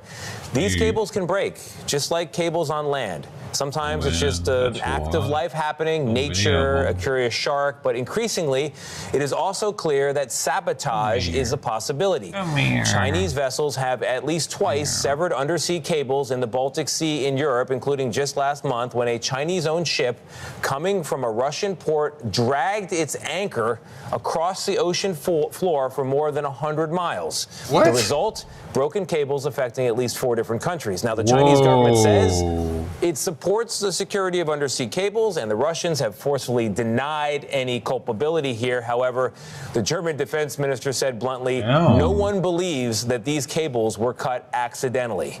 Or as NATO's former supreme commander for Europe put it earlier this year, the age of seabed warfare has arrived. So how serious is all of this and what is being done to stop it? Joining us now is Chris Krebs, who was the first director of the U.S. Cybersecurity and Infrastructure Security Agency. Chris, welcome. The reporting on this is wild. It's crazy. I mean, there's a whole world on the high seas that we just don't know about.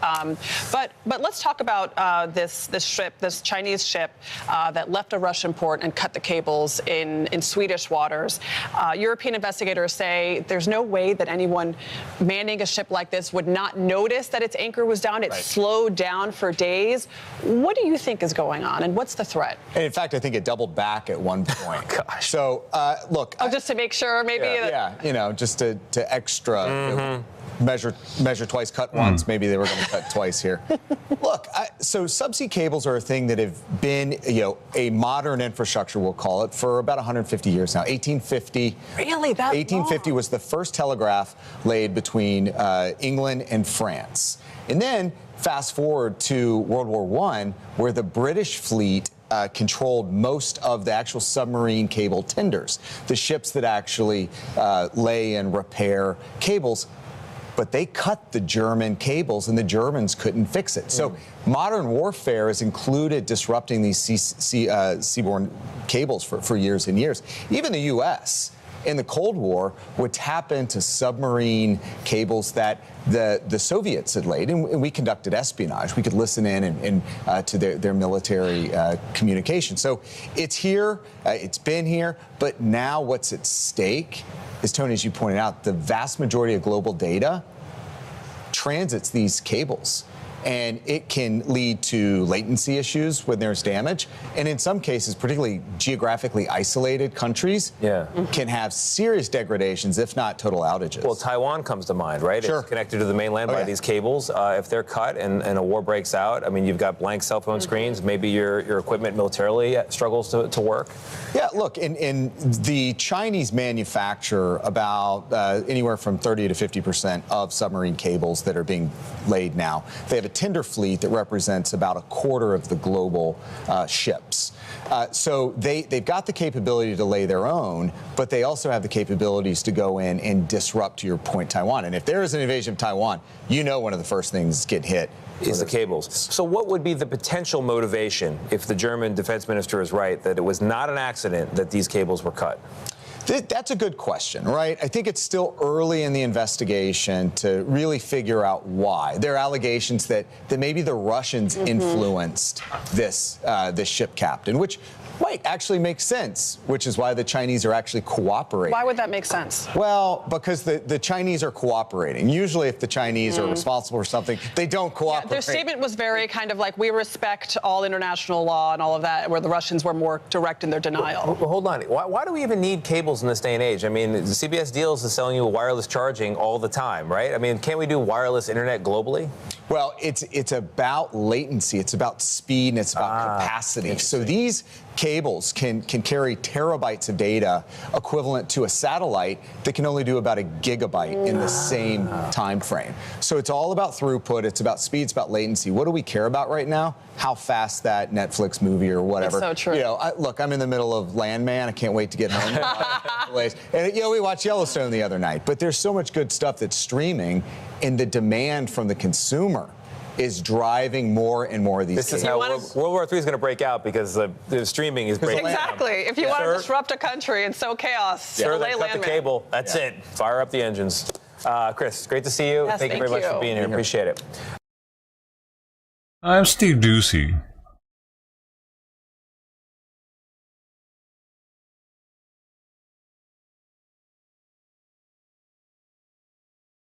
I'm Mark Brown.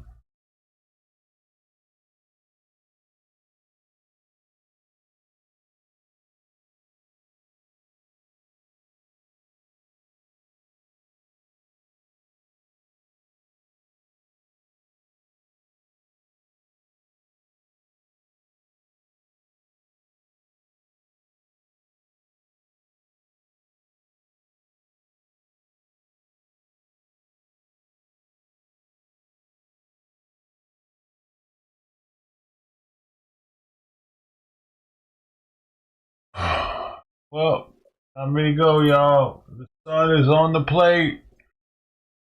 It's raining. Hope to see you again on the next one. This is T. Ted Thomas, Mark Hoffman, Wiltos.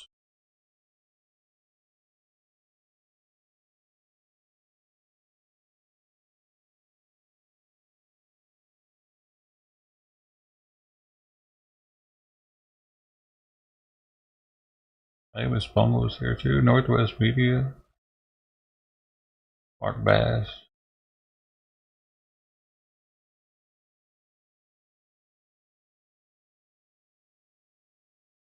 Y'all have a good one.